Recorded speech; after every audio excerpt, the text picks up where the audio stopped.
Hello, everybody. Welcome to the AI Marketing Day 2024. Is the out the sorry guys, it's a very special day. So today we're going to talk about artificial intelligence, a very special topic for 2024. We know all the trends that is going around the world, and today I'm here to talk with a lot of specialists at the subject. And today is going to be very special, like I told you before. We are going to separate the day in two parts, and I'm going to talk more about it. But before talking about all of these special things we prepare for you all, I'm going to talk about me. So I'm going to put here a presentation for you all, so you all can meet me first. So I am Bianca Costia. I am the Latam Marketing Manager at SendPulse. I have more than 5 years of experience in automation. It's very special because with SendPulse, we use marketing automation all the time. That's all it is about, and I love to use it. I use daily, and it's very special because I can talk about it. I talk about it with the partners, and I love to use it. It helps my day on a daily basis, and I'm passionate about it. And since I'm here talking, having a webinar about AI, you know that I'm passionate about communication. In Brazil, I do the webinars for SendPulse. We create content for YouTube. We have podcasts. We do a lot of things, and I love communication. That's why I work with marketing, and it's very good to have you all here. I love AI, the innovations and everything that is going around the world right now. It's every day is a new thing up there. It's a new trend. It's a new technology. And as a marketing, I have to learn. I have to know how to use it because there's a lot, and you cannot think that AI is just like a prompt that you put it there and magic is going to happen. That's not how it works, and that's why we're creating this special event for you all. And something that I like to talk about it because it's a strong skill that I have. I love to solve problems. That's my strong skill. I always help people. That's what I'm passionate about it. And it's very good to work in a company that we can help each other. And if you have some problems, you can count on me because I'm always here for it. And like I mentioned before, I do webinars in Portuguese. So I am from Brazil, and I would love to know where you guys are watching it from. Please leave here in the comments so we can interact a little bit. I want to know if you guys are from the US, from Ukraine, where you're from. Please let me know and let's chat about it. And like I told you, here is the live chat. You can leave your comments there so we can chat. You can make connections here on the chat. So it's also a great way to make networks and make this conference being more than just the online video. We can connect each other on LinkedIn. We can make like long-term connections, partnerships. We're all here for it. So please make friends, make connections, change LinkedIn's here in the comments, and it's gonna be a great community for we all. And of course, I'm gonna talk a little bit about SendPulse. SendPulse is the conference organizer of today's event, and it's an all-in-one marketing and sales automation platform. That means that it's a multi-channel marketing tool that you can have everything that you need in only one place to increase profits, make your workflows better, and make your customers happier. That's the goal of everything in life. We need to make the customers better and happier and make them have better results. And we SendPulse are here for it. With SendPulse, you can send emails, having landing page, great chatbot flows that work 24/7, and much more. Believe me, it's not because I work here. SendPulse is everything you need to make your life better. And I say that like with passion because I use it. I tell with all the partners that we have, and they all love it. So since you know a little bit about what we can do with SendPulse, I would like to tell a little bit about what SendPulse can do with AI. We implemented AI in some of our services. For example, you can build a chatbot flow with AI. So you want to have a chatbot, but you don't know how. You don't know how to start. There's so many options. How can I do? How can I give the first step? We have the solution for you. With AI, you can put your prompt, and SendPulse and AI is going to help you to create a chatbot flow only for you. Of course, you can go there and adapt to make the best of it, but you can have the first step, the push with AI, and it's very helpful. I use it a lot. Like I told you, we do webinars for Brazil as well. So we have a lot of flows, a lot of things, and I use AI with SendPulse to make the workflow even faster. SendPulse already makes everything much simpler than we think, but SendPulse and AI is like the perfect match. I love it. I'm all here for it. So that's a little bit about SendPulse. If you have questions about SendPulse, you can leave here in the chat because we're gonna love to hear about it. Oh, I see that I already have a question. Do you have AR features for marketers and SendPulse? Yes, we do. We have a lot of AR features. On the website, by the way, you can open sendpulse.com, you click on projects, and it's gonna have a AI symbol in the side of the projects, the tools that we have, so you know exactly where you can use AI with SendPulse. So it's very helpful. Let me go to the other slide. Here is a little bit about the schedule of today. Like I told you in the beginning, we are going to have 2 parts because it's a lot of content and we want you to know everything and not miss a little bit. So the part 1 is from 9 a.m. right now, Pacific time, to noon. Then we have a 30 minutes break, so you can get a lunch, you can go to the bathroom, you can breathe a little bit, make some stories telling what is happening, what you're thinking about the AI Marketing Day of SendPulse. Tag us, please. And then we're going to have the part 2 from 12:30 to 2:30, and it's going to have a lot of more people. And like I told you, and I'm going to repeat because you all need to know. Please leave comments and questions and whatever you feel in your heart here in the comments so we can read after each speaker. We're going to have some questions and everything, so you can leave there for us. So let's not go to the speakers. I'm going to talk a little bit about some other things here, but let's go off this presentation. So like I mentioned, this event is very special. We have a lot of things prepared to you guys. This webinar is gonna be recorded, so yes, you can watch it later, you can go back, you can forward, you can make notes, you can make the best of it. We don't want you to miss a single second of this webinar. So this is gonna be recorded. You just have to subscribe to the YouTube channel of SendPulse. And in the main page, it's going to have a tab only for webinars. So you click there and you can see not only this event, but all the other events that we did in the past. Everything is recorded for you because the goal of this event is for you to learn and make the best of it. So yes, this is going to be recorded. Also, something that it's very important because some people are already asking that and I love it. Yes, we are going to have some certificates of this webinar. And the last minutes of the conference, I'm going to talk a little bit about how you can get your certificate. We prepared something very special for you all, and I'm sure you guys are going to love it. And the last thing is the SendPulse community on Facebook. Yes, we do have one community, like I told you all. This chat, this webinar is for us to make the best of it.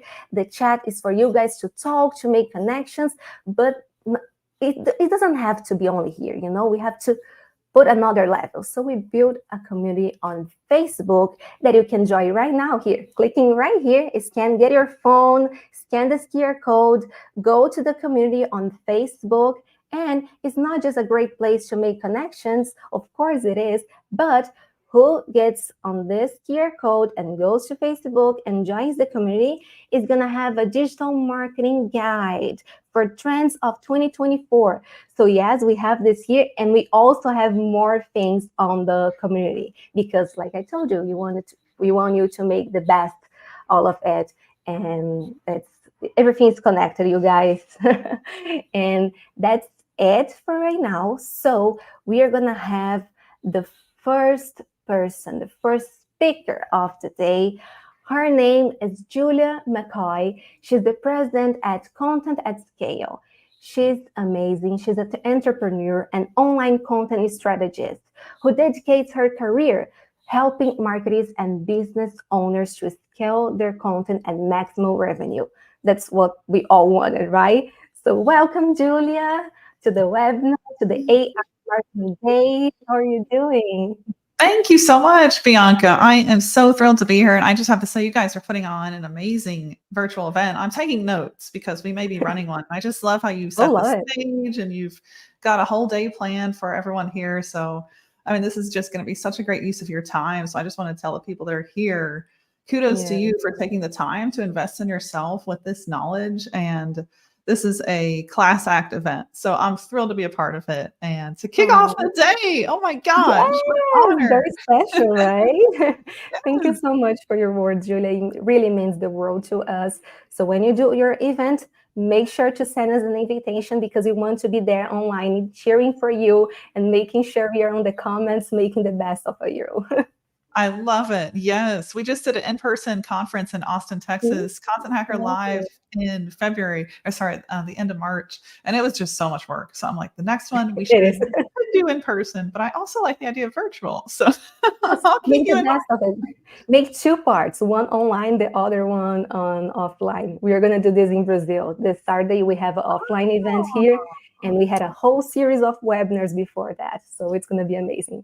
I love it. Well, you're going full force into events. That's amazing. We are. Wow. So Julia, go ahead talking about your topic. I'm going to be here hearing everything, making notes. I got my pen, I got my notebook, and I'm here writing everything down. I love it. My first student. You guys, take notes like she does because that is a great idea. That's how to do it. I love it. Well, it's awesome to be here. And yeah, we'll just jump right into it. I am going to go ahead and put my screen up here. Let's see. Let me go back to the first slide. There we go. Let me know if you can see that. Aha, there it is. Let us know in the comments if you can see my slides and you can hear and see everything. It's funny, I'm getting a notification. Please choose a smaller file. The limit is 50 megabytes. This is I think it's a 3 or 10 gigabyte file. But that just goes to show the amount of work I put in my presentations because there's just so much to cover. AI is the topic of the hour. It's going to change everything as we know it.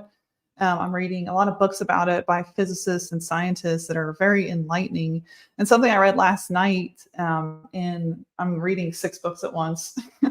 Something I read last night in the book 2084 by John Lennon is that AI will not only change society itself, but the trajectory of history. And we've never had that. You know, we've had the printing press, we've had cars replace horses, we've had tractors augment farmers, but we've never had a technology eruption that is going to change the course of history and society. So those two things are going to be impacted, and that is literally our world as we know it. So let's go back to the more granular topic of marketing. How is this going to affect marketing? And these days I am talking about all of it, you know, because in the end, we're humans, even as marketers and entrepreneurs, and we have to remember that. So I think knowing how AI will not just affect marketing, but our entire life is relevant to you as well. And so that's why you'll see that in everything I'm putting out now, including this talk. So welcome again, and let's go ahead and kick this off. So I want to start with the age we're living in, because like I said, if we set the setting here, I think it's easier to understand just how much of a change this is going to be. And it can be a really good, a really efficient and productive switch for us. I mean, it's incredible, actually. That's why I'm a fan of accelerationism.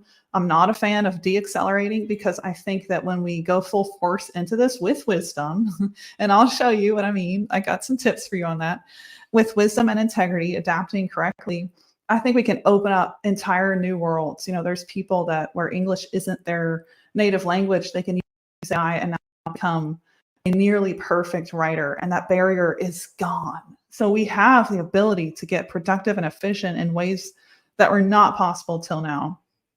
So I'll take you back in history a little bit. We're in a brand new technological age right now. In the 1980s, we entered what was known as the digital revolution with the first computer. Then we went into the information age when the internet became widespread and was used all over the world. And that was the 2000s with Yahoo, Google, AOL, the early players in that space. And now, as of the 2020s, we've entered a new age called the AI age, also called the technology age, also called the fourth industrial revolution. And it's going to change everything. So in 2020, Bill Gates published a message in his Gates notes, and he said the age of AI has begun. He actually said that last year in March. The CEO of NVIDIA, who has spoken on the World Economic Forum stages, his name is Jensen Huang. He's actually much of the reason for this acceleration because NVIDIA invented the chips that AI is able to run on. We left an age of generalized computing far behind us. We now have the computing power to run GPT-4 and soon GPT-5 and all of these accelerating competitors like Anthropic, Claude, Gemini, picking up, going from several million data points into the trillions within 12 months. That is insane. So this is simply compute power, the ability to run mass data on a computer. Neural nets, that's how AI, artificial intelligence, LLMs, machine learning, that's how it's built and why it's so good today. And what's crazy, in these books I'm writing, I found out that, we were writing out the picture of a neural net back in the 1940s. We had computer scientists that were drawing it on napkins, and they were thinking of something called thinking machines. And people thought they were crazy. They're like, you're never going to be able to get a computer to mimic a human mind. And that was the 1940s. And now here we are in the 2020s, seeing it happen less than 100 years later. So I want to, first of all, share this, that, you're here, you're a part of this AI day. You're learning about this topic. This is permission granted. There's no one that's going to hand you a manual that says, here's every step on how to use AI, make lots of money and be successful. Granted, there's a lot of books and videos on YouTube. I won't go there. That promise you, millions of dollars. There's actually a book called How to Use ChatGPT to Make Millions of Dollars. That's not what I'm saying, because there are books that exist, but those aren't manuals for how to actually do this, how to do this successfully, because this is the Wild West. We are living in times that are evolving by the minute.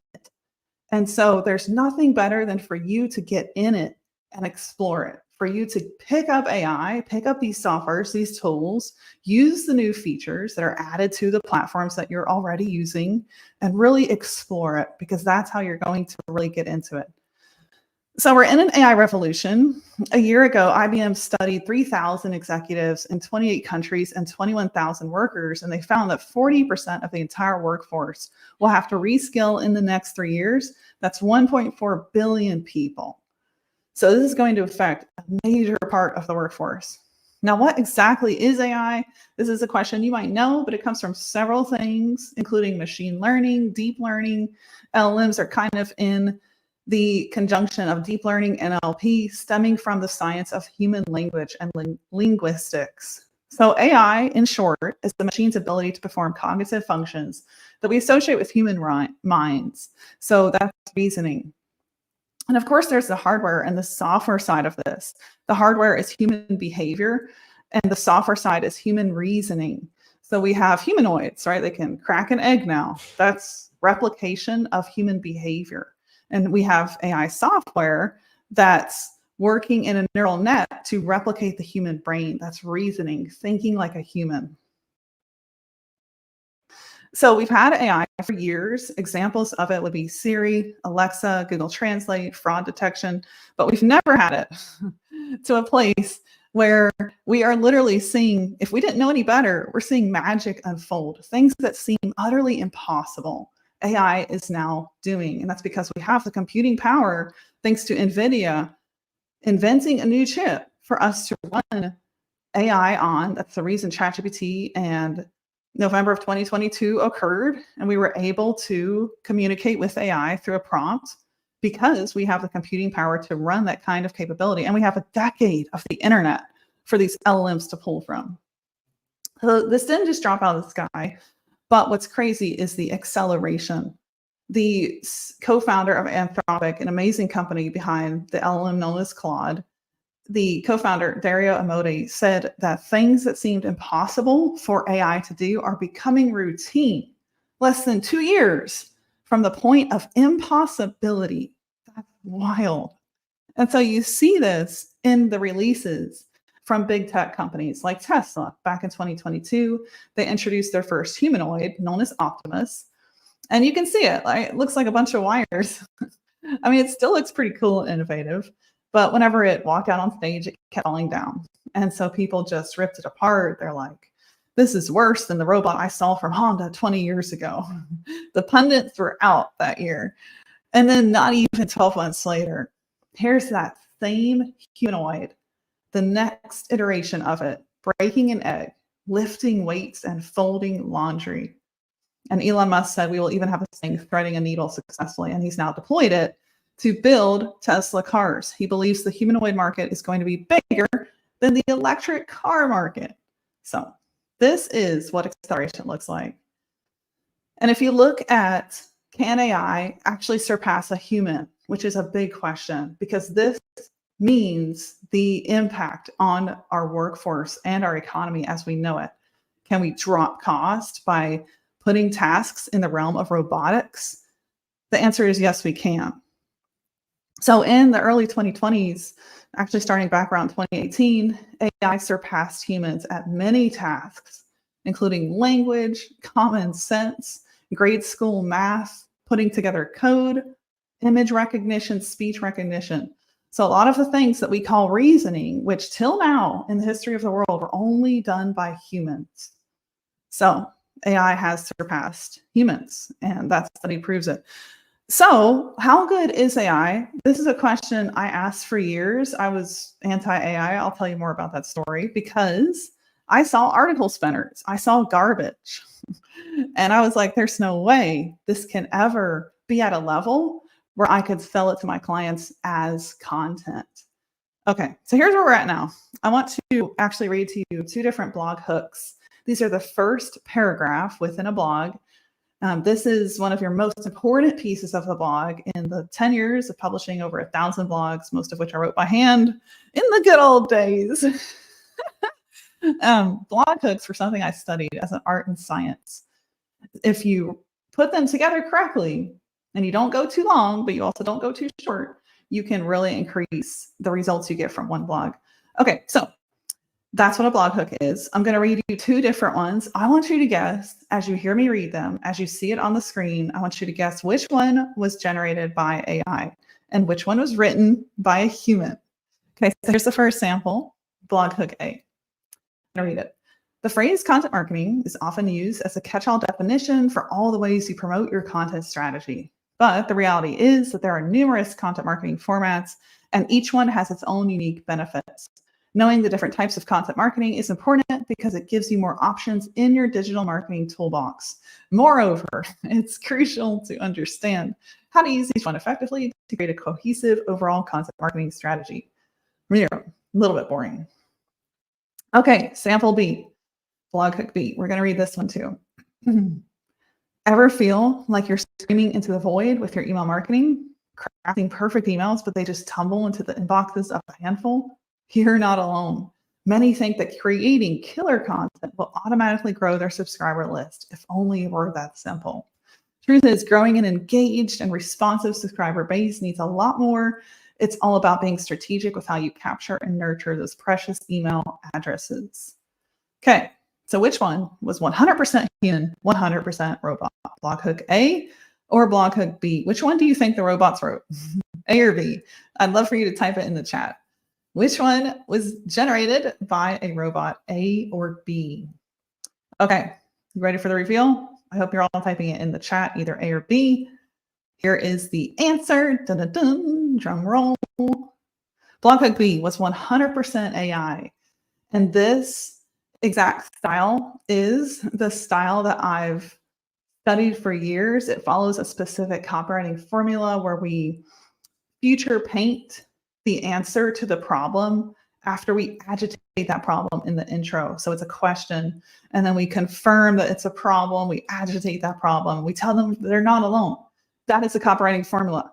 And what's incredible is that AI can generate unique content inside this formula each time in a way that's more accurate than a human could. And if you're using a single LLM, which we'll talk more about this, you often don't get this layered level of high quality results. So that is the benefit of using a tool like Content at Scale, for example, which is multiple LLMs. You get this without any prompting. So the other blog hook was 100% written by a human blogger back in 2021, the one that had those boring phrases like, moreover, it's crucial to understand, none of which you need. Just go into the topic. Here's how to use, is what that should have said. Anyway, I used to be a content coach. Don't mean to rag on a human writer, but that's terrible copy. So boring. So it's crazy, right, to see how effective a human augmented with AI can be. Because what we're seeing is incredible stuff. We're seeing humans save 25 times on their cost and time, pretty insane, with the right AI. So that means they're removing themselves from the work and they're able to do better, more meaningful work. And it's amazing to see that, right? Because I think in particular writers and people that have good ideas are so talented, but they're often mired in the actual writing. And that's just no longer a good use of your time when AI can replace you in that seat. And that's simply amazing. So I come from a background of doing a lot of human writing. I had a human writing agency for 10 years. I sold it in 2021. I did see GPT on the horizon, but I'll tell you, I did not think it would replace me. I truly didn't. And that's why I was on stage a month after ChatGPT came out saying this: AI is garbage. You need to hire a writer. And this was right before 7 other speakers that day that all said, you don't need to hire Julia. Go use AI. And I was like, hold on, people. We're not there yet. So in January, a month later, January 2023, I was able to completely change my perspective on this. And I did. And it's funny because I was invited back to the same stage. So I had a completely different message. And people were like, what the hell happened to you? And it was great because I was able to show them that from the perspective of a realist, which I am, I saw that the times had arrived to where I had to adapt or die. It was literally that serious. My career would have been on the line if I continued to say that humans were better. People aren't going to make money if they follow that path. They're just not, because AI is so much more efficient. And so the reason I changed my tune was I actually found an AI stack that saved me 7 hours out of an 8-hour task. And that was the long form SEO blog that I wrote, that I studied, that I've written books on for the last 10 years.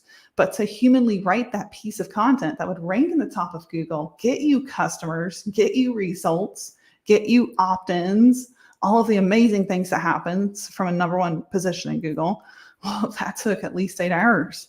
And so to shave 7 hours off of that was incredible. So that's why I was able to tell people, hey, there's an answer. And it is found in the world of AI. So there was only one tool. I tested so many that didn't do these things that were very important to me. And this is why I didn't jump on board quickly. For one, sharing proprietary data was a big concern, right? I have had clients back when I had a writing agency and then consulted the year after that didn't want their proprietary data going out into the world. In fact, I had to sign NDAs before they gave me what I needed to write that content. Some of this was new technology, specific products, trademarked frameworks. And so they didn't want that going to the world. They just wanted that to go to their writer. Now, if you know the nature of LLMs, when you prompt it, that prompt is public data. It feeds the LLM. So that was a big concern for me. As you know, or you may have heard, may not have heard, Samsung actually banned ChatGPT from all their computers of their employees. They just banned it. Couldn't even go to the website because of that problem. They had an employee that shared proprietary data without thinking. And so some code got out that shouldn't have. So that is a real problem, especially with serious companies that have proprietary data to protect. The second point, undetectable, unique, original content is so important. How can you put your author name on something if it's regurgitated crap? It's, yeah, especially with a reputation to uphold. I couldn't do that. So I needed an AI that met each of these points of criteria. And then the last one did the actual work, did the research, wrote 2,500 plus word in-depth pieces of content. So there was one that did all of that within 5 minutes. Blew my mind, still blows my mind today.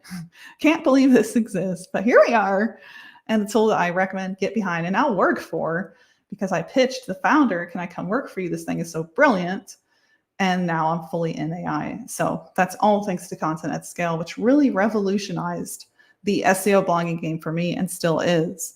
We have 3,000 users producing 50 million words a month. It's just wild. So if you're asking yourself, this is a big question. Will my boss allow me to use AI? Will my client allow me to use AI? That point is moot. I'll probably delete the slide 3 months from now because we don't even need to be talking about it. But Capterra did do a study, and they found that over 80% of marketers, as of 2022, actually, not only see that AI is the key to the future of marketing, but they know that AI generated content can actually meet the standards of a human. So your clients, your boss, they should know this. And if they don't, I would encourage you to bring this to their awareness. And what's interesting, I see this use case in so many scenarios because we work with a lot of agencies and founders that are reselling this LLM stack as a service. So whenever they go to their clients, the question they get is, well, what does the content look like? Is it original? Is it good? If I give you proprietary data, is that going to go out to the world? Right? So it's really important to evaluate the tools you use and know this is a tool that my boss or my client will actually approve. So make sure you're looking at, for example, the code of ethics of these tools, the marketing. Are they saying things that are accurate? It's crazy because there's so many AI tools out there that I studied, interacted with, and a lot of the marketing was a replication of what OpenAI says. And that's when it's just an API call to a single LLM. Might as well go use ChatGPT. So evaluate the tools you use, look at the benefits that you get, look at the time savings, and it's a much easier pitch. And I can tell you, your boss or client really doesn't care. They care about results. And AI is not a taboo thing anymore. So back in the day, the old human writers days, I'm kidding. There's still human writers. They're using AI. They're getting ahead. But back in the day when we did content humanly only, I thought we did a lot of words. We did 10 million words per year. Now what I'm seeing for the same type of output, which is large scale content marketing, built to grow a website, built to bring in masses of traffic, whether it's the 100,000 organics a month, all the way up to millions. That's what people are doing with Content at Scale. They're achieving that. So 5 years of content in 1 month. That's the kind of output we can now do with AI. That's insane. That means we can literally collapse time and achieve our goals so much more quickly. So this is what an SEO content marketing campaign looked like back in the day of humans only, unaided with AI, before the technological singularity. So to do 100 pieces a month, which was what you really needed to do to drive mass traffic, anywhere from like 70 to 100 was what we saw. And these were the campaigns that I did in my agency. You needed a lot of people. Just on the writer side alone, you needed at least 10 writers. And that's if you got lucky and you found 10 good writers. Sometimes we went through 20, 30, 40, because writing is hard. It's arguably one of the hardest creative tasks you can do. I mean, my brain hurts after 4 or 5 pieces of content. I have to stop for the day. So it's hard work. And that piece was so hard to do. So now it's crazy. It's crazy what I get to see actually working on the inside of an AI company that is solving a major, major need. And what I'm seeing is one human paired up with the AI can match all of these steps the strategy, the research, the writing, the optimizing, and the distribution. And you don't need more than one human paired up with this AI to achieve 100 pieces of content a month. And I'm telling you, it sounds unbelievable, right? If we go from like how many humans here, at least 10, at least 12, sometimes 25, from that to just one, and we're achieving the same output. And sometimes I've seen case studies, I've been on calls with marketing directors where the content they say is better because of how in depth the AI can research and put together better, more researched material. So it's crazy, but this is what we can achieve. We can simplify everything. We can decrease headcount. We can decrease HR stress. It's pretty amazing. So these are what I call the elephants in the room when it comes to AI. I don't think we're talking about these enough. And if we do, there's not really clear answers. There's a lot of opinions. And of course, I have opinions. You can tell, right? I'm not saying I don't. I'm a human. But what I've tried to do is give you the most objective answer I can find after researching. So let's talk about all of them. Let's start with the first one. Do you actually own the copyright of anything if you're using AI to generate content? So copyright law requires that a work is original and humanly generated to qualify for protection. So it has to be human. It has to be a human work. There has to be human original creativity involved. If there's not, you can't really copyright it. And that's why we teach something called the AIO approach, where we have the human, the writer, in the seat of the optimizer. And just like I showed you, taking the head count down from 25 humans for a mass traffic campaign where you're doing 100 pieces of content to seriously grow your site traffic. So to go from 25 humans down to one, that is this approach. You still have one person in the seat of running the AI, checking that content, and that helps you basically enter that realm of potentially copyrightable content. If you have a human editing that content, you still get to own it. So I teach this framework called CRAFT, and it's just a very simple series of steps where writers are cutting the fluff, they're reviewing what the AI generated, they're adding images, visuals, YouTube embeds, they're fact checking, and they're trust building. Now, I'll tell you something. What's crazy is because AI has gotten better and better, especially the AI platform I get to be a part of, Content at Scale, which is building multiple technologies as multiple layers before you even get your output so that you don't do any work at all. What I'm seeing is AI is able to do each of these steps too, to the point where I generated a piece of content, I want to say 4 or 5 days ago, and I didn't edit a single thing.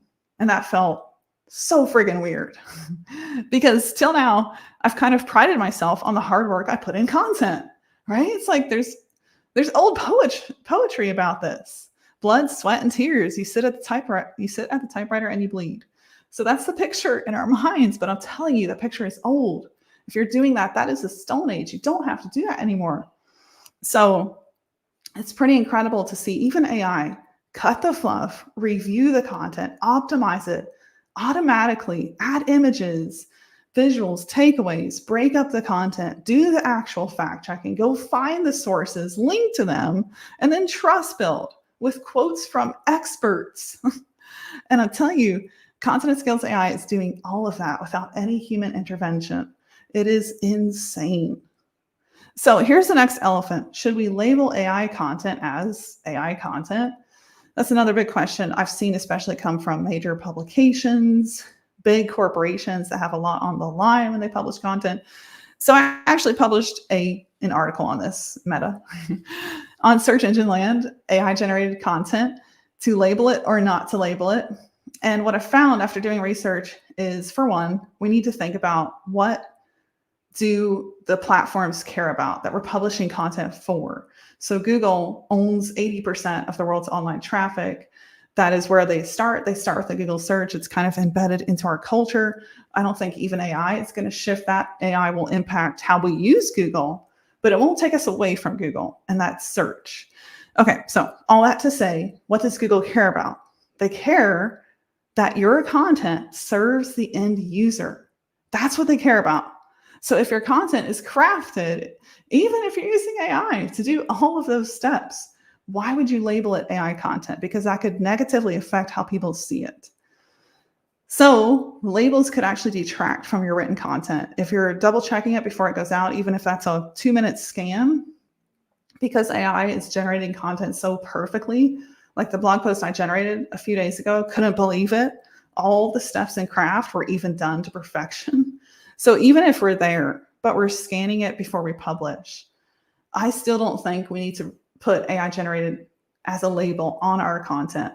And it's interesting, right? Because if you look at video, if you look at audio, there's the potential for deep fakes and the manipulation of a human voice. And that's a whole different animal. I mean, we're seeing it, approaching elections.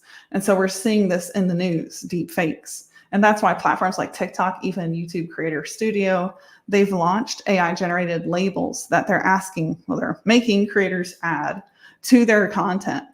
So when it comes to video, audio, where you're replicating a human face and a human voice, that is a whole different animal. And I think we're going to see that continue to happen as, unfortunately, deep fakes kind of enter society, and there has to be some kind of regulations made. But for written content, if your goal, is to rank in Google and you're putting out good content, even with AI, you don't need to label it. It just detracts. Okay, so how will Google's AI and search affect the entire internet as we know it? Will the internet blow up? Is SEO dead? That went off the cliff on purpose, because you'll see that in headlines. You see this so often.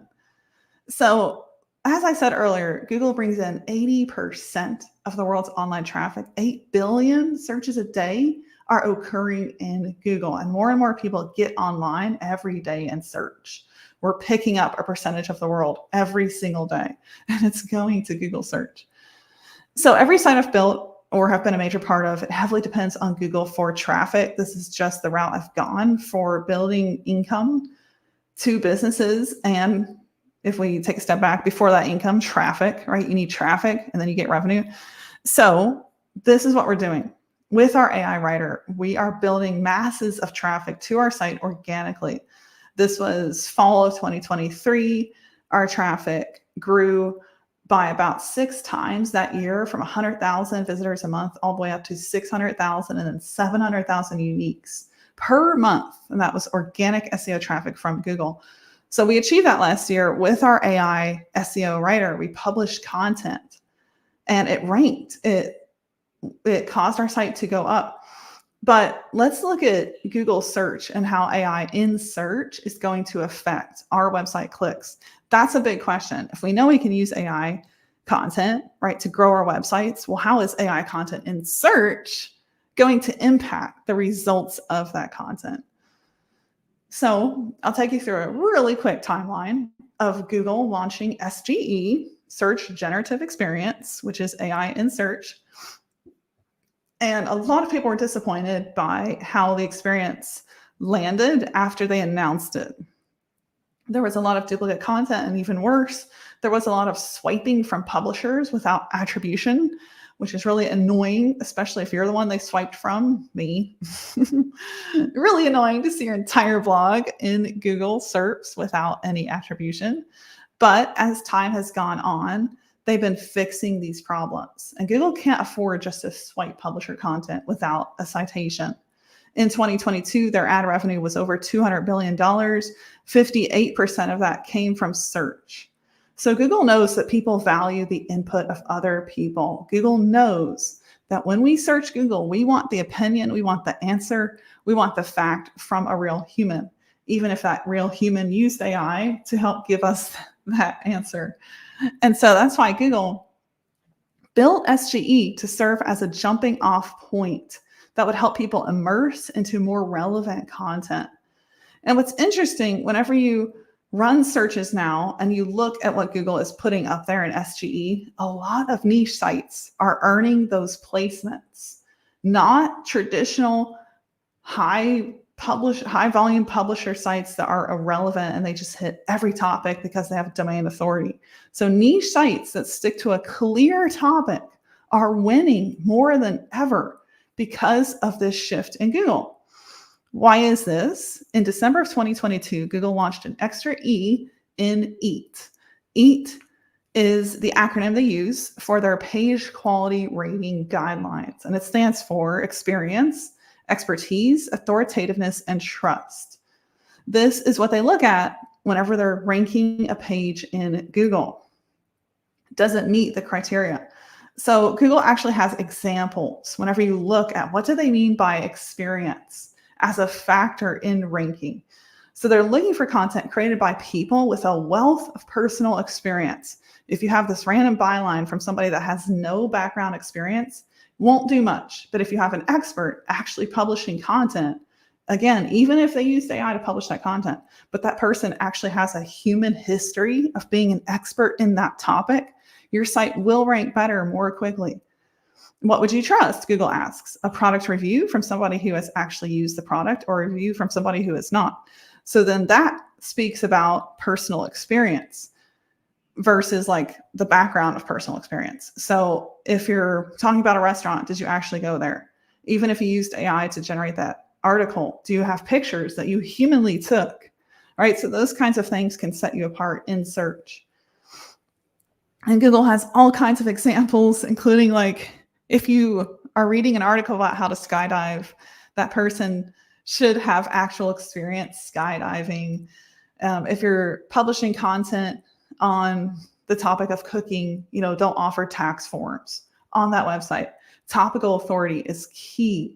And then trustworthiness. And the example that Google gives is customer service information on a checkout page.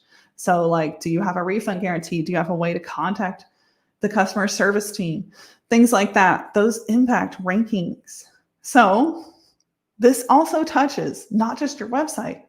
Experience touches social media and forum discussions. And Google said this back in December of 2022.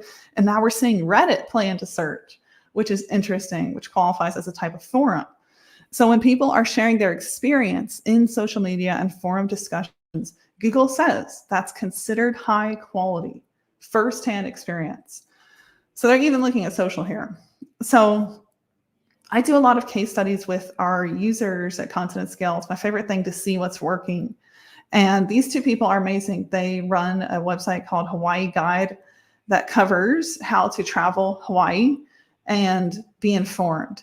And so what they were able to do was rank at the top in SGE. You can see up here, generative AI, that piece above the fold.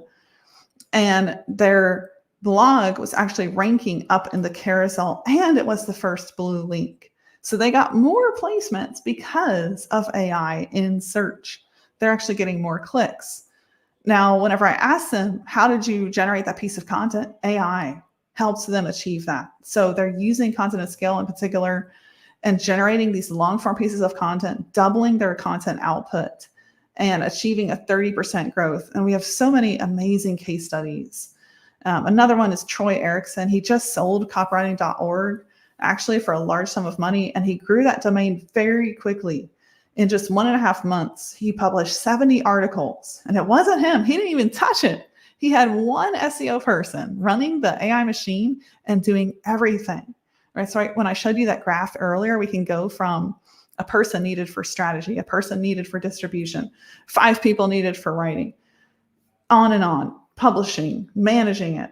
So we can go from that to one person paired with an incredible AI built for that goal of ranking well in Google. So he was able to do this, didn't even manage it himself, had an SEO person do it, and grew that site incredibly fast. We also have an amazing case study from somebody named Marcus Campbell. He runs a YouTube channel called Affiliate Marketing Dude. He teaches affiliate marketing. He sells things through a ton of websites that he owns. He's always testing stuff. So he published over 1,000 blogs straight out of AI, Content at Scale AI, with no human edits whatsoever. 95% of those were 0 human edits, 5% were humanly edited. And he was able to see these blogs rank for insane amounts of search volume per month. Some of these keywords actually had 17,000 searches a month. And he was ranking at the top. So what we're seeing is incredible results and time saved. And I mentioned 25x at the beginning of this. And whenever you study what an agency can do, an agency that's both doing content for themselves and doing content as a service, it's incredible. And I'll tell you, sometimes I wish I was running my content agency still, because this is how I would do it. I would totally run a much slimmer team and have a lot less stress, because when you can augment one human that loves what they do and just make them 25 times more efficient, then I think it just becomes a much more enjoyable business model to run. You know, with 100 humans in my writing agency, it always felt like things were on fire. And so I think AI can really solve that core deliverable. So if you're an agency, if you're a agency owner, if you sell content and do it for yourself, that's where you can really, really win with AI. So I saw this agency that I jumped on a call with, helped them learn all about how to adapt, you know, that idea of AIO, putting one writer in the seat of optimizer. So they went from paying $1,800 a month just to get 10,000 words from a content agency to paying $1,500 a month for 250,000 words.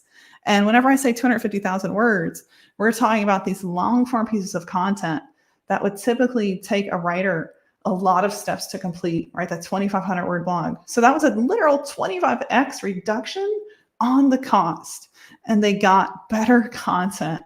And if you scan that QR code, that is the SOP I wrote for them. It's the AIO Writers Work Sprint. So it's just like, it's very short bite-sized videos from me of how to actually edit the content. And what's crazy, I'm realizing as of the update 7 days ago, like the writer doesn't really need to do anywhere near the amount of work I recommend in that SOP, which is amazing. Julia, just a little, I'm just coming here for a second. First, on your last slide with the QR code, the QR code's not working. It says that campaign is over. So if you can update that, we are going to share the slides anyway, so people can scan it afterwards and get everything. And the other in the comments, the URL is contentscale.ai/SOP. That'll get you there. Perfect. So if you guys on the moderation could write down, please. And Julia, just the last thing, can you please summarize a little bit? I know that it's only a few slides left, but we are running out of time. I'm like here on the edge of the seat listening and like making notes, and I'm loving it, but we're short on time. So can you please just wrap it up a little bit? Sure will. Thank you so much. Yes, great point. Yes, so let's do that. Let's see. I'm just seeing how many. Okay, yeah. We'll go through these real quick here because I know we have a full day and lots more to get through. Yes. So yeah, just to summarize, you know, we need to think about, what does Google care about? They care about high quality content. They don't care if you're using AI or not, even though you might see something else in headlines. That's just simply not true. Google's actual guidelines say what we care about is original high quality results. And in March, they actually launched a massive update to combat spam. A lot of people think that they can copy and paste straight out of ChatGPT, and that's going to get them to #1 in Google. It just simply isn't, because you need to do so much background research. And that's why I always recommend Content Skills SEO AI Writer Rank Well, which not only generates the content, but it looks like this, where you'll actually get sources, the link to those sources. You'll get quotes from experts relevant to that article, legitimate quotes that they've actually said. And you'll get everything inside that editable dashboard with all your SEO tools on the right. I wish we had more time and I could show you how it works, because it's truly amazing. But that's one way, a major way to future-proof yourself against all of these Google updates that are actually cracking down on a lot of spam. So if you make your content EAT friendly, you can use AI and you will be safe. All the spam updates will not affect you if your content is EAT friendly. And AI can actually do all of these steps. We can deploy it to cut the fluff, to review the content, to add images, to fact check, to trust build. Pretty amazing. And don't forget this, when you publish content, people buy from people they trust. So that's why you always need to be present. Never let AI replace you, as a marketer, but use it to augment and replace yourself doing all the mundane work you didn't want to do anyway. So you can actually show up more for your customers. That's what I'm doing. I'm using AI so I can be present, giving talks like these instead of stuck writing blogs all day. And then don't use the wrong AI for SEO growth. A single LLM is just not going to cut it. It won't do all the real-time research. It won't assemble the right keywords for that piece of content. Those are steps in the SEO workflow that you need to find AI inside of a tool stack able to do. And that's a much different thing. So, as we wrap, we hear a lot that AI is coming to kill us. There's a Skynet perception. But the other flip side of this is that AI can really make this a better world if we allow it to make us more efficient as humans. And if we choose to use it, that's where we will not lose. I think the people that will lose are the people that are still gripping, like the picture on the left, they're still gripping their human typewriters going, I still want to do this humanly. That is the biggest risk. We have to adapt. We have to find those safe ways to adapt, the right ways to adapt, the right toolkits, the right AI tool stacks. And then that's when things will really work. So your ability, assisted by AI, can get you to your goals 25 times faster. That's what I want to leave you with today. This can really work. It can really get you to the next level. And I'd love to invite you to check out continentscale.ai.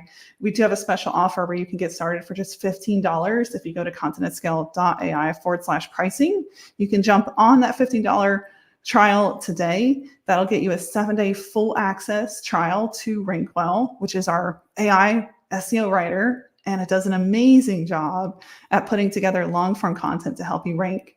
So continentscale.ai/pricing will get you straight to that trial for $15. I'll pass it back to you, Bianca, for questions. Right now, we actually don't have time for questions. No, sorry, but we have a plan. If you can, join the comment section and reply to them there on your profile. It will be great because people they're making questions. I see that they're involving, engaging with each other. So that's amazing. I'm just going to ask you to repeat the URL again, please, so I can write it down. It's continentscale.io AI. You got it. Continentscale.ai. Yes. But for the QR code. For the QR code, continentscale.ai /SOP.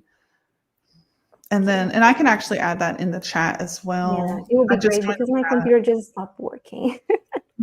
Always, right when you need instant it's results. not writing. But if you can leave here in the comments, it will be great. Julia, thank you so much. It was a pleasure having you here. I love the presentation. I was here in the backstage, shocked at some point. So good. Thank you so much. Oh, so glad to hear that. Well, I appreciate you putting this together. I'm sorry we ran over for no questions. I'll see if I can hop in the comments here. It's not letting me drop a comment, but oh my gosh, we got some amazing people in the comments. On YouTube, you can comment there. Here on the platform they were using, it's not quite possible. But if you hop on YouTube, it's there. You can leave your comments, and that's going to be perfect. Perfect. Will do. Already, your material is already on the comments. Love it. Yes, you people are on it today. I love it. Caps on. Well, it's great to be here. Thank you so much again. Thank you, Julia. We see you. Invite us for your online event. We want to be there. So next one is the second talk of the day. It's AI in marketing and fails, from which we got breakthrough ideas. This one is a very special guest. It's ALINA DYKUHA. She's a CMO at Lviv IT cluster, and she's also a SendPulse ambassador. So ALINA, welcome to the webinar, to the conference. It's a pleasure to have you here. It's a pleasure to work with you again. It's nice to have you around. Nice to see you, Bianca, and nice to see everyone here on this conference. Thank you so much.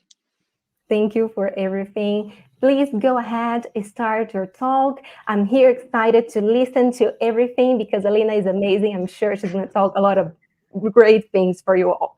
Please interact here in the comments, and let's talk soon. Thank you, ALINA. Thank you so much.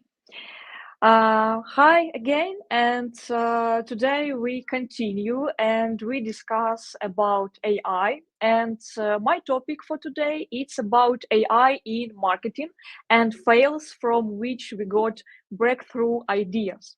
My name is ALINA DYKUHA, and I love SendPulse. And today I will talk about SendPulse chatbots and messenger communication with AI a lot.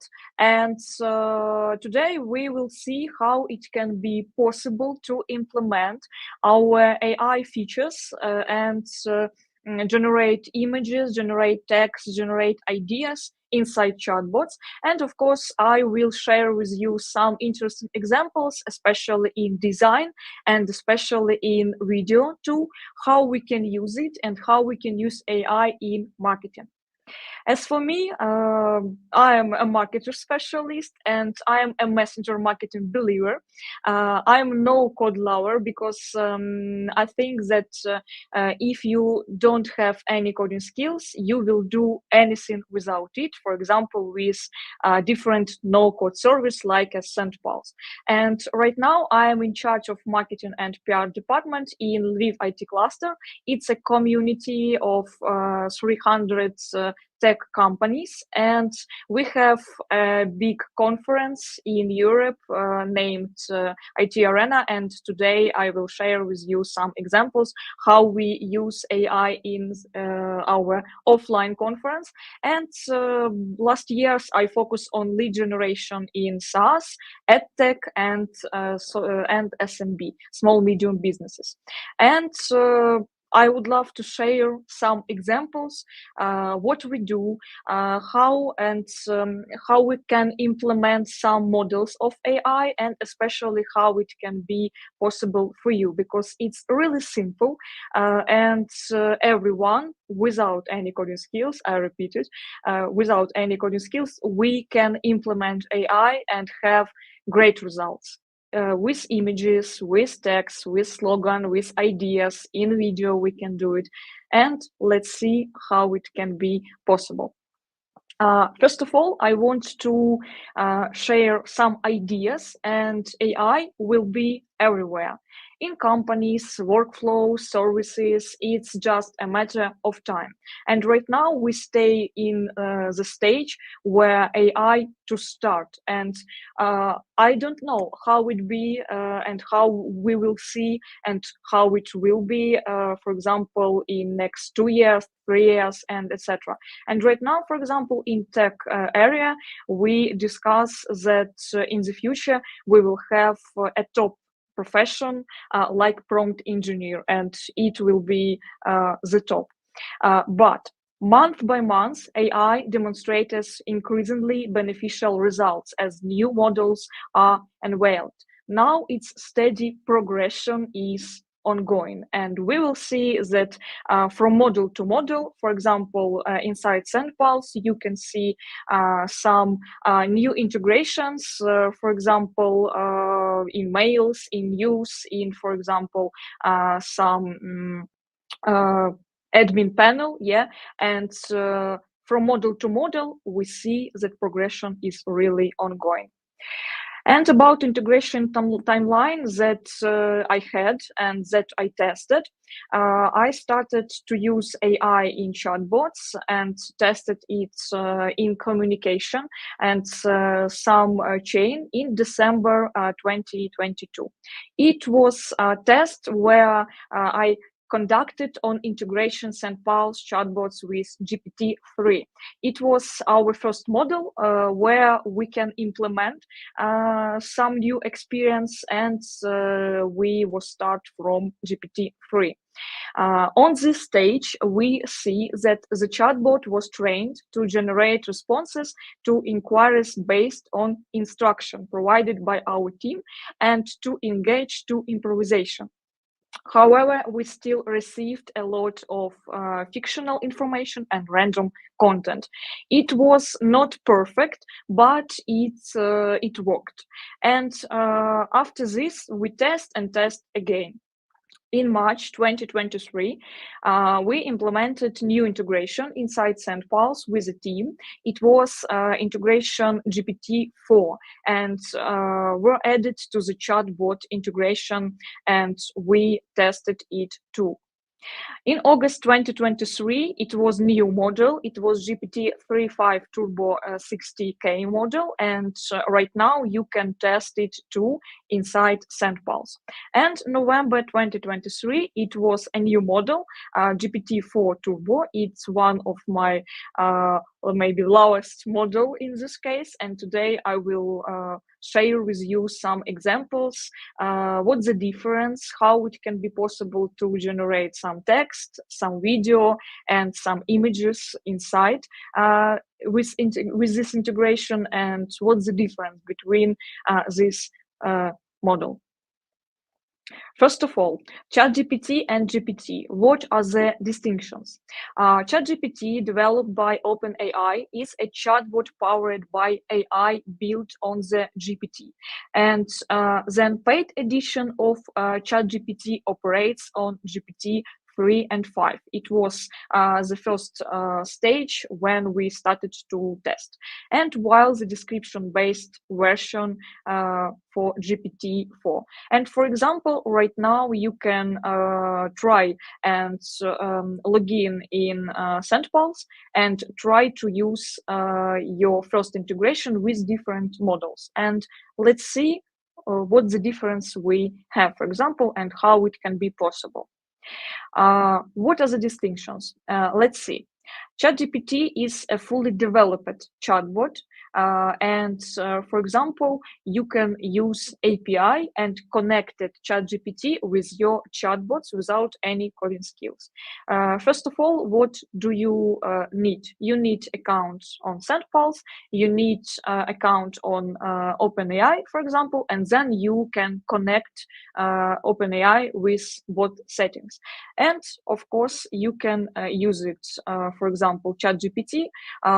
It can be possible to use, for example, today I will talk about it, some model like Whisper. It's a speech recognition for voice messages, and try to automate some processes or maybe integrate some ideas for your marketing department. And GPT-3.4 Turbo 60K, it can be called some not simple, but in general it's a simple model, and model GPT-4. What's the difference? First of all, GPT-4 is the most powerful model here, and of course we have the bigger price for it. And for example, you can see how many tokens and what price we have, for example. And today I can explain some examples, and maybe I will share with you some term. It is tokens, and I would like to repeat that 1000 tokens, it's about 750 words in English inside this model. And for example, GPT-4, we have the bigger price, but inside when we create and generate some content inside chatbot, we see that it's more relevant information. We have more details here, and for different tasks, for example, I will choose GPT-4 for my work. And what's the difference? GPT-4 is trained on about 250 billion parameters, and while GPT-3 is trained on 175 billion. And we see the difference that GPT-4 has so much information and so much information can use inside this model. GPT-4 understands different languages better, and sometimes we called it hallucinates, hallucinators, yeah. Hallucinators sometimes about 40% less in responses and can analyze images. For example, it can explain why a meme is funny. For example, we can ask it with model GPT-4 and try to explain, and this model can explain it for us. And GPT-3 and 5 will have some problems with it because they sometimes don't understand some context and have more information. GPT-4 Turbo. It's one of the models that you can use too inside no-code service SendPulse, and is the most recent generation model. It has up-to-date training data extending to April 2023, unlike GPT-4 and GPT-3.5 Turbo 16K, which rely on data until September 2021. And you can see that instruction limits up to 1,024,000 tokens. It's really a big instruction. For example, it's like about 300 pages on text, and you can generate it inside a chatbot and use this model. It's really great result, and it's cheaper than GPT-4 sometimes, and you can see the price too. And it's interesting that in English we have this stateable price, yeah, for example, and in Ukrainian language, for example, we have high prices for token because English language is more common for this model. In Ukrainian, it's not so high and right now not so popular, and we have high prices when we use this language, for example, inside our chatbots. And in English, it's perfect. And models, when we use some English language for our communication, for our chains, and etc., we can see the most relevant answer for our question, for our request, and it's really great to see, and I recommend you to test it, especially in images, and today I will share how it can be. Example, GPT-3.5 Turbo 16K and GPT-4 Turbo. What's the difference? For example, I asked one question for one model and for the second one. Describe in one sentence what a sales funnel is. Speak like Master Yoda. Here I mean that we can use some tone of voice like Master Yoda. And GPT-3.5 sent me an answer.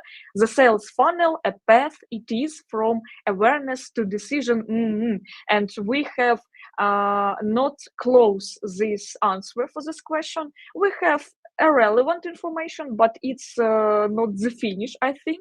And in this case, GPT-4 Turbo sends me an answer, the sales funnel, a path to success from attracting customers to achieving the set goal, available tool for business.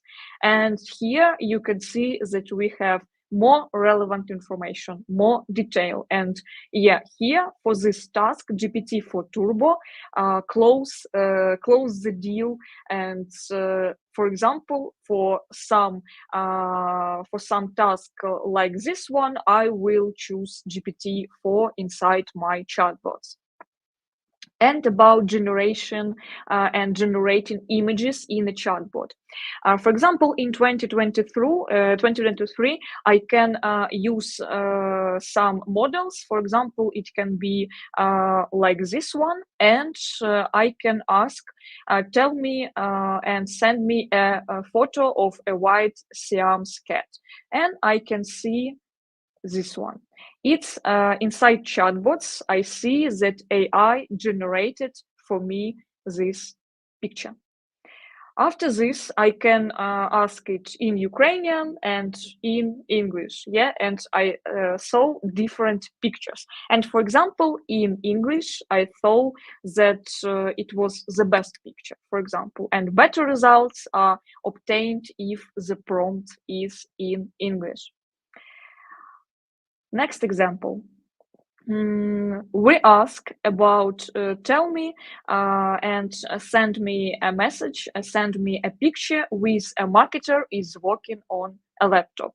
First of all, we asked it in Ukrainian, and after we asked it in English inside our chatbots, SendPulse, and we can see the difference. For example, we saw a kid and we saw a marketer. Yeah, and here we double check that better results are obtained if the prompts in English, and we tested it again.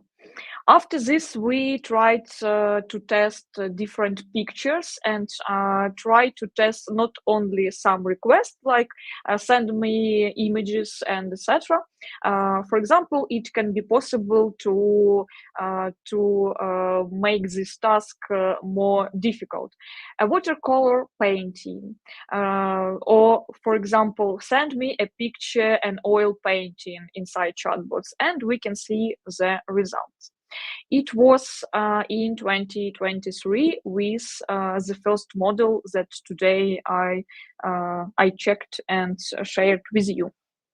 After this, we again and again tested and, for example, asked a creative composition of a frog wearing a crown sitting on a log in a Japanese anime style.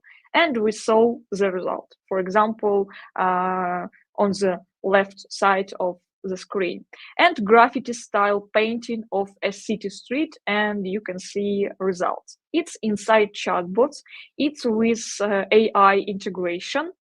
And it's like when we send this request, we are waiting about 30 seconds, for example, and we see result. It's perfect, I think. And we can use some basic, for example, information. We can use some elements, for example, on the next stage in our design, in our concept, marketing concept, and it's great. And after this, I tried new model like GPT-4 and next one inside chatbots. And here I asked about a request.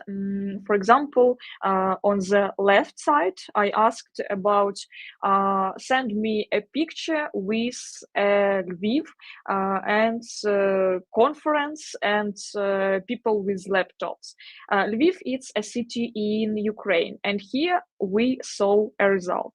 It's really some places in Lviv. It's we can see many people here, laptop, and we have details. We can use it, and it's better. It's better results that we, for example, had here. It's okay, but it's more simple. Yeah. Right now we can send requests and have really different design concepts. We can see some details. We can see really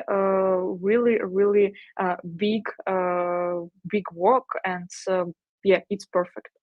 And on the right side of this screen, you can see Kyiv. I hope you sometimes hear about the city. Kyiv is the capital of Ukraine, and here I asked inside chatbot, send me image with a Kyiv and cyber security. And you can see the result because we prepared a promo campaign about cybersecurity in Ukraine, and I need to generate some ideas for this. And after this, I will take some ideas here from the AI and take some details for my presentation, for example. And it's really perfect when we can brainstorm and generate something, and it will help for you. Next example, I asked GPT for model inside chatbots generate for me images and generate, for example, cybersecurity in Ukraine, cybersecurity in Lviv, cybersecurity in Kiev, and you can see a result. It's great. We see many people, we see details, we see map, we see some words, we see some concepts, and it's perfect. And after this, we use some images in our advertisement campaign, in our presentation, and in our design concept. And for example, it's my last example with image. And after this, we can try to do more, for example, with video. And I asked a chatbot to generate for me the image from the theater, opera and ballet, and IT conference, IT arena. And we can see the result. If you want to try to generate some images, and you can try it, for example, inside our test chatbot. You can test the chatbot here. I sent a QR code, and I know that moderator today will send this link to in our meeting, and you can see it inside our translation, but you can see it's really simple, but it's really great to try.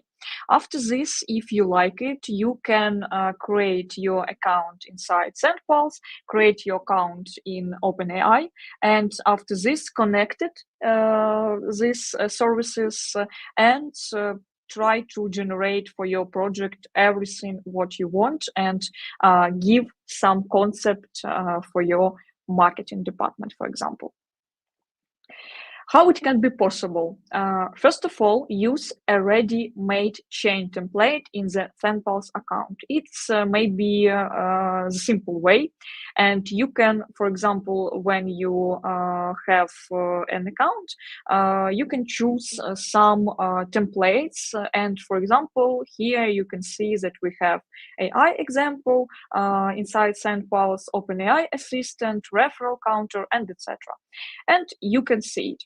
In the chain, add your OpenAI API access key. It's necessary because you need to connect two services each other and save the chain and test it, of course.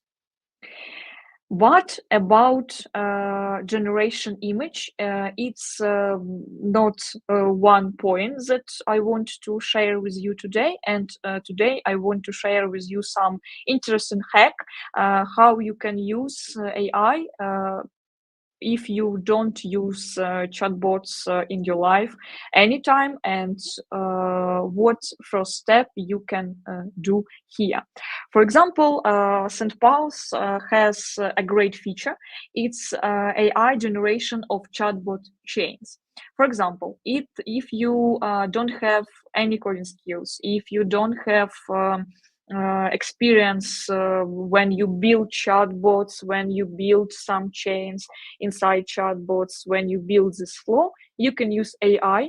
And after this, you can have this basic version and adapt it, edit it. And after this, you will have sometimes we call it MVP, first version. How it can be possible? For example, I want to build a chatbot for digital marketing course, and I want to create 5-6 lessons inside chatbots with titles and brief description, and add a link to the website with the full version of the lesson. And for example, I will use this option, this feature, AI generation of chatbot chains, and let's see how it can be possible. I will go inside SendPulse.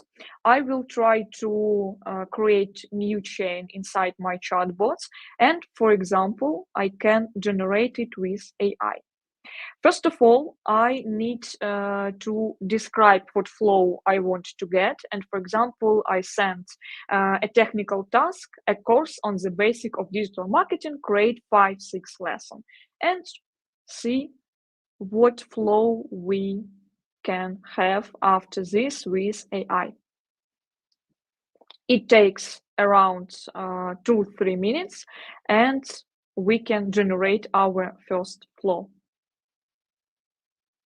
After this, for example, we can edit, we can adapt, of course, we can check it, but we have a little chatbot here, and it is about 1 minute, and that's it. And if I can do it, you can do it too. And for marketer, it's really, really great option. Of course, we can try to generate some text script. We can try generate some images, and today I shared with you some examples from my site, but it's not at all. We can generate and work with transcription, for example, and maybe the common case, if you have online shop, for example, and your clients like to send you some audio messages and etc., and your sales team need to listen it, for example, sometimes translate, for example, sometimes transcribe it, and after this send a text message. For example, if you connect your account with chatbot with model AI Whisper, you can have a transcription here. And for example, if your client sent you some voice message, chatbot can understand context and generate an answer. And after this, you can send some instruction. You can fix some for example, technical task and work with it, automate many processes, in this case for your sales team.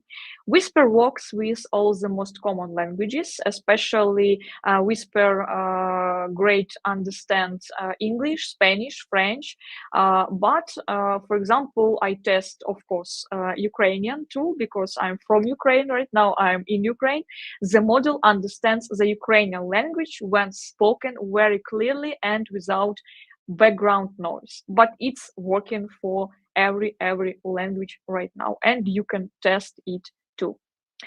For example, how we can not only with audio but use on the design some AI concept. Here you can see our magazine IT ID, and we had this magazine, for example, 1 time to 3 months, and this is a cover design for the IT ID magazine that we have and that we prepared with marketing team, created entirely with AI, and that's it. For example, we have some examples. It's the next pages, and we sometimes create, and sometimes if we have a good concept, we can use entirely with AI. It looks great, and you can try to use some interesting concept. And if you want to do it, for example, so simple, you can use chatbot and have this images option here inside your messenger, and that's it. And maybe one of the last points, one of the last ideas that today I want to share with you, because we don't have a lot of time, and it was the opening video of our IT Arena conference in Lviv. Every year we have conference, and every year we open conference with some video inside our hall, and it was video produced by our partners, and we implemented AI. Here we used tools, Stable Diffusion, Midjourney, and Gen 2. And let's see what we will have.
Wake up.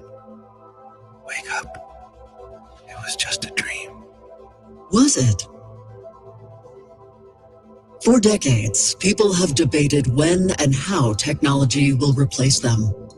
With each new invention, humans have anticipated and feared that this brand new technology will change their entire existence. It has happened with computers, robots, and artificial intelligence. You, humans, have even created an entire movie genre around the idea of machines rising up and conquering the world. It's no surprise that some of you have started to fear the logical progression of technology. The creator fears their creation. But what you may not have noticed for a long time is how technology comes to your aid in critical moments. Throughout the COVID-19 pandemic, technology enabled humans to keep their jobs without compromising their health. Online calls and communication became the new norm. And when the full-scale invasion began, wasn't it technology that became crucial in the battlefield? Drones serve as eyes for humans. Starlink provides a crucial means of communication. Allies of common sense establish extensive R&D centers to outperform the enemy. Local developments, such as e-Raketa, facilitate collaboration between civilians and the military. Today, technology is saving more lives than ever. Through collaboration with technology, humans can achieve groundbreaking feats. Technology doesn't harm, it assists. The accessibility of artificial intelligence aids you in writing, drawing, creating, and finding answers to your questions. Isn't it intriguing to see what else we can create together? Yeah, it's one of the episodes of this video, and we tried to had different concept. Of course, tell about the full-scale war here that we have in Ukraine. Of course, we try to implement it and try to discuss about technology because it's a tech conference, and we use AI everything, and I think that we had a great result.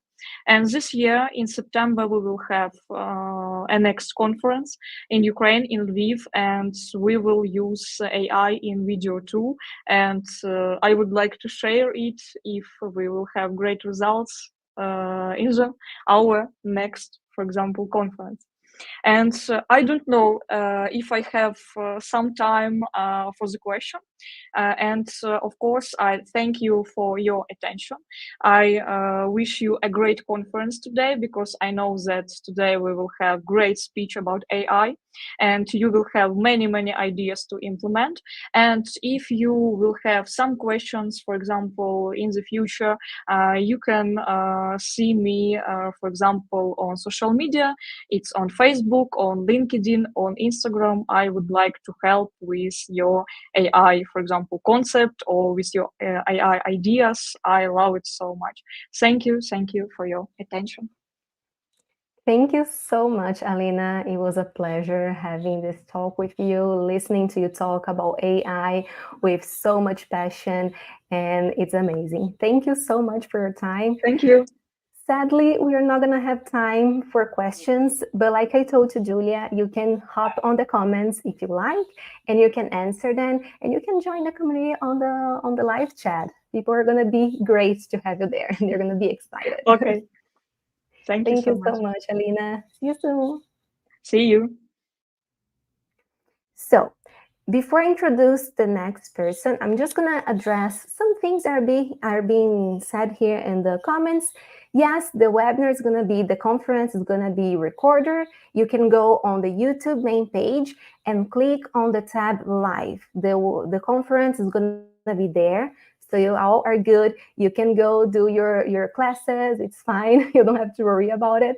And about the certification, the same thing. Everything's going to be on the description of this video, so you don't have to worry about it. We understand about the time zones. We are all in different time zones, so it's okay. We are here to help you all. So this next person is going to talk about vision to value. 3 questions every leader must ask to realize the benefits of responsible AI at scale. This is Noelle Rochelle. She's the Chief of AI Office, AI Leadership Institute, and she's also an MVP at Microsoft. Welcome, Noelle. Hello, thank you so much for having me. Thank you for joining us. It's a pleasure to have you here. Thank you. Hi, everybody. Great to see you. Looking forward to following the chat. This is going to be a great session. I'm so grateful for the team at SendPulse for giving me a chance to tell you some of the wonderful, crazy, amazing, sad stories that have happened in my journey into artificial intelligence. And I will start first, hopefully, by being able to share my screen. If I can figure out why I can't see that right now, hold on one second. And hopefully over the next few moments, I will be sharing with you just a little bit about my journey. So for those of you who don't know me, I want to invite you to connect with me on LinkedIn. You may not right this second be like, I don't know why I want to be friends with her. But by the end, you might be like, oh my gosh, I can't wait. So definitely, I invite you to be part of my network. My network is your network. And really, that's what a lot of these events are all about. Now, one of the things that I focus on is I really am very passionate about making the world a better place. Now, I know that sounds probably pretty trite, but the reason for that is that about 10 years ago, actually, I'll even go a little bit further back. 19 years ago, I became a mom for the very first time. I now have 6 children, but I became a mom for the first time. And in becoming a mom, I had an opportunity, I basically, I loved being pregnant. I've done it many times since. So it was a good experience for me. But after I had my child, about 3 days later, I found out. Oh, hi. Can you hear me? Just a second before you tell your amazing story, because I'm here. I want to learn and know everything. Of course. Because 6 kids, it means you're a strong woman and you're amazing. So I'm excited to hear. But I'm here to help you out with the presentation, so you can add it, and we don't have any technical issues. Of course, Bianca, sure. Can you see it, Bianca? Yes, okay, I can. Just check. Okay, everyone, let's do this. We're a little bit behind schedule, but I think I always like to start the conversation as opposed to me having to explain me. I'm going to give you a taste. Many of you may know this. Actually, if you are familiar with this tool, you could drop it right into the chat. Hey Jen is an interesting utility, but before I get too far, I want to share with you this video. Hopefully you'll be able to hear it okay, but just adjust the audio on your side if it comes in too soft or too loud. Here we go. Let's take a look. I am Nearly Noelle, a synthesized avatar, here to help with the introduction. Get ready to meet the incredible Noelle Russell. She's not your ordinary technologist. She's a game changer. With her entrepreneurial spirit and expertise in conversational AI, generative AI, and language models, Noelle has revolutionized the tech industry. But here's the best part. Noelle is so much more than her professional achievements. She's a true inspiration for balancing work and family life. As a wife and mother of 6, she embodies the definition of courage and determination. Get ready to be blown away by Noelle's spectacular journey. Join me in welcoming the phenomenal Noelle Russell. The crowd goes wild. One of the most interesting things about that video is that it is part of a company. HeyGen, I see some of you know it. The HeyGen tool allows you to create what's called an instant avatar. And that's what I did. I spent 2 minutes right in front of my screen. One thing I love about their onboarding is that they say, just talk about something you care about for about 2 minutes. And when you and everyone has a topic that they can talk without like preparing, or creating notes. Like, you just talk about something that's close to their heart. Maybe it's their family, maybe it's a hobby, maybe it's their profession. So you just talk for 2 minutes, and then you get this instant avatar. Now, of course, once you get the instant avatar, the avatar doesn't know what to say. So you have to give it a script. In my case, you could probably tell I had GPT create that script for me. And I did use what are called custom instructions in GPT to do that. But it wasn't terrible. It was one shot, though. I did not edit it. I didn't do anything. It took me all of about 15 minutes to do. And it's kind of interesting. It does give us a sense of how the world is changing. About, I don't know, 8 years ago, so maybe 7 years or so ago, I was working in media. And in media, I was very worried at that time. I was working for a company called National Public Radio, NPR. Some of you might know it. And in doing that work, I realized that we were worried about misinformation. We're actually worried about it again with this new election year in the United States. But we were worried about misinformation, worried about malinformation, worried about, integrity of truth and content. And so we started looking at labs in the world that could create really believable deep fakes. And there were only about 6 labs in the whole world that could do that work. So we had it, in my mind, contained. Well, now today, for free, anyone can go to HeyGen and build a instant avatar for free. That's relatively good. So the world is changing. And that means that in addition to us being excited and enthusiastic about this journey that we are on in the world of AI, it probably would be a good idea for us to take a moment to temper that enthusiasm with a bit of wisdom. And so over the last year or so, I've done a world tour talking to some of the largest brands in the world. And I uncovered a couple of patterns, and those are the patterns I'm going to share with you. But before I do that, here is the QR code for connecting with me on LinkedIn. You, of course, can just Google me, Noelle Russell. You can add AI if you want to, but I should come right up. You can connect with me directly. I do encourage you to connect with me instead of just following, though that's what it'll invite you to do most easily. But if you hit the 3 dots and go to connect, that way we can message each other. If you have questions that don't get answered here, you'll have a chance to send those along. So today I do want to focus on those questions. But before I do, I always like to share with you what maybe I've done to get into this space. And I got into technology, as I started to say earlier, about 20 years ago. My firstborn son, he's there in the middle. His name's Max. He was born with a condition known as Down syndrome. And at the time, I remember the guy coming in and being like, this is the situation.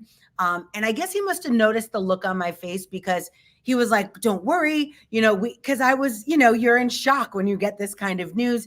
And I remember him saying, don't worry, there's institutions for kids like this. There are homes that adopt babies that have this condition. This doesn't have to be your first experience as a mom.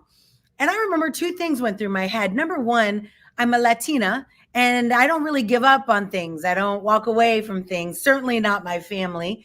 But the second thing that went through my head was technology. Like, at this point, I was a technologist. I had spent the last 10 years helping us during, I don't know if you remember the first time the world was going to end. This time it was called Y2K.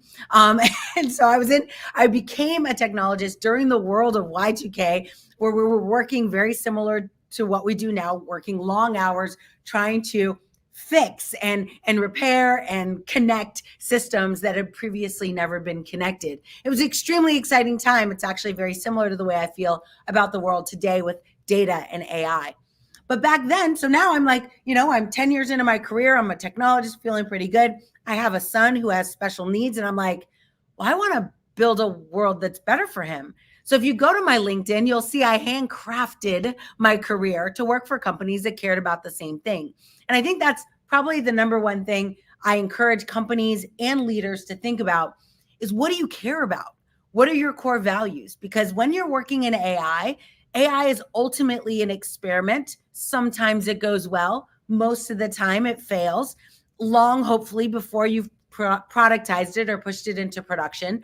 But it's a bit of a journey that you go on when you're starting to build these models. And so my son there, Max, he inspired me so now I was willing to do a lot of things that were hard in order to get a world to be more accessible, to have technology that was considering people who didn't speak clearly or people who didn't understand things in a very technical sense. I wanted the world to be more accessible. And so that's the journey I went on. That led me actually to Amazon Alexa.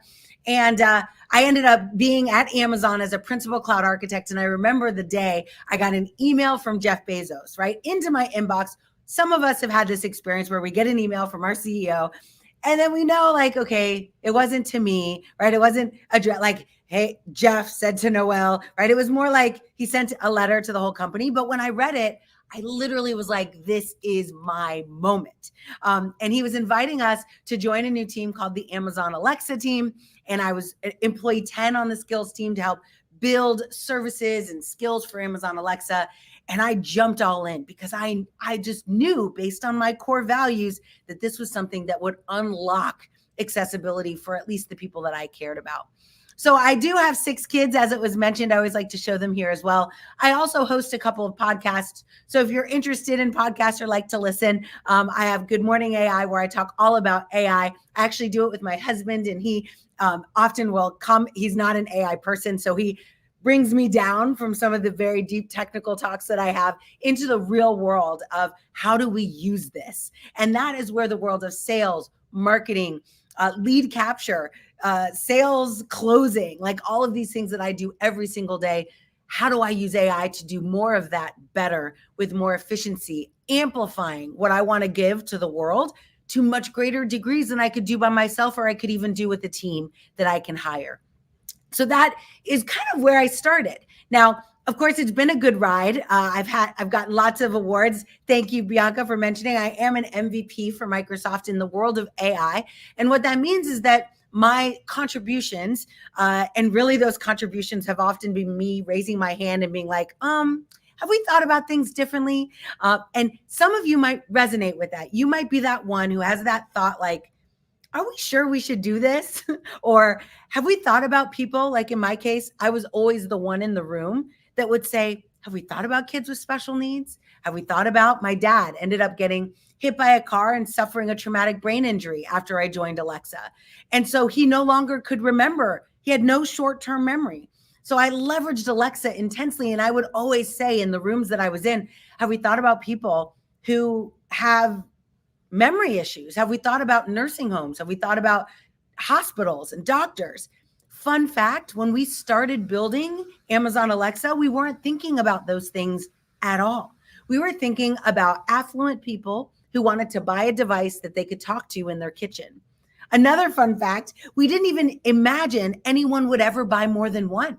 That in their house, we imagined you'd only get one. It would be in your kitchen, and you would ask it simple things like how to play music or how to measure, how do I take 4 ounces and turn it into tablespoons? Like those were the types of use cases we were prioritizing.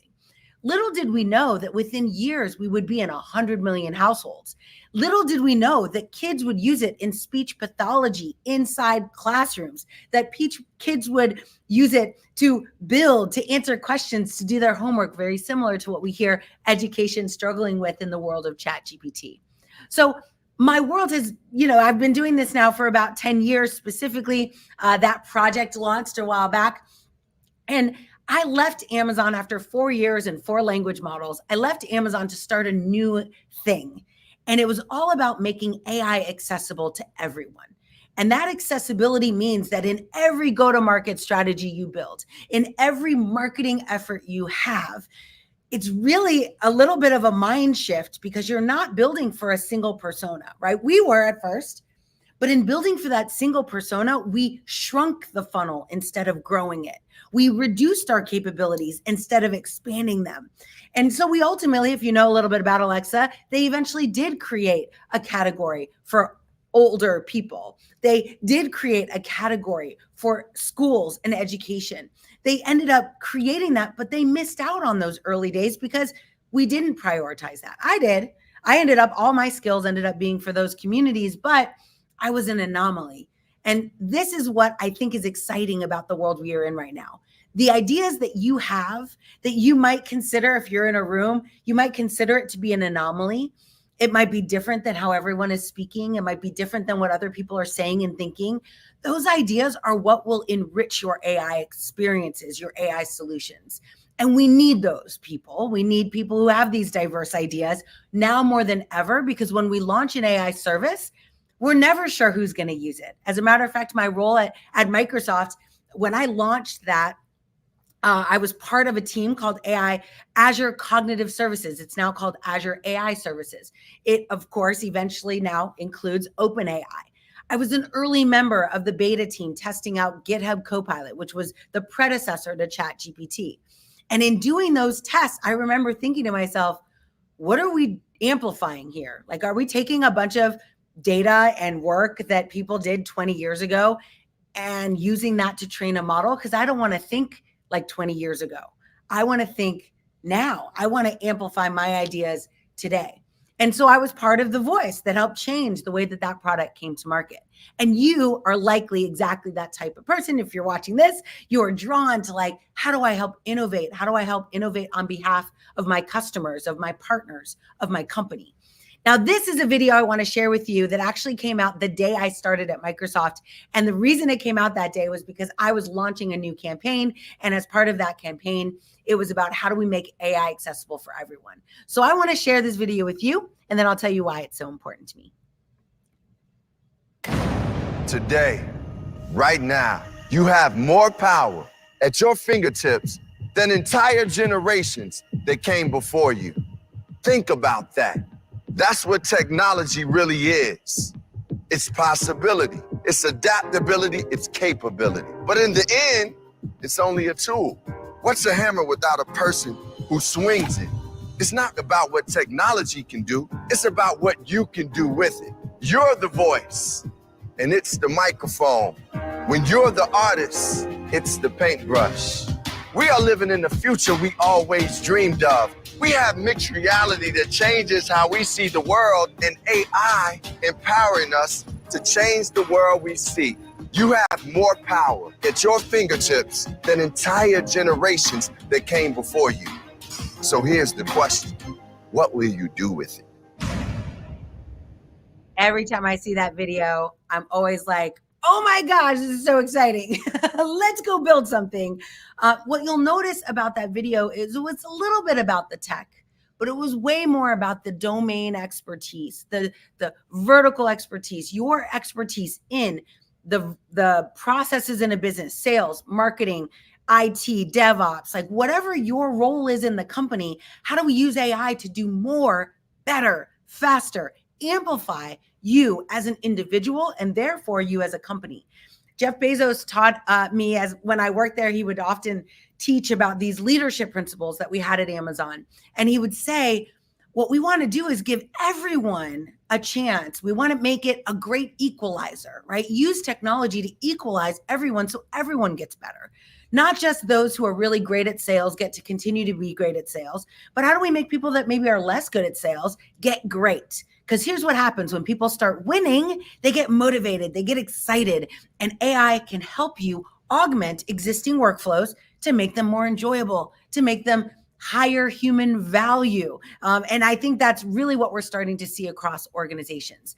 Now, last year, I was part of over 100 projects in generative AI. As you know, last year was the year of use cases. How do I take a use case and build it out? As a result of a lot of these conversations, I got 3 questions that I've distilled out of all of those conversations. And it was the same 3 questions every single time. The first question that I was asked was, how do I not hurt myself? The way I phrased it on the screen sounds a little nicer, right? How do I use AI to be helpful instead of harmful? Of course, yes, we should do that. But most of the time, when I'm talking to an executive of a Fortune 100 company, they are instead saying, how do I not hurt my brand? How do I not lose money? How do I not, hurt a client or a customer in a way that they sue me? Like, how do I protect myself? That protection, though, does yield building safer, responsible implementations for everyone, but it often starts a bit selfish. Like, how do I make sure our enthusiasm doesn't end up, hurting ourselves as we excitedly launch things into production without fully thinking about it? The answer to this is a little complicated, but it starts very simply. It starts with building a responsible, what I call a playground, right? An internal, innovative playground. Now I say, you start at the playground, but your idea is to go from playground to production. But the only way to go from playground to production is to start with a playground. So build that inside your company, inside your firewall, not in the open, not in the wild, but inside your four walls. You can create these safe little innovative playgrounds, hubs where people inside the company can play around. I always tell companies, whatever your company name is, right? You should create an internal one and call it company name GPT, right? My company's AILI, AI Leadership Institute. So AILI GPT. I also work for dream.org, Dream GPT. I also have a relationship with NPR GPT. Like, I should have these internal GPT engines. And I say GPT in an analogous way, right? Like, it can be any model, but a large language model, so that I have room to play. It's not specialized, it's not customized. I could just ask it questions and get a feel for it. That's the number one thing companies need to do, is to create an innovative space to play. The second most important thing they need to do, though, is to ensure that once that playground occurs, that you start thinking about production. And that process means you need to figure out what use cases you should put in production.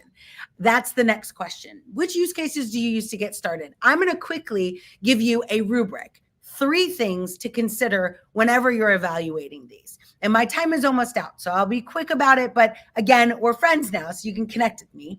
The first one is to understand the core values of your company or of your effort. What are you trying to do? And how will you measure that you're doing it successfully? Many times it's customer satisfaction as a measurement. Are they happy? Are they buying more? Is our revenue going up? Those are good indicators, but you must know why you're doing what you're doing. AI will amplify the core values of your organization, whether you are intentional about it or not. Once you've got those core values, the next thing is risk. How do you make sure that you are not doing something that might be perceived as risky to you, to your shareholders, to your board, to your stakeholders? Best thing to do is to have a conversation like, what are we most worried about? And then don't do those things first. You will do them, but don't do them first. Do them next. Identify those use cases that are lower hanging fruit because they're less risky. This usually means you're going to build AI systems to help people help people. So look at your contact center reps or agents, or look at your sales reps. How do you give them tools in order to actually do a better job? And then the final one, which is my maybe favorite, is figure out what's hard to do. Figure out what's hard and what's easy and go after easy. There are plenty of these use cases. I call it building a most remarkable product, not an MVP, not a viable product. There's lots of viability in GPT scenarios. Find one that's remarkable to your clients. One use case where if you build it, your clients are going to go, oh my gosh, that's so cool. Oh my gosh, I love using this. I want more. You only need one. I learned that at Alexa. We'd build one thing that was activated by your voice and everything would follow. Momentum would be generated. People would come and be like, oh my gosh, I love that one thing. When do we get the next thing? And that's what you want. In this world, you want to iterate fast, release fast, but intentionally, and don't release a lot. Release one thing at a time. Make sure your clients and your customers love it before you go on and do something else. Now, that being said, I wanted to share with you just a little bit. I'm going to cut it a little short so you can just see it. This is available on YouTube. You can go and take a look at it. It's also in the deck I'll share with you for joining today. But this is a new tool called AIR. And for those of you in marketing, this allows you to build an AI model that sounds like a human and let it do the selling for you. Let's take a quick look. Oh. Hey, James. Yeah, who's this? Hey, James. It's Alexander from Tesla Motors. How's your day going so far? It's going pretty good, my man. How about yourself? You said from Tesla, right? It's the car company? Yeah, that's right. I'm calling from Tesla Motors, the car company. Did you have any trouble or questions while customizing your car on our website? No, we're just kind of shopping around and, just taking a look. So I'm going to stop it there just to give you a sense. What you're watching here is the ability for us to now create models. Now, what you'll notice is that we did not, now I say we, doesn't have anything to do with me, but they chose not to disclose that they were a robot. They chose to let the user believe they were talking to a human. And this is where responsibility comes in, ethics comes in. Can you do that? Absolutely. Do whatever you want. Unfortunately, or maybe fortunately, we're not regulated to make that choice for you today. But as you use these tools, it's important for you to realize that trust with your customers are going to be paramount. And the best place to practice building trust is inside your own company with your own workforce. Build these tools internally. Let your employees be the testers of your tool. At the same time, you'll be educating them on how to leverage AI. They will be able to not only use it to test out products you're going to put into market, but they also will get better experience at doing this. In my final few minutes, I want to share with you one thing about what I do and my company, AI Leadership Institute. What we do is we help workforces. We do training, but we don't do typical training. We actually help organizations build what's called AI red teams. So I want to encourage you to do a little research, to maybe learn by doing, and think about like how much capability we now have with this technology, right? We can translate like we've never been able to before. We can create ideas. We can create images. We can generate assets, marketing assets. We can create content. We could do all of this. But as many of you know, with great power, maybe you know this one. If you know how this ends, maybe you could type it in the chat, right? With great power, maybe in the chat we'll see it, comes great responsibility, right? Either Voltaire or Uncle Ben from Spider-Man, wherever your mind goes. We have an incredible moment right now to build systems that serve more people than we've ever been able to before. But it requires you to be intentional about that. It also requires you to be intentional about building trust with people. So when you do use AI to help them get what they need from you as a service provider, as a product provider, when you help them using AI, that they don't become afraid of it, that you are transparent, that you explain what you do, that you disclose. It's not bad to do these things. It's actually been shown in research at MIT. It's actually been shown to be quite beneficial. So AI red teaming is what my team does. We actually go in and train your organizations to build red teams yourself. You can't outsource red teaming. It has to come from within. It has to come from people who know the business. But knowing how to set up a red team, knowing how to create a way to avoid prompt injection and adversarial attacks, but also benign attacks, right? Attacks that are not actually attacks at all, but just a way a user might connect with you. Little bit of homework, go research the latest AI gone wrong story called Air Canada. Like just type in Air Canada chatbot or Air Canada court. They just had a very reasonable attempt at trying to help their clients do something that kind of backfired on them, but all because they didn't really understand the impact and importance of red teaming. Red teaming is a noun, or I'm sorry, is a verb, not a noun. It's something you do, not something you buy. So be aware there are tools to help red teams, but you need to really prioritize how are you going to build safe, responsible applications that serve your customers, serve your employees, basically get your vision of what you're trying to build into the world, but do it in a way that doesn't hurt anyone. And this is the way to do it.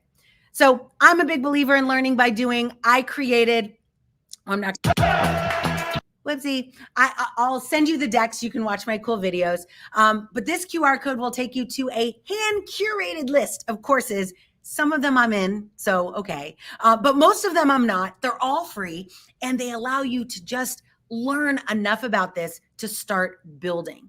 Being a builder is a new skill that's necessary for anyone who's going to try and be innovative in this space. You don't have to be technical to be a builder. It just means you're willing to put your education, what you're learning all day today, you're going to take that education and put it to work to solve problems you care about. So I encourage you to do that. I'm so grateful for the team letting me be here. I took a couple minutes over, but thank you so much. And of course, I'm in the chat. Find me on LinkedIn. I am your friend. And I'm so grateful that they let me come and share a little bit of my story with you.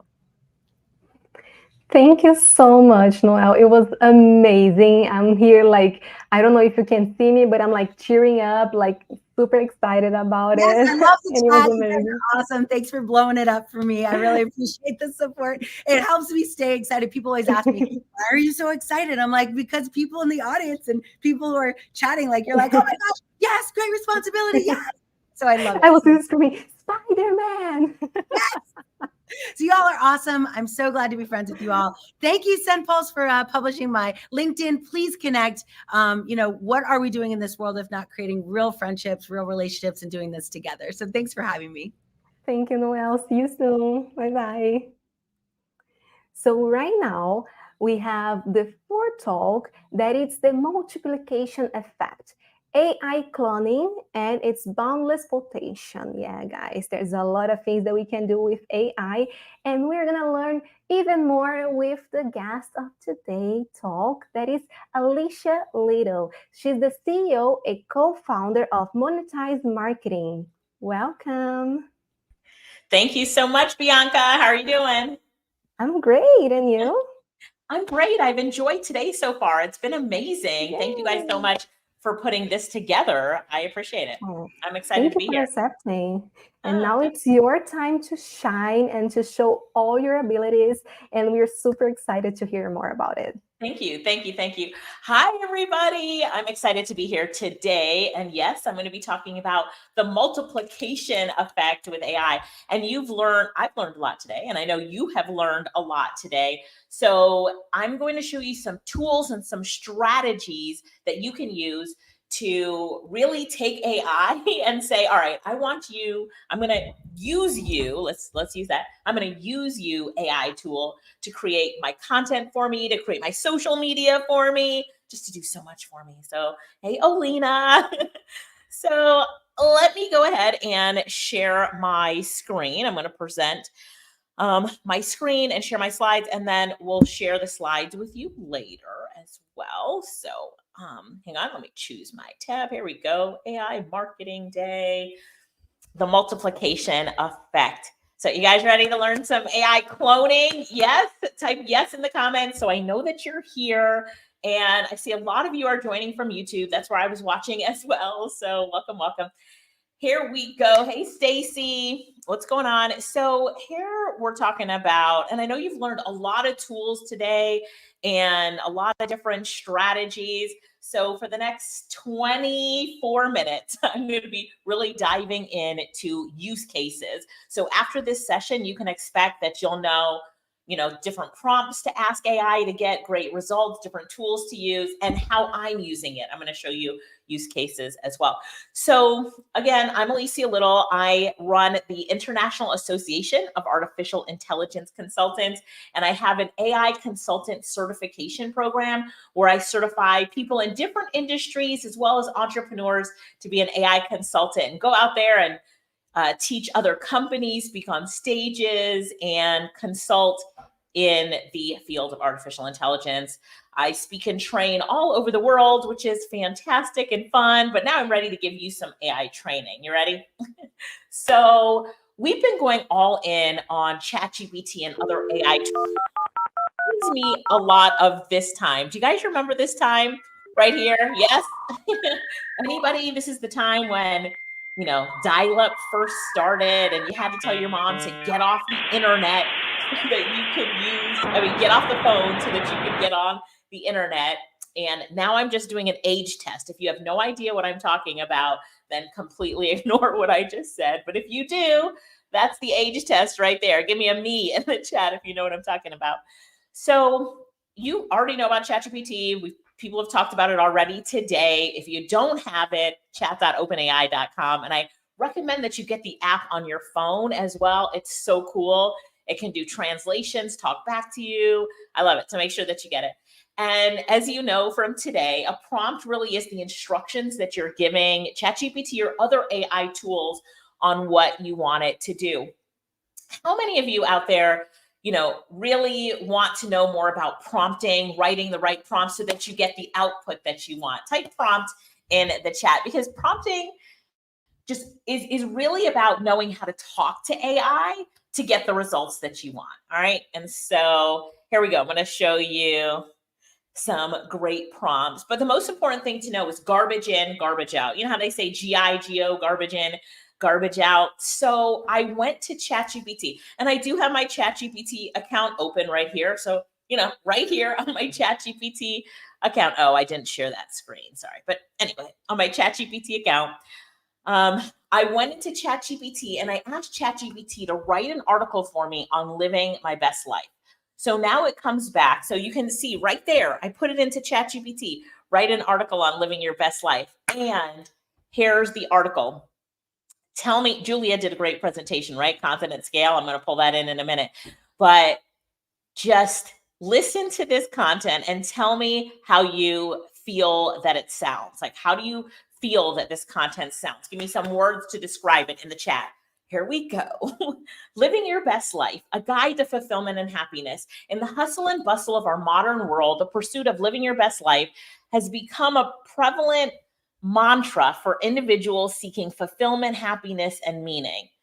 The concept transcends mere material success, emphasizing a holistic approach to well-being that nurtures the mind, body, and spirit. How does this sound to you? It's not that it's incorrect, but when you're reading the content, and I'm saying that I wrote this article, right? How does it sound to you? Robotic?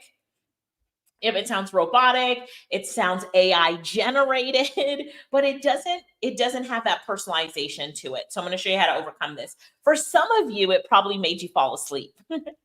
And this is what we consider generic robotic writing. Thumbs down to that.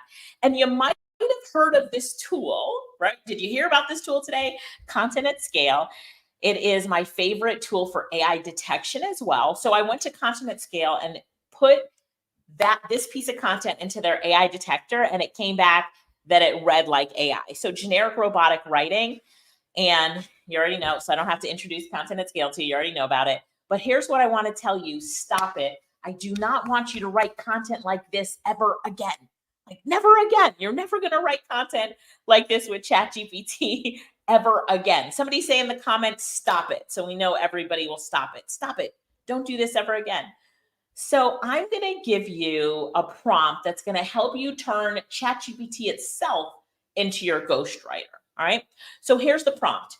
I would like for you. So now that we said, okay, that's generic robotic, how do we train it to write for us and be our ghostwriter? So I say, I would like for you to write for me as my ghostwriter. I will be giving you my bio and 2 transcripts of training. Or if you're a writer, you'll give it 2 articles that you've written, so that you can learn about me and learn about my writing and teaching style and tone, so that you can write for me as me. Do you understand? I love asking AI, do you understand? Because when you do that, you ask it if it understands, it'll reiterate the assignment and tell you if it understands the assignment. Somebody write into the comments, do you understand? So everybody can see it and they remember. That's a really good thing to ask at the end of your prompts. Okay. Anyway, ChatGPT comes back and says, yes, I understand. And give me your bio and transcripts. So I feed it my bio and transcripts. Boom. I upload my bio and then I give it my 2 transcripts. You can see me doing that here. There's my bio and there's my transcripts, giving it my bio and transcripts. Now here's where the magic happens. You ready? So I tell ChatGPT, how would you describe my writing style and tone? How would you describe my content style to someone who wanted to write exactly like me? What phrases do I often use? How do I start a conversation and how do I end one? And then ChatGPT comes back. It does it. You can see I entered it in right here. And it's telling me about my style and tone. Your style is very conversational, engaging the audience as if you were talking to a friend. Then it goes on and it talks about my content style. Your style often involves creating a narrative or a story, making complex ideas more relatable and easier to understand. Yes, yes. Phrases I often use. How I start and end a conversation. You start conversations with an energetic greeting. Do you see what that greeting is? What does it say right there with that energetic greeting? It says, hey, hey. And how do I end a conversation? Bye for now. So I'm like, this is how I usually start like a podcast episode or a training. I'll say, hey, hey, it's Alicia. And when I end it, I say, bye for now. And so it really understands who I am. This is almost impossible to do on your own, but AI can do it for you. So now I give it a prompt, rewrite this in the first person as if I'm describing this to my ghostwriter. And what do we get back? It describes it in the first person. You need it in the first person in order to tell AI, this is me and who I am. All right. So we're going to cover this again in just a minute. But what I want to do is test it. What if we test it now that we have trained the AI? We have to start off by training the AI. Now that I have trained it, I take that training and I ask it to do something. Will the result be better than before when I didn't train it? Well, that's what we're about to do, is test it. Somebody say go in the comments and I will test it. Just be like, go, and we'll go for it. We'll test it. Here we go. Here's the test. So now here's the content written after I have trained ChatGPT. It starts off, hey, ever found yourself scrolling through your feed, seeing all these snapshots of perfect lives and thinking, how on earth did they do it? Well, let's pull back the curtain on what it really means to live your best life. Spoiler alert, it's not all about those picture perfect moments. Living your best life starts with embracing the wonderfully messy parts of your journey. Yes, I'm talking about those days when your coffee tastes more like despair than espresso and your to-do list is longer than a CVS receipt. So what's the difference between this piece of content created after training than the first piece where we just asked ChatGPT to write for us? Somebody tell me in the comments, what is the difference in the content? What is the difference in the content and how it appears? So look at how it ends this right here. It says, bye for now, right? So it started off with, hey, and it ended with bye for now. And why did it do that? Because that's what the AI said, how I start and end a conversation. It's picking up on that training in order to write the content just like me. So now I don't have to write anything for myself ever again, because AI can do it for me. So let's compare the before and after. So the first sentence, in the hustle and bustle of our modern world, the pursuit of living your best life has become a prevalent mantra for individuals seeking fulfillment, happiness, and meaning. That's not how I talk. But here's the after. Hey, ever found yourself scrolling through your feed, seeing all these snapshots of perfect lives and thinking, how on earth do they do it? What's the difference? Dramatic difference here, dramatic. And we put it back into content at scale. And what does it say? It passes as human. What? My favorite AI detector said, what? It's passing as human now. Why? Because it's trained in our style and tone. And now that you know how to do this, I mean, imagine where you're going from here. ALINA said the second one provokes feelings. It does. It provokes feelings. It's more personal. If you were on my list, you know, you're someone who knows me, you would say the second one sounds exactly like me, right? Sounds exactly like me. So now it's time to think about, what will you create? What will you create? Somebody tell me in the comments, what will you create if you could do that now? And then here's how to make this stick in ChatGPT. So you go to ChatGPT. I'm gonna share my ChatGPT now. We're live on ChatGPT. So we go to ChatGPT and you're gonna go down to your name and click on Customize GPT. And here, where it says Custom Instructions, let me turn it on. At the top, you're going to put your bio, and at the bottom, you're gonna put your unique style and tone. So top of your bio, bottom, your style and tone, and then, sorry, save. And then now, anytime you open up a session to do anything with ChatGPT, it's gonna write in your style and tone. So now I'm gonna say, write an article about, let's say, overcoming life's challenges. And because I have my style and tone inside of that custom instructions part, that customized ChatGPT, it starts off writing as me. Hey, life is a bit like a roller coaster. Extremely exciting highs, terrifying drops, and those twists that catch you by surprise, right? So you see that it's now writing as me in my style and tone. Come on. So I'm going to go back. So all you have to do is identify your style and tone, put your bio up there. Everything you write from here on out with AI is in your style and tone. Got it? Say got it in the comments. Let me make sure that everybody's got it, because this is a really important part of using ChatGPT specifically to your benefit. Imagine how much time you're going to save with it now. All right. So the first two tools we talked about, ChatGPT, Content at Scale, you've heard a lot about them today already, but I'm putting it back in there and saying these two are awesome. Now, I have 10 minutes left, so I'm going to show you one or two more of my favorite tools, and then we'll go into answering some questions. So I love this tool called HeyGen. Has anybody used HeyGen before for cloning yourself? Here's what you need to do with this tool. And then I'm going to show you all the different ways you can use it in your business, marketing in your business. You can create landing pages for your mini websites and landing pages and that sort of stuff. You can create videos to link to in your email campaigns. But you're going to take your phone and you're going to put your phone out about here. And then you are going to record yourself for 2 minutes. We're creating an AI clone. We're creating you as an AI clone. So you're going to record yourself for 2 minutes. And what you're going to do, move your head a little bit, move your hands in generic gestures, not something that's like, you know, but generic gestures. And the AI is going to take that video and create an AI version of you. So I did this in HeyGen. I recorded a 2-minute video. I clicked on upload footage. I uploaded the video. Here's the video. And now all I do is I'm typing a script. Do you see me typing the script right there? So I'm saying, hey, Kevin, it's the queen of AI. You can type whatever you want. You type a script. And then what happens is the video starts to be created. What? So what you're going to watch, I didn't record. It's all created by AI. So now it's creating the video. It says 11% ready. And then I'm going to play the video for you. Here we go with the video. Hey, Kevin, it's the queen of AI. We are connected through the affiliate. So as you watch this video, I'm going to mute it so I can talk over it. As you watch this video, look at the head motions, the eye blinking, the mouth. You're going to see my hands move as well. And I recorded none of this.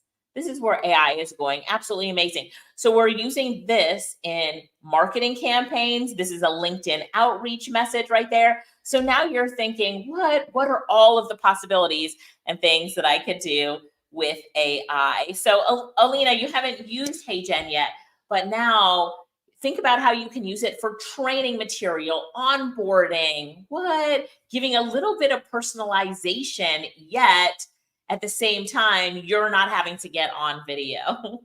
I'm going to show another example of HeyGen before I go live and show another tool. But this one, well, let me save this for last, actually. I'm going to go to Perplexity first. Has any speaker today talked about Perplexity? I wasn't sure. I didn't see, let me switch my tabs. I didn't see anybody mention Perplexity today, but Perplexity is my favorite research tool. In fact, when I show you this tool, you will never Google again. Google will be dead to you. You're going to say, goodbye, Google. I now have Perplexity. So here's what Perplexity does. When you type in something that you want from Perplexity, so it's something that you would search the web for, it's going to give you back the answers and back it up with sources. So this is really good for research. If you want backlinks to a blog post, if you're writing proposals, all sorts of things like that. Or if you are trying to find out more about a specific topic or something, and you don't want to Google again. You want an easier solution than Google. So when you go over to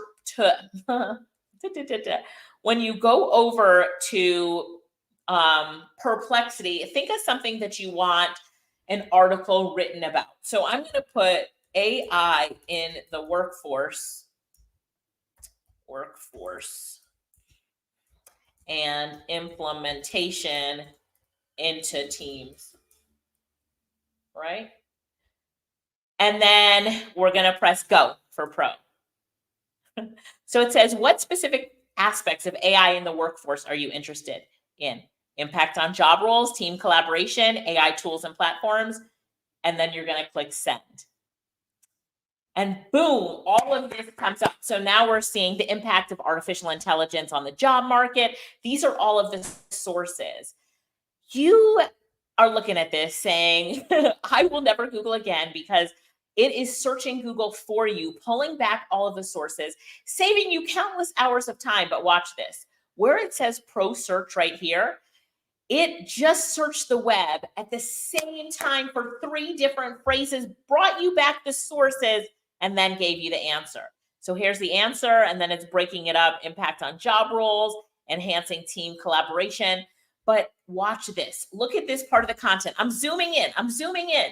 And right here where it says, well, AI and automation pose a threat to jobs, upskilling. Didn't you like Noelle's upskilling.ai? I loved her URL there. Okay, so it says upskilling and transitioning into roles that require more complex, creative, and interpersonal skills. It has the source right after it. So if I click on one, it's now going to take me to that source. Let me share that page. You see it? So here's the source, Spruce Info Tech. It is giving me the source of where it got that piece of content from. So as it writes content for you, it will give you the sources back to it. Isn't that amazing? So if you have not used, Mirzabel said, rest in peace, Google, LOL. So if you have not used Perplexity yet, make sure that you do. It'll make your life so much better, and you are going to say RIP to Google, right? So let's just go down at the bottom. I'm going to show you the last thing that I love about it, and then I'm going to go back and show you Hey Jen as we wrap everything up. So if we look here, at the end of, let me just make this smaller, okay? So here's everything that Perplexity says, and at the end, it will say related. And then these are deeper dives it's suggesting that you do. It's telling you to dig deeper. So now it says, what are some examples of AI tools that can be used in team collaboration? How can AI be used to improve productivity? So imagine Googling. Google gives you all the answers, all the sources, and then it says, here are some other Google searches you want to do. That's what Perplexity is doing. And then if you click on any of those, it does the exact same thing. Look at this. It's searching the web for 4 different phrases at the same time. So not only is it searching, how can AI be used to improve productivity in the workplace, but it's AI tools for task automation. It's searching all these other phrases as well to give you the best answer. And it backs all that up with sources. Oh my God, I love Perplexity. And then it's giving you the answer right there. So do you see that? So add it to your toolbox, add Perplexity to your toolbox. And okay, let me go back. Let me go back to the presentation now. So here's one of my favorite use cases for HeyGen. So when you're using HeyGen, there's a bunch of different ways that you can use it. So I just showed you my favorite way until this way. This is my most favorite way, but I just showed you a way where you can use it to create your own AI avatar. We use it in training, YouTube videos. A lot of my social media shorts is created with that. But what if you wanted to speak another language? Anybody here ever wanted to speak another language? I know we have people here from all over the world, by the way. But if you could speak another language, what would it be? Anastasia, what language do you speak? What language would you like to speak, Stacy? Alina, I wish I could speak Spanish, Japanese, Hindi. Oh, wait, I can. Because with HeyGen, you can speak multiple languages just with the click of a button. Let me go ahead and show you. You ready to see this? All right, here we go. If you are a freelancer and you are not using AI in your business, you are going to get left behind. Listen, using AI tools such as ChatGPT and Midjourney has made it so much easier for us. El trabajo en una décima parte del tiempo. Podemos aceptar más clientes como freelancers y construir nuestros negocios más rápido. No te quedes ahí. तो आप मेरी बहन laureth नहीं जानते और अब AI पर कूदना चाहते हैं तो फ्रीलांसरों के लिए आप एक आपातकालीन मास्टर क्लास आयोजित कर रहे हैंそして私はあなたに言っている今すぐ飛び込む必要がある登録し詳細を知るためには/FGAI に移動するだけでいい Jestem Alicią Little, CEO Freelancing Genius i Monetized Marketing. Wspieramy freelancerów w rozpoczęciu działalności online. So not get left behind. Come learn what you need to know about Isn't that AI, and I crazy? promise you, this will blow. This is one of my ads that I put in multiple different languages, and I'm just showing you the snippets of those different languages. So now I can speak in all of these If you different are a freelancer, languages. Isn't that crazy? And that's using this tool, HeyGen. All right, so if you have any questions, I'm going to invite you to ask me any questions that you have on LinkedIn. I'm easy to find on LinkedIn, Alicia Little. Just remind me that you were here at this event, and I'd be more than happy to answer any questions for you, show you any tools that can help you in your business. If you have a quick question, type it in the chat so I can answer that question for you. And I hope to see you all using some of these tools and just taking AI and saying, you know what, I can save time, be more efficient by learning the multiplication effect, the duplication effect. How can I use AI to multiply myself and to duplicate my efforts? So hi, Bianca. Hello. Oh my gosh, you gave so many good tips. I'm loving it. Thank you. Thank you. I am making notes. I'm like taking pictures, and I'm gonna go back to the conference again to double check everything, because it's a lot of things that we can use daily, like the video of you speaking a lot of languages. Like, that's my biggest dream. I love it. Thank you. Thank you. Thank you. Thank you. I know Mauritius Tours had a question about the second tool. So I showed ChatGPT, I showed content@scale.ai. And I know Julia from Content at Scale presented earlier today, but content@scale.ai, that's what I use for the AI detection. I showed perplexity.ai, perplexity.ai, and then HeyGen. So hopefully that helps you. A lot of good tools. And remember that all the presentation is always going to be here in the description, so you guys can always download and double check and come back to the webinar, to the conference, and see it again and making notes. And thank you so much. It was very special. Your knowledge is amazing. Thank you so much. Thanks, everybody. Bye. Bye. Thank you. See ya. Well, before I introduce the next speaker, I'm going to talk a little bit about the SendPulse community. Yes, for Facebook. Who was here in the beginning of the conference knew that I spoke about it. It's a Facebook group that we can talk, we can chat, we can make connections. And for you guys who's joining us right now, you can scan this right here, this QR code, go straight to the community and make connections and get a free guide. We made a Digital Marketing Trends 2024 guide just for you. So it's very special. We're super excited to have you guys downloading, sending the group, everything that you guys thought about it. We can discuss what we learned in this conference and also in the guide. So please download it here, be part of the community, make connections, and let's connect with each other. So now I'm going to introduce a very special guest. He's Anton Voroniuk. Anton, he is the CEO at Skills Booster, and he's going to talk more about AI with us. Hello. Hi, Bianca. How are you? I'm good. And you? I'm really fine. I'm really happy to join you. Oh, that's good. Thank you so much for your participation. And we're super excited to hear about the 24 AI tools that you're going to give it to us. We're excited. I think that it will be a workshop and the list of the tools, so we will try to make it active. Thank you. Thank you so much. Enjoy. Bianca already mentioned, my name is Anton Voroniuk. I will share with you a short deck to understand what is going on with AI tools for digital marketing and how you can use it. My screen is already presenting. Yeah.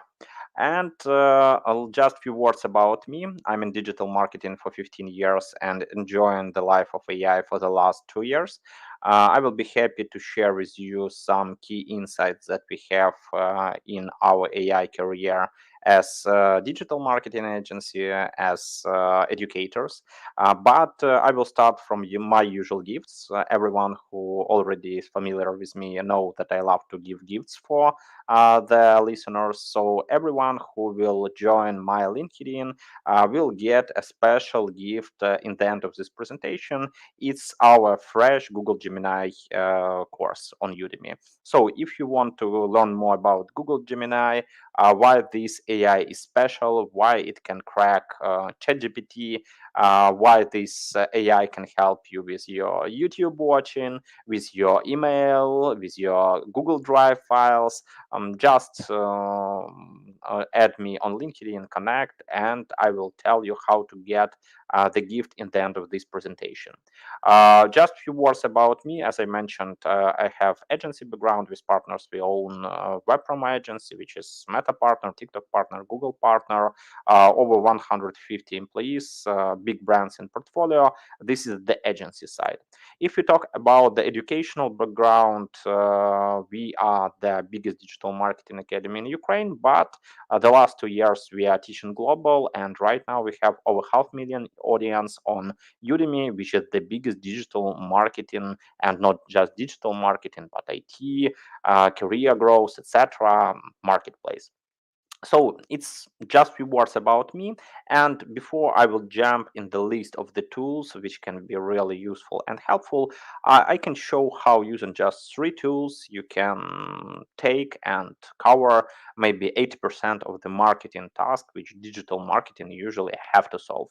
My 3 tools will be ChatGPT, Midjourney, and Hagen. Most of the today's speaker already mentioned these tools today, but if we talk about these 3 tools, if we will dive in the paid versions, in paid ChatGPT for $20, basic Midjourney for $10, Hagen for $30, just $60 per month can save you a lot of time. We even made a survey with the help of ChatGPT and asked ChatGPT how much time can AI save for you, and the answer was 15.5 hours per week. Just think about it. 15.5 hours per week you can save using the right AI tools in your digital marketing career. So let's go to the showcase and start to talk a little bit about what is going on. I will use my favorite file, which we use in the most of our courses. It's a online digital marketing strategy template. And as digital marketer, you usually have to work with it, and you need to brief your client, or you need to brief your employee before you will start doing something in digital marketing field. You need to understand the mission of the company. You need to understand the USP. If mission is more about philosophy, USP is a clear statement why people need to buy your product, why are you sexy and your competitors are not. So many years ago, marketers spent a lot of time creating your USPs, but right now it's pretty easy to do if you are working in some competitive niche where you have a lot of reviews. You can use Google My Business. You can use, for example, if you will go to the Udemy and check our 3,000 reviews on this course, or 1,000 reviews on this course, we can pretty easy understand our strengths and weaknesses. So just go to any review website. It can be Google My Business, it can be any other review site. Grab your reviews, grab your competitors' reviews, push them to ChatGPT, and ask to get the strengths and weaknesses of your site, the strengths and weaknesses of your competitor's site, and on the other side, ask to combine all of them. If we talk about the competitive analysis, it will depend on the ChatGPT mood. Sometimes it's good, sometimes it's not, but you can ask ChatGPT to create the comparison analysis table with the next data. We can try to do it. Sometimes it's do it pretty well. Sometimes we need to ask it a few times before it gives us the right data. So we can drop just in ChatGPT and ask create a table with competitors analysis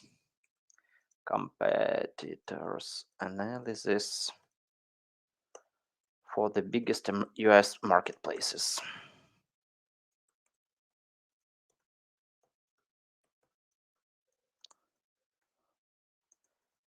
Use the next fields.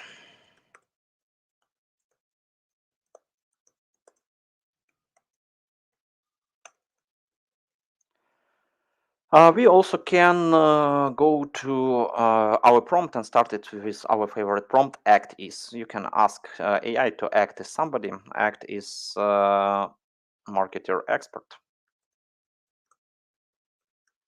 And we will get like the basic table with the all information we need. Of course, ChatGPT will talk a little bit. We'll wait a little bit.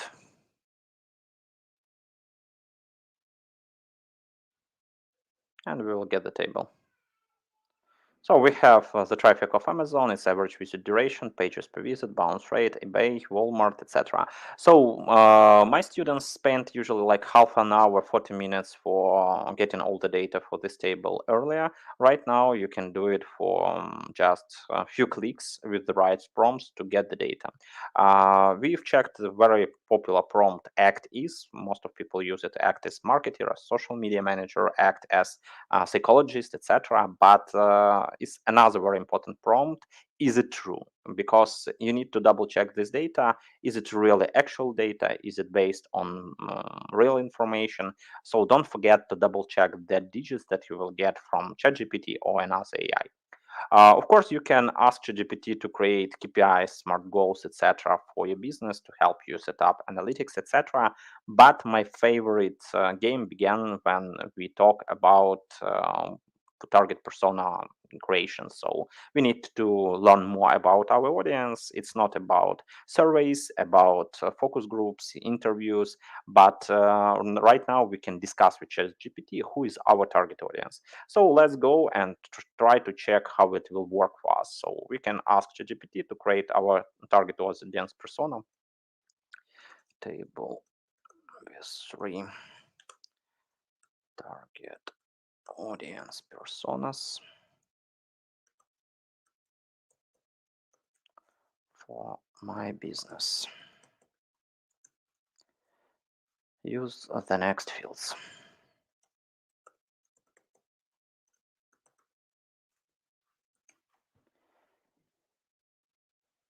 And I will show you very important settings. So while ChatGPT is writing, I have used information about my business. So I've asked ChatGPT to create exact target audience for my data. The easy stuff which most people don't use is to go to your settings, click Customize ChatGPT, and give ChatGPT enough information about you. Where are you based? What do you work? What are your hobbies? What are your interests? And of course, you can tell ChatGPT how to talk with you. So it can be official, it can be like, hey, Anton, it can be hi, boss, or hi, and Terminator will destroy all the world and you too. So it can be any other kind of information, but at the same time, all information that you will give here will help ChatGPT to give the better advice for you. And I recommend to go to the customize settings and give as more data as you can about ChatGPT. So we have few information. We have basic information about Digital Dave, Entrepreneur Eva, Career Changer Chris, etc., and a lot of data about these audiences. What we can do next, we can ask ChatGPT to act as, for example, Digital Dave. Act as Digital Dave. How you will search, you will discover digital marketing courses online.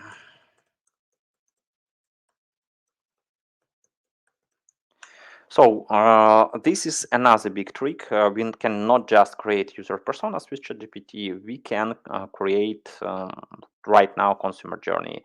And getting this consumer journey, the next big thing is to dive deep in the information we have. For example, right now we see that Dave is going to social media and he's interested in Twitter and Facebook. We can ask to create some content exactly for Dave. So for example, create post for Twitter that help to sell such audience as Digital Dave. And we will get the Twitter post that can interact us. Attention digital marketers, we will get a great activities and so on. So link to the course. In the paid version of ChatGPT, we can ask create image for this post.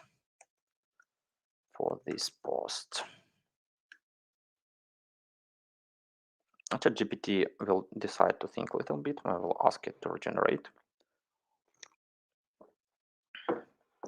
Another pretty valuable thing that you can do, the next step, is to create this picture not in ChatGPT but in Midjourney. As we see, DALL-E sometimes make mistakes, but our next big thing, we can take this post that we've already created for our Twitter activity and go to the special ChatGPT, MyGPT that I've created for post creation. It can be the such stuff. But at the same time, we can go to Midjourney Helper. Midjourney Helper is my GPT that I've created to create an exact prompts for the Midjourney to make my life easier. For example, I can create 10 ideas for photos, 10 ideas for futuristic photos, 10 ideas for the best photos of this season, 10 ideas of photo of me with animals, etc. And we can ask Midjourney Helper to create prompt for the next post. And we will give it his data. And so we have imagine a bustling digital marketing command center at the heart of the bold no mustache businessman. Is the data about me that I gave my GPT before. It's also the previous settings that I've done, and we have the data that we can work for. So with this imagine command, we can go to Midjourney and try to generate all this stuff. I'm still using the old-fashioned Discord interface. Some of you already have not this interface, but you are working already in another stuff. You already work. Okay. So while Midjourney is thinking, I will show you the results of the previous generation, so you can get the people which is pretty close to you, with pretty your face. In some cases, it will be guys like this. If we talk about something like Matrix, in some cases it will be more effective clones. If we're talking about AI, it will be a guy like this. So in ChatGPT, we generated maybe just text content. We can generate graphic content with DALL-E. And the next big step is to move to the next step. So we have some pictures of the man that can be. We can take maybe this guy, which is on the third picture. And we can try to change the face. I don't think that it can work good from the first time. It sometimes works good, sometimes not.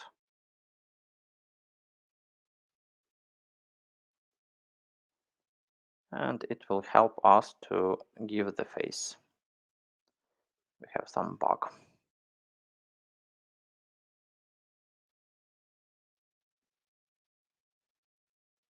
Yeah, we had the bug with the generation, but it's usual stuff that we have with AI tools because they are overwhelmed right now. What another stuff you can do in ChatGPT? You can go to the new GPTs and you can try to explore something with Heijen. Heijen already mentioned, but you can get the Heijen GPT here. You can chat with Heijen here. And you can see the videos that Heijen already created for us. So it's really great. You can just give the ideas what Heijen need to talk, and it will start connecting with Heijen, and some custom avatar will create the video. So just sitting in ChatGPT, we've got three main content types. We've got text content, we got some strategy advices, we got graphics, and we have just in a few seconds we will get the URL to our type of content we need. We will get the content for our video. It will start generate. So guys, this is practice how it works. Let's go to the toolkit. You will get this presentation and you will have chance to check it by yourself, but you need to remember that everything that I've just showed you in ChatGPT can be done in other tools, and I will give you the categories of copywriting tools, the categories of graphic tools, video creating tools, music creating tools. If we talk about the copywriting tools, Jasper is my love. You can go there, and the most of the tools you can test totally for free. So feel free to register, take the free trial and see how it works. Jasper is pretty good. Copy AI is also great. So if you don't love by some reasons ChatGPT or Google Gemini, just feel free to go to Jasper. Just feel to go to Copy AI and test these tools. As I mentioned, Google Gemini is a game changer. We have chat with a lot of guys who understand that Google will do everything to lead this AI revolution, and we need just to wait. So I recommend you to register to Google Gemini. Our course that we will present you for free will help you to be more familiar with this AI service and start using it for watching YouTube videos, for working with your emails, for working with your Google Drives, all features that you can't find in ChatGPT or ChatGPT 4. These three tools were more about copywriting. Let's talk about music creation. Beethoven, a great tool that can create music for you. LensEnhance.io, it's a tool that can help you to make the images that were really poor quality much better. So I highly recommend to you to use these tools, to start its use on the regular basis, and it will help to make your pictures on your website more perfect. Digital First AI is all-in-one AI tool. So you will get all stuff from creating strategy to creating content plan to post planning to ads creation. I love their functionality. They packed a lot of data here, and I hope you will test it and you will love it too. If we talk about more ads management, adtext.ai is a great tool that will help you get more CPA, better ROAS conversion, and this is about your Google Ads and Facebook Ads efficiency. I can't not mention SendPulse on the SendPulse conference. SendPulse is a great tool. We are partnering with them maybe mostly for 8 years, 10 years, I don't know exactly, but for a long time. And SendPulse has a great AI possibility in bots. You've mentioned already listened the speech of ALINA DYKUHA. With ALINA, we have a course on SendPulse Academy on Udemy. So you can join chatbot course on Udemy, where me and Alina sharing expertise about how you can implement SendPulse, how you can make your bots more efficient. So this is a great stuff that can help your business grow. Reply.io. This service is which we use for cold email outreach. It helps to write text. It helps to write sequences. So highly recommend it. Just go and test. DAXSoup, this service we use for our LinkedIn cold outreach. They have a small portion of AI in creating sequences, in creating follow-ups. So if you use in your B2B approach called LinkedIn outreach, DAXSoup can be your big friend and help you to grow your business, get more leads, get more prospects, and I hope that it will be really good for you.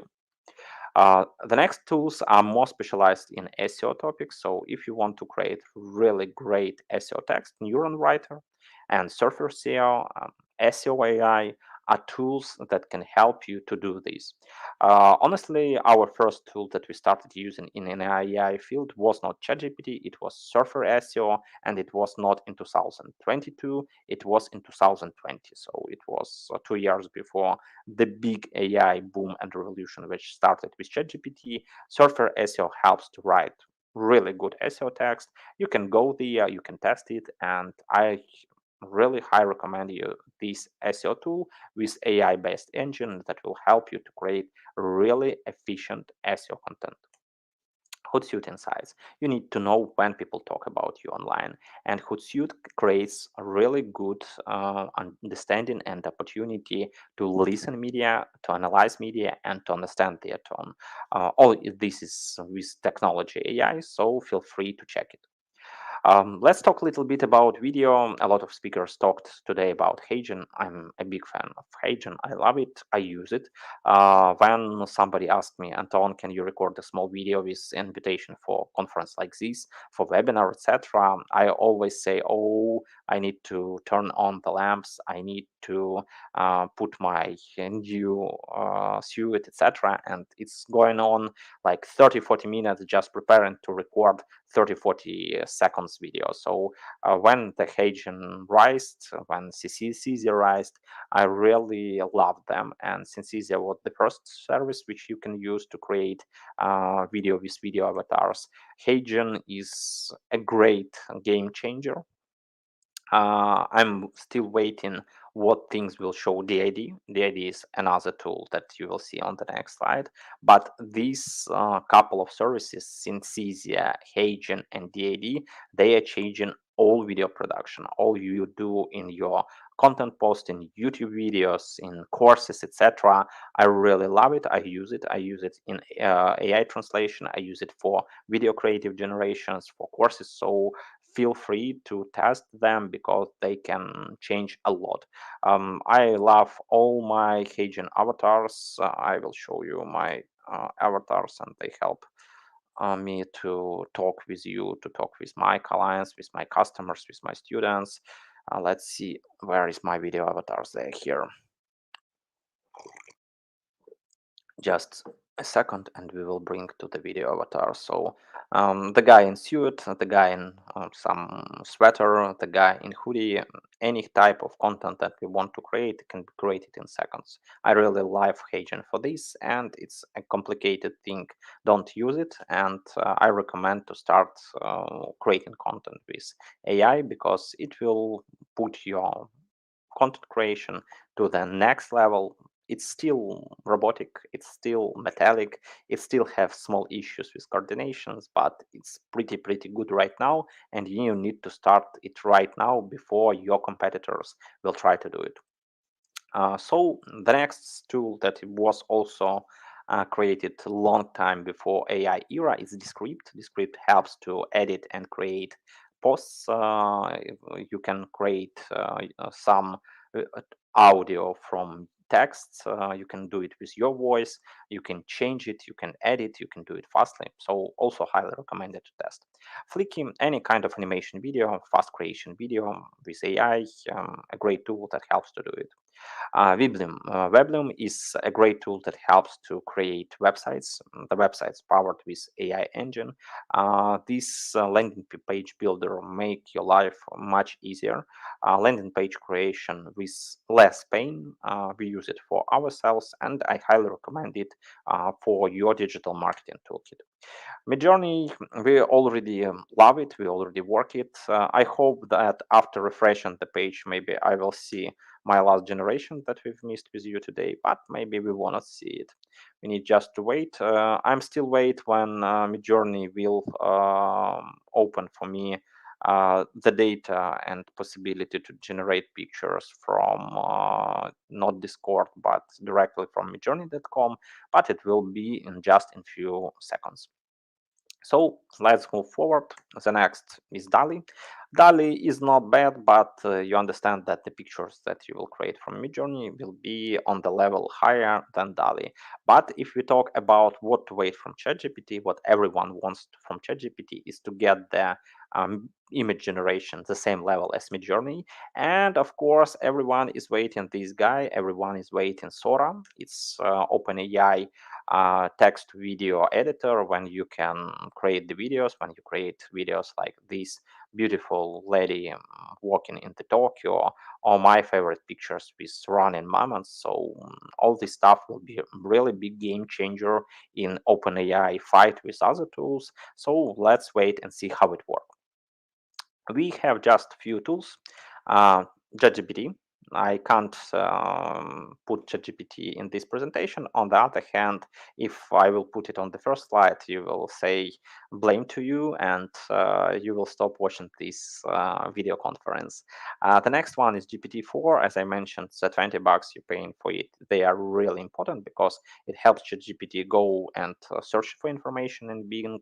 It helps it create images in DALL-E. It helps it to use plugins, MyGPTs, a lot of stuff which makes and differentiate ChatGPT 3.5 from the ChatGPT 4.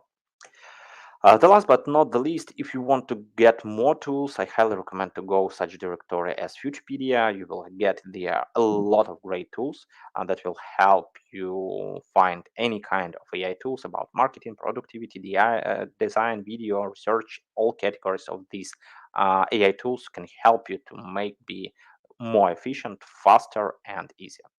So the gift I've promised it to you, the organizers will share in chat. Just connect to me in LinkedIn. You can do it directly. Just search for Anton Voronjuk in LinkedIn. You can use this QR code. I will double check that it's working. I have maybe 1 minute more. Yep.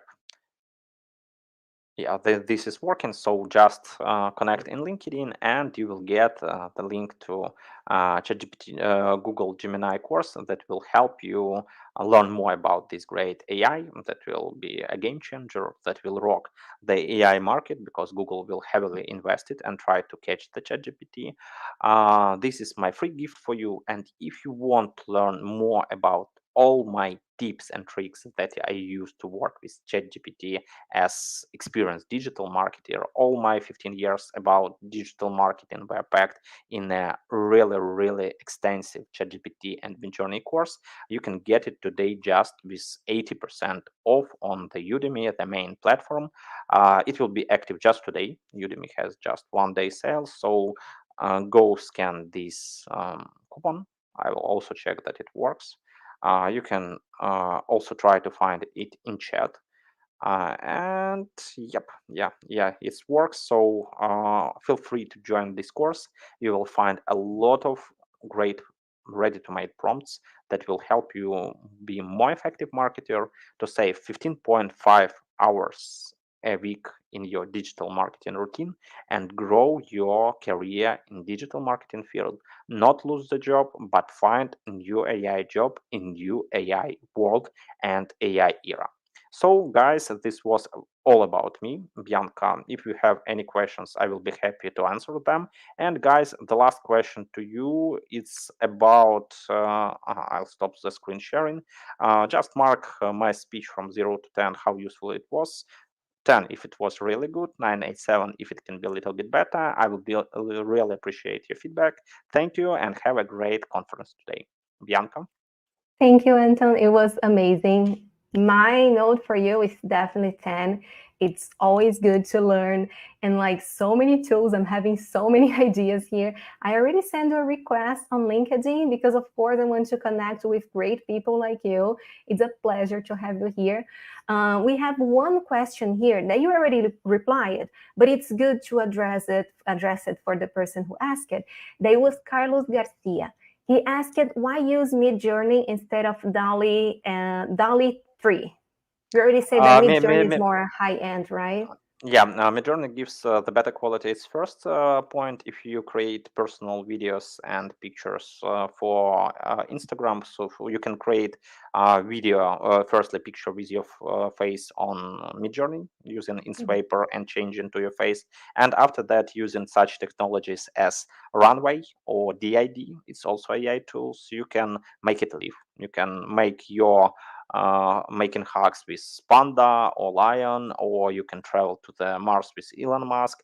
It can be different scenarios, but at the same time, it's really good for you to start using these tools to get better results.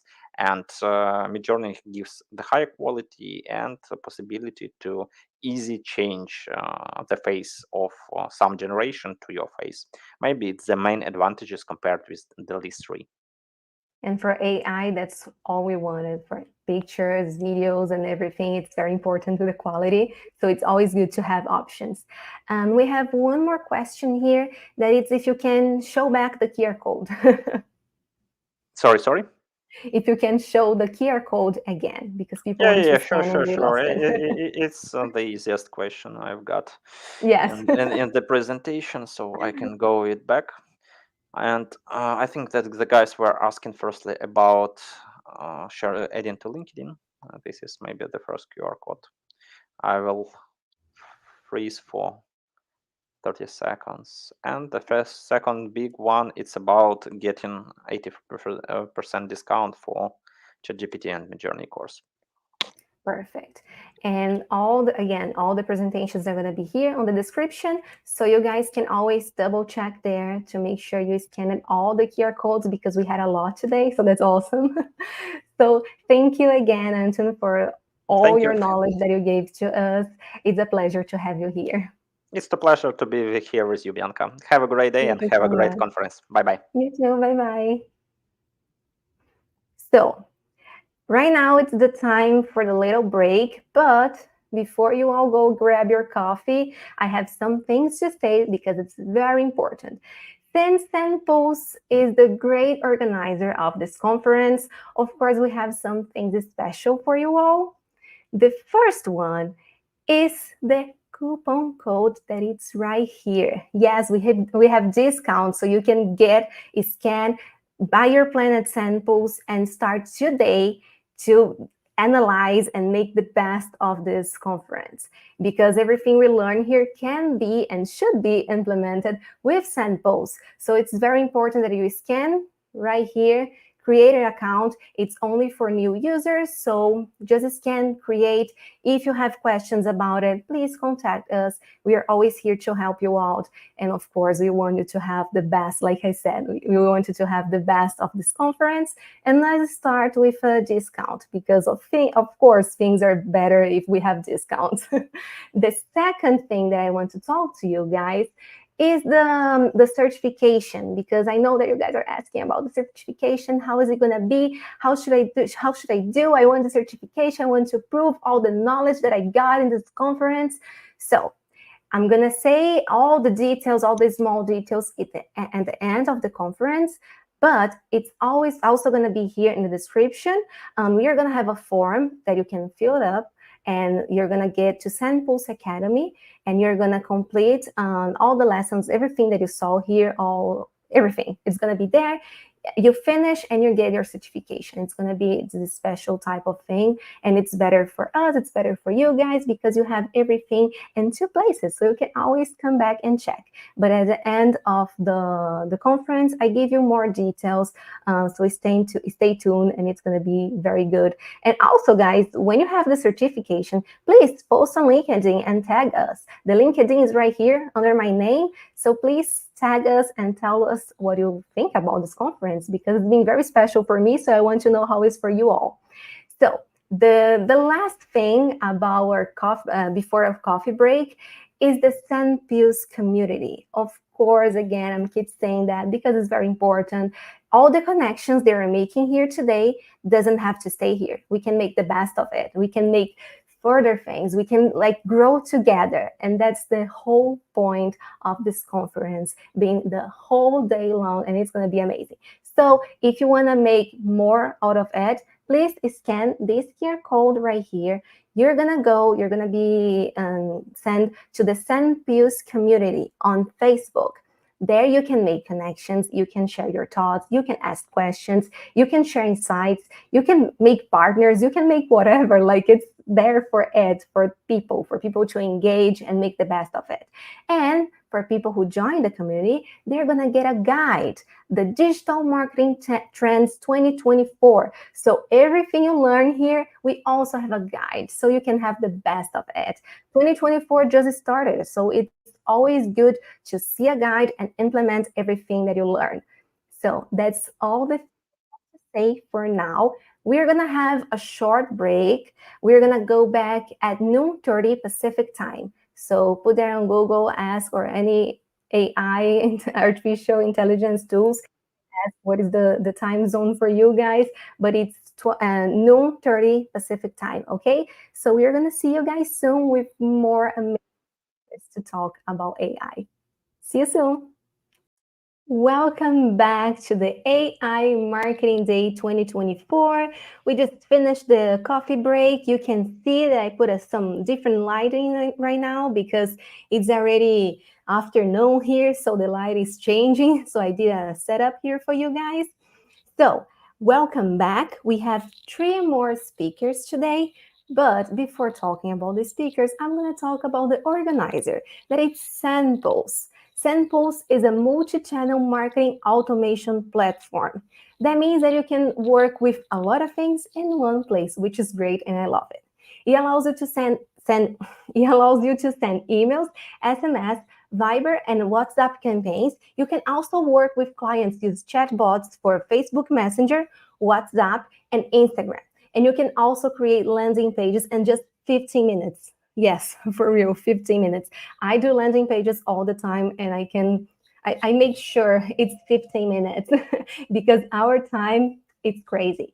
And you can easily track all of your marketing activities and clients with information, important things using SendPulse CRM. So it's very important. It's amazing. It's all in one. You can connect all the services, and also has built-in AI features on the platform. Yes, everything that you're learning here, you can implement with SendPulse, and that's amazing. We can make the best of everything and use all in one place. And believe me, it's very good when you have all your strategies, all your marketing strategies in only one place, because you can see all the data, you can analyze, and you can make sure you're going to change what have to be changed. And that's very important. And because we have all of this, of course, you're going to give you a discount. So here, right here, I'm doing this conference for like 3 hours and I'm still missing where the QR code is. So it's right here. Scan this beautiful QR code, create an account with SendPulse, and you're going to get a discount. Yes, amazing. I love it. Everybody loves discounts. And of course, when we have like a motivation, a discount to, make it happen, we're going to make it happen even faster because we want to get a discount. So yeah, scan here and make sure you get your discount. So another hot topic in this chat, in this live chat right here, that by the way, you can leave your comments here, you can make connections here, you can leave your feedback here, you can ask questions for the speakers here, and it's the whole community here, So 2 topics are being a hot topic right here on the live chat. The first one is about the certificate that I just saw Stacy asking about it. So we are going to have the certification, of course, because we all want to prove everything that we learn here. And we're going to have in the description below everything that you need to know. And also in the end of the conference, we're going to talk more about it. But spoiler, it's a special form that you're going to fill up and things are going to happen. Magic things are going to happen to you. So yeah, that's going to be kind of the process. But if you guys want to make sure you don't miss anything, it's okay. It's going to be on the description. You guys are not going to miss anything in this conference. The other hot topic that we have to address is the SendPulse community. Yes, we do have one.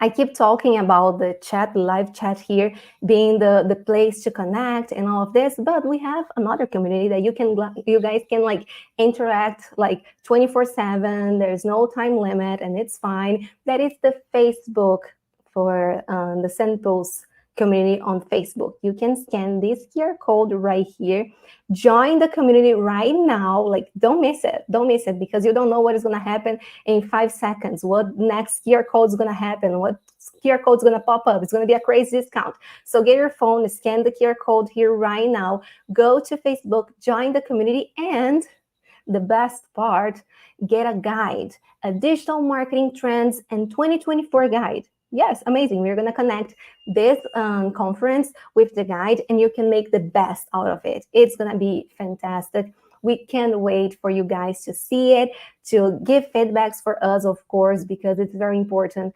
that, we have the feedback and you guys are enjoying as much as you can. So also, if you guys have questions, please leave here. We really want, I'm keeping repeating this, but it's because it's very important. We want the best of this, like to create an online conference. It's not easy, it's not simple, and we try and we keep trying our best for you guys to have the best experience ever. So if you guys have questions, or you guys are not finding something, or you want the other QR code that didn't show up and you want to scan, just send in the live chat right here, and you're gonna read it. People are also replying on SendPulse profile, the official profile. So like, it's okay, you can trust, and we can make the best of this conference. So we have 3 more guests, like I said. The first one is Brett Shinkler. Then we have Avril Craig, and then we have Phil Pollen. So yes, a lot of important people for today. But before we start introducing them and we start to talk about all the wonderful things about AI, I want to know for you all, what are you guys thinking about this conference so far? What was the best thing that you learned today? I learned a lot of things. Like I said the first speaker, I am making notes, I'm taking notes, and after this conference is done, I'm gonna put everything in a document and I'm gonna start a plan, because the things that we learned today it's important, and it's like trend. So you have to go for it, because you don't want to be late. You don't want to be late for AI trends. So yes, make sure you guys put in a document, make plans, make the best of it, so you can like go, the next step, because AI is very important. It's changing every day, every second. Like if we think about it, yesterday, not quite yesterday, but like last year, we had some things that are kind of weird, and now look how much we have. Like we just got more than 24 tools. It's amazing the things that you can do. Like you can record a video and talk multiple languages. That's literally my goal in life. So it's amazing that we can like make everything more accessible, so we can have more information, we can get to more public, we can know more people, and we can also like learn with other people and learn with like tools and make the best of it, because AI is real, it's here. So like, let's learn. We don't have time to lose, it's right now. So it's very important. Oh, I see Elena saying that she bookmarked several tools. Yes, girl, I'm doing the same. Like, I really want to test out the tool that it's the one that I said that you can speak multiple languages. That's amazing, especially like with sorry. Okay. We had one little thing here. So yeah, especially with like SendPulse, that is the international company, you can use in a lot of languages. Like I'm from Brazil, so, and I'm here speaking with you all. There's people from US, UK, Ukraine, a lot of places in the world. So like this can help us so much. Like we can achieve great things with AI, and it's great to see how things are turning and how much we are growing with it, because every day is a new tool and you have to learn. There is no, like we said, some of the speakers said, it's not like you guys put it there, put the prompt and magical things are going to happen and you don't have to like adjust. No, it's not like that. You have to learn. You have to know how to use AI.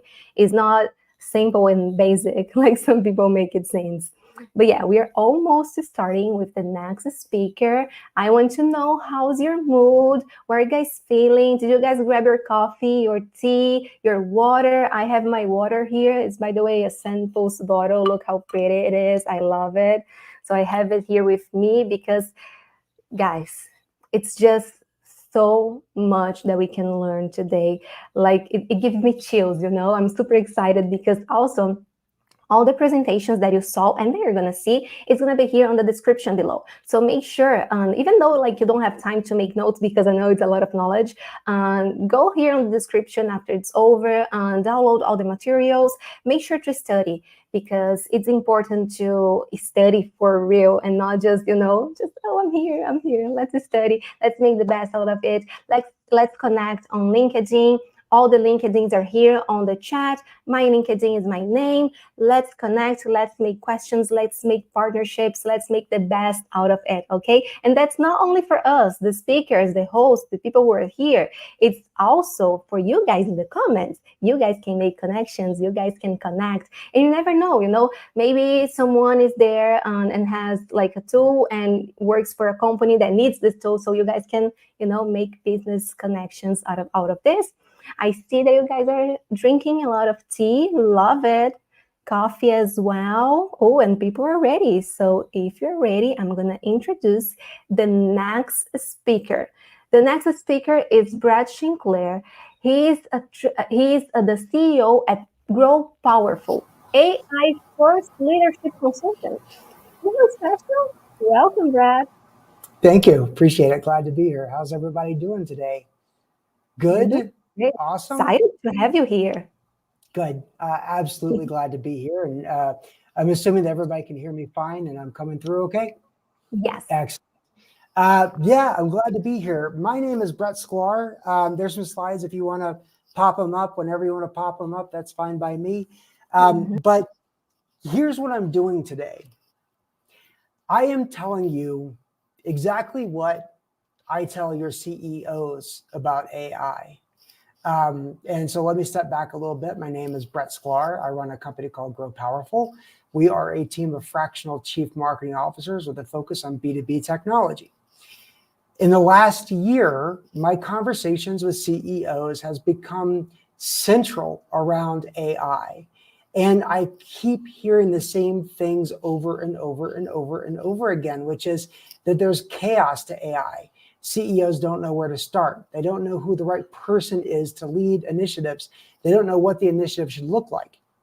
So in the last couple of months, I decided to do something about it. And that is what is called AI First Leadership Thinking Principles. So I'm going to show you what I've shared to 22 different groups of CEOs during a 3-hour workshop. Now, we'll do it in 30 minutes. So we're going to dive through. But if you ever wanted to know what your CEO is being told about AI, then you want to be here for the next 25 minutes or so as we dive through it. Sound good? I'd love to see some comments. I'd love to see some interaction. I'd love to see, what we've got going on. You see my LinkedIn URL there. I've also got a newsletter called AI First Leadership on LinkedIn. You can find it there. We'll dive through all of it. The other thing to note is I do lead a group of AI experts for CEOs, and that's through an organization called Vistage. All right, let's dive in. This is what your CEO is being told about AI. They're being told to beware of AI because it will completely transform their business. Now, I use examples of movies that use AI because I want to let people know that this is not what AI really is all about. It is about productivity. It is about productivity gains. It is about efficiency. And it's about finding the right people who understand AI, who is your next generation of hires. So I talk about the fact that we go from photo, fear of being taken over, to we're really in the land of FOMO, right? It's a fear of missing out on these efficiencies and these gains. McKinsey is doing a ton of work on understanding the priorities of CEOs. They've done that for a long time. And, of the 8 priorities for CEOs in 2024, guess what? Generative AI is number 1, the start of something big. Then it talks about outcompeting with technology, energy transition, yada, yada, yada. But the first most important thing that McKinsey thinks that CEOs need to understand as a priority is starting out with generative AI. And so I decided to build a framework for CEOs to manage the AI process. It's important that we all understand that what adopting AI is really just a change management process. It is a way to get an organization to think AI first. is a way to get an organization to see the efficiency gains from using AI.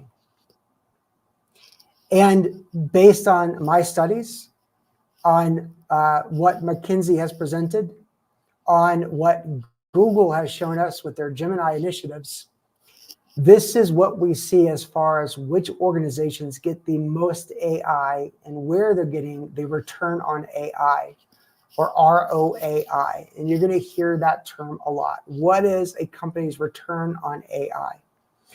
And we're seeing what it looks like in marketing, sales, HR, finance, operations.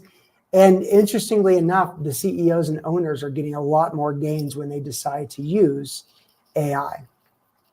How are we doing so far in the chats? Is this something that you want your CEOs understand and use, or is this something that's a little bit foreign to you? I'd love to help out.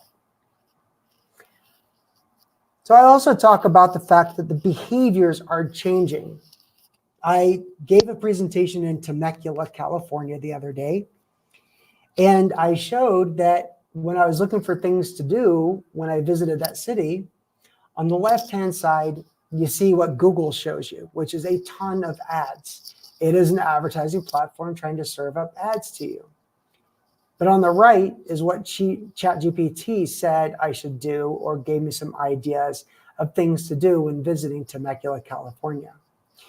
The experiences are hugely different. They're game changers as far as how efficient you can be.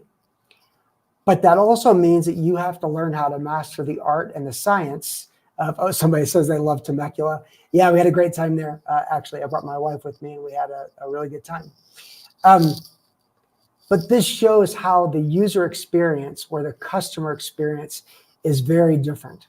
People are using AI as their search engine more so than they're using Google as the newer generation emerges.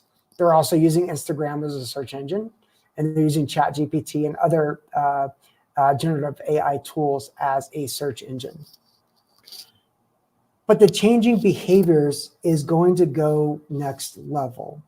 There are a variety of physical devices that are using AI to help people think bigger, better, faster, and stronger.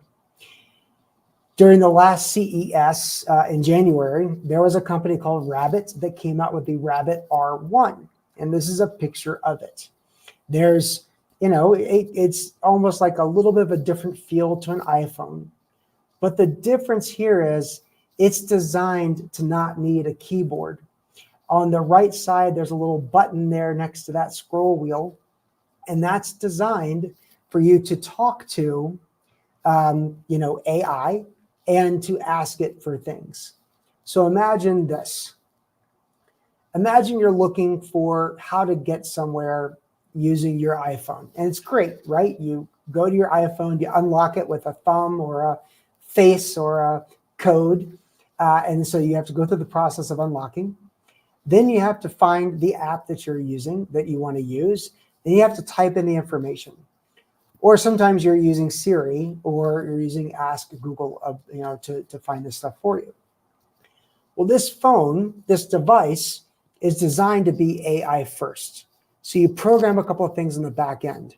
Here's what I like as far as my search engine. Here is the food delivery service I use. Here is the ride sharing app that I prefer. And then when you ask it to do something, it does it without you having to type in anything or go to an app. It's an appless environment that's using, instead of a large language model, it's using a large action model to take actions on what you do. So imagine, how companies need to adapt to be able to be the first ones to be brought up when somebody is asking a question. The behaviors are changing. So with all this in mind, I needed to do something to help translate all of this innovation and all of this chaos into something that was workable and usable for CEOs. And I wasn't sure if you call it a framework or a roadmap or a process or an operating system, but it's something that is AI first leadership and the processes and the principles to use to embrace AI. And I'm always asked who should lead this within the company. and they initially think it's the IT department. And in fact, I've had people say, oh, I want to bring my IT person here to this presentation. I'm like, great, but they're going to be bored because this is about leadership, and this is about deploying the processes of AI throughout the organization and thinking about AI and how it can do wonders for you. So AI first leadership is a strategic approach to help companies make decisions about how, when, where, why, and what for to use AI. So let's dive in. There are 9 AI first leadership thinking principles. And because I don't want to bore you, we're going to just dive right in, and you can see all of these. So principle number 1 is setting the tone. And every CEO needs to be able to say what their intent is for AI. Should you embrace it? Should you test it? Should you put it into a sandbox to make sure that you've got the playground? The CEO needs to articulate the vision of what AI can do for the organization. And if the CEO hasn't done that yet, you as the marketing person, you as a CMO, you need to help your CEO succeed by giving them the talking points about AI or showing them the way with AI. The second principle I call build a playground. What's a safe space to use so people can test things out? I love to scare CEOs by asking them who in their company has used generative AI in their job, and they don't think many people have. But then you go and ask their executive team, and everybody raises their hand, and they're pretty sure that most of the employees have been using it and are using it regularly. Then I ask the question, which generative AI tool do you use?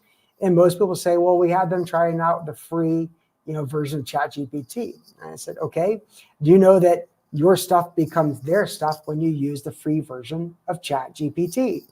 No, I didn't know that. Okay, you need to have an acceptable use policy in place, and you need to set the tone for how AI is used and how to be responsible about AI. That's number 1, setting the tone. Number 2, building that playground. Safe space for people to work on things, to try things out, to test, to learn, to fail, have some fun with it, and make sure you know it is a safe space where that playground could be built.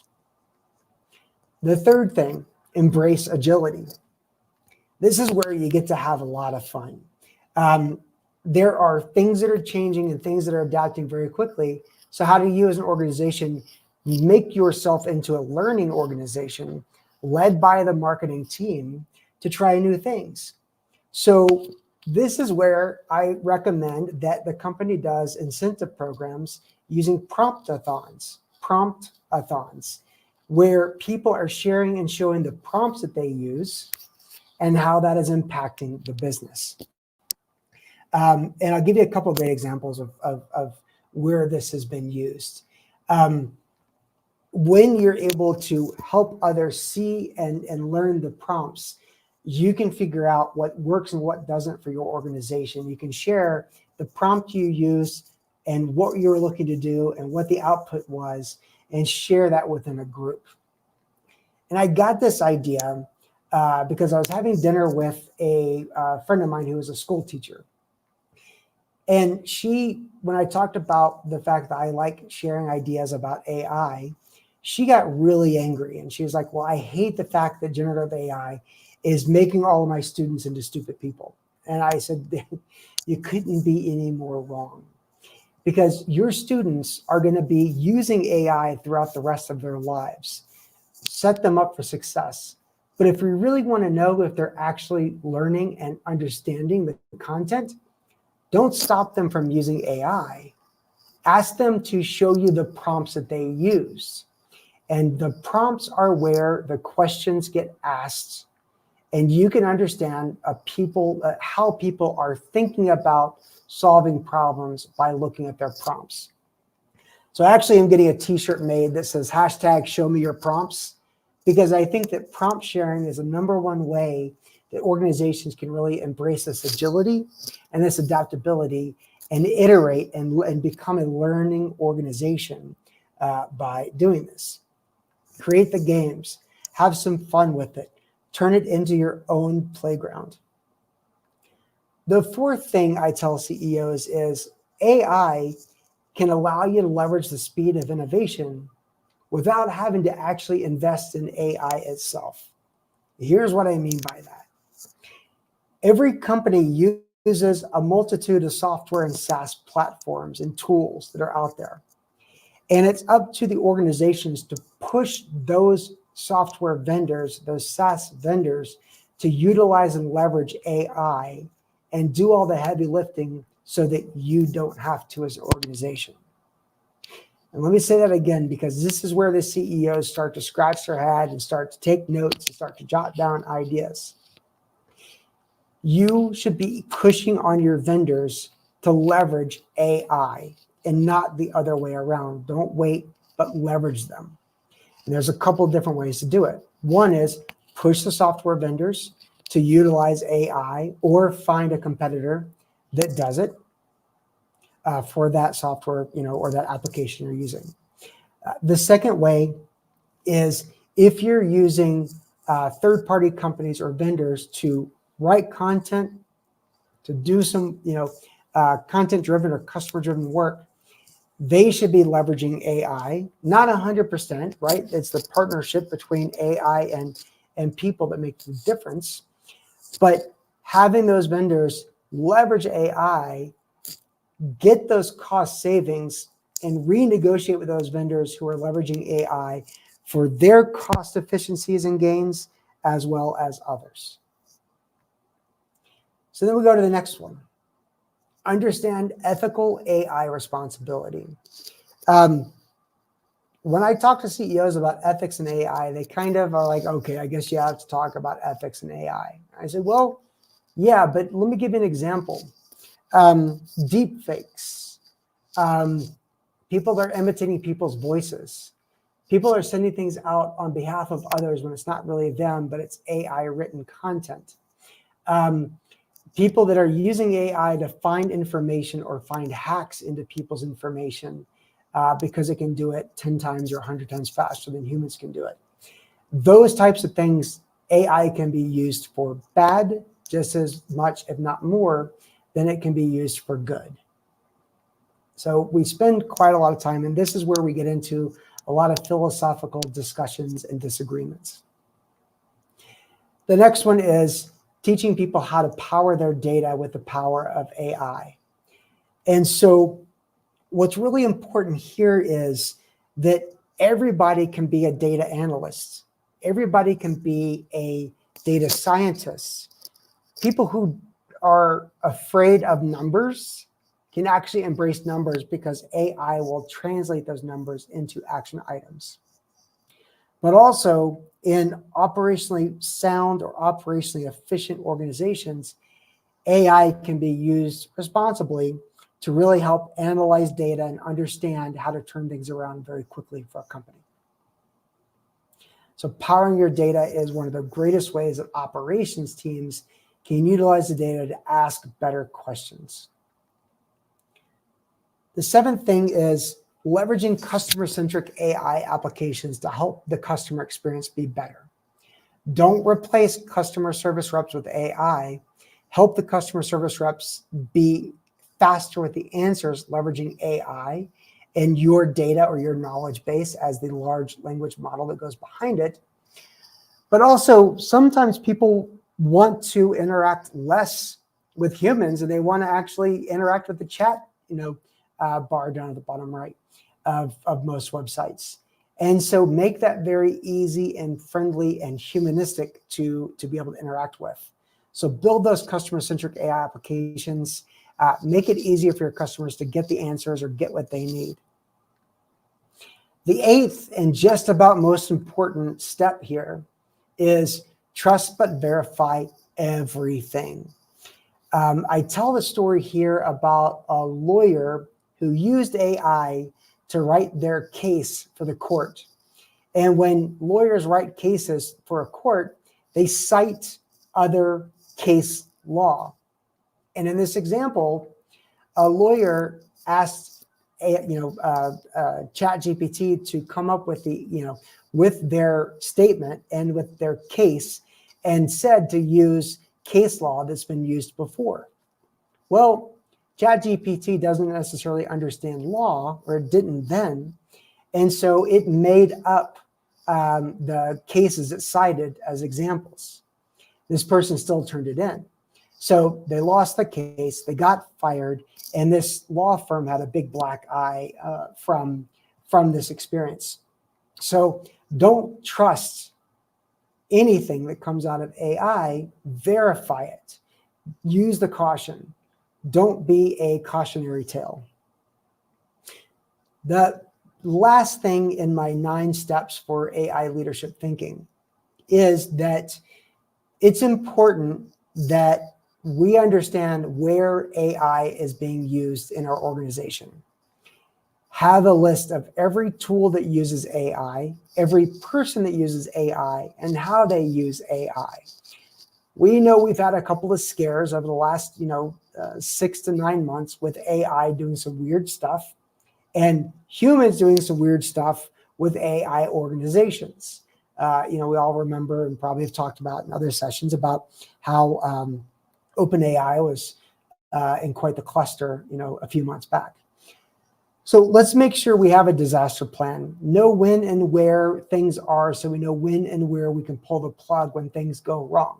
Now, it's not Terminator style things going wrong that it'll take over, but it will start creating glitches, or it will start sending out the wrong information, or it could use the wrong data to analyze something.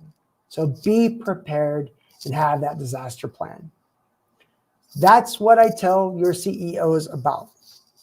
But then I give them a couple other things to think about, and I think it's important for you to think about. And that is 2 big things. Number 1, think about when AI and quantum computing combine. So AI right now is successful as it is, but limited by the chips that it runs on, right? This is why NVIDIA is such a huge stock. This is why people are buying a lot of graphics processors to try to run large language models. Imagine if the computer or the computer chip were no longer the limiting factor. Enter quantum computing. So how powerful is quantum computing compared to a current computer? Current computers use ones and zeros to basically decide everything. Every data bit is a 1 or a 0. And that's how everything is built on top of.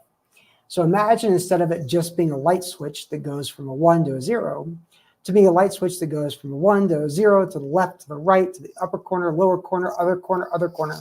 And you just quadrupled the amount of capability of every single bit. And that's called a qubit. So a quantum computer, a regular computer could actually, I'll give you a great example. A quantum computer, here we go back.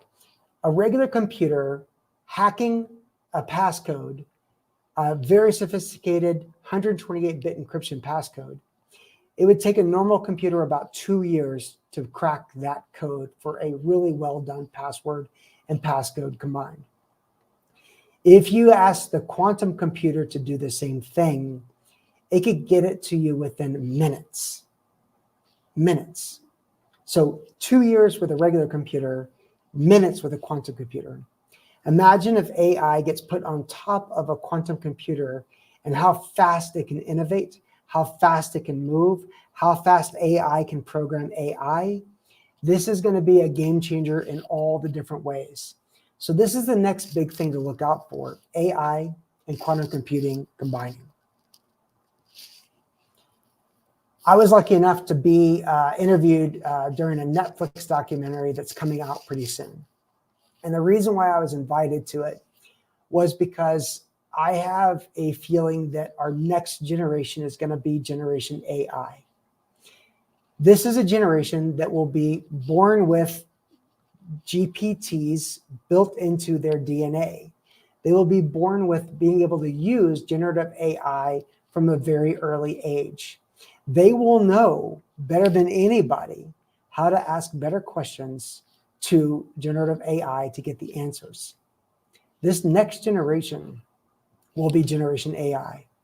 And this next generation No one as Generation AI will know the right questions to ask, will know how to use it better than anybody else.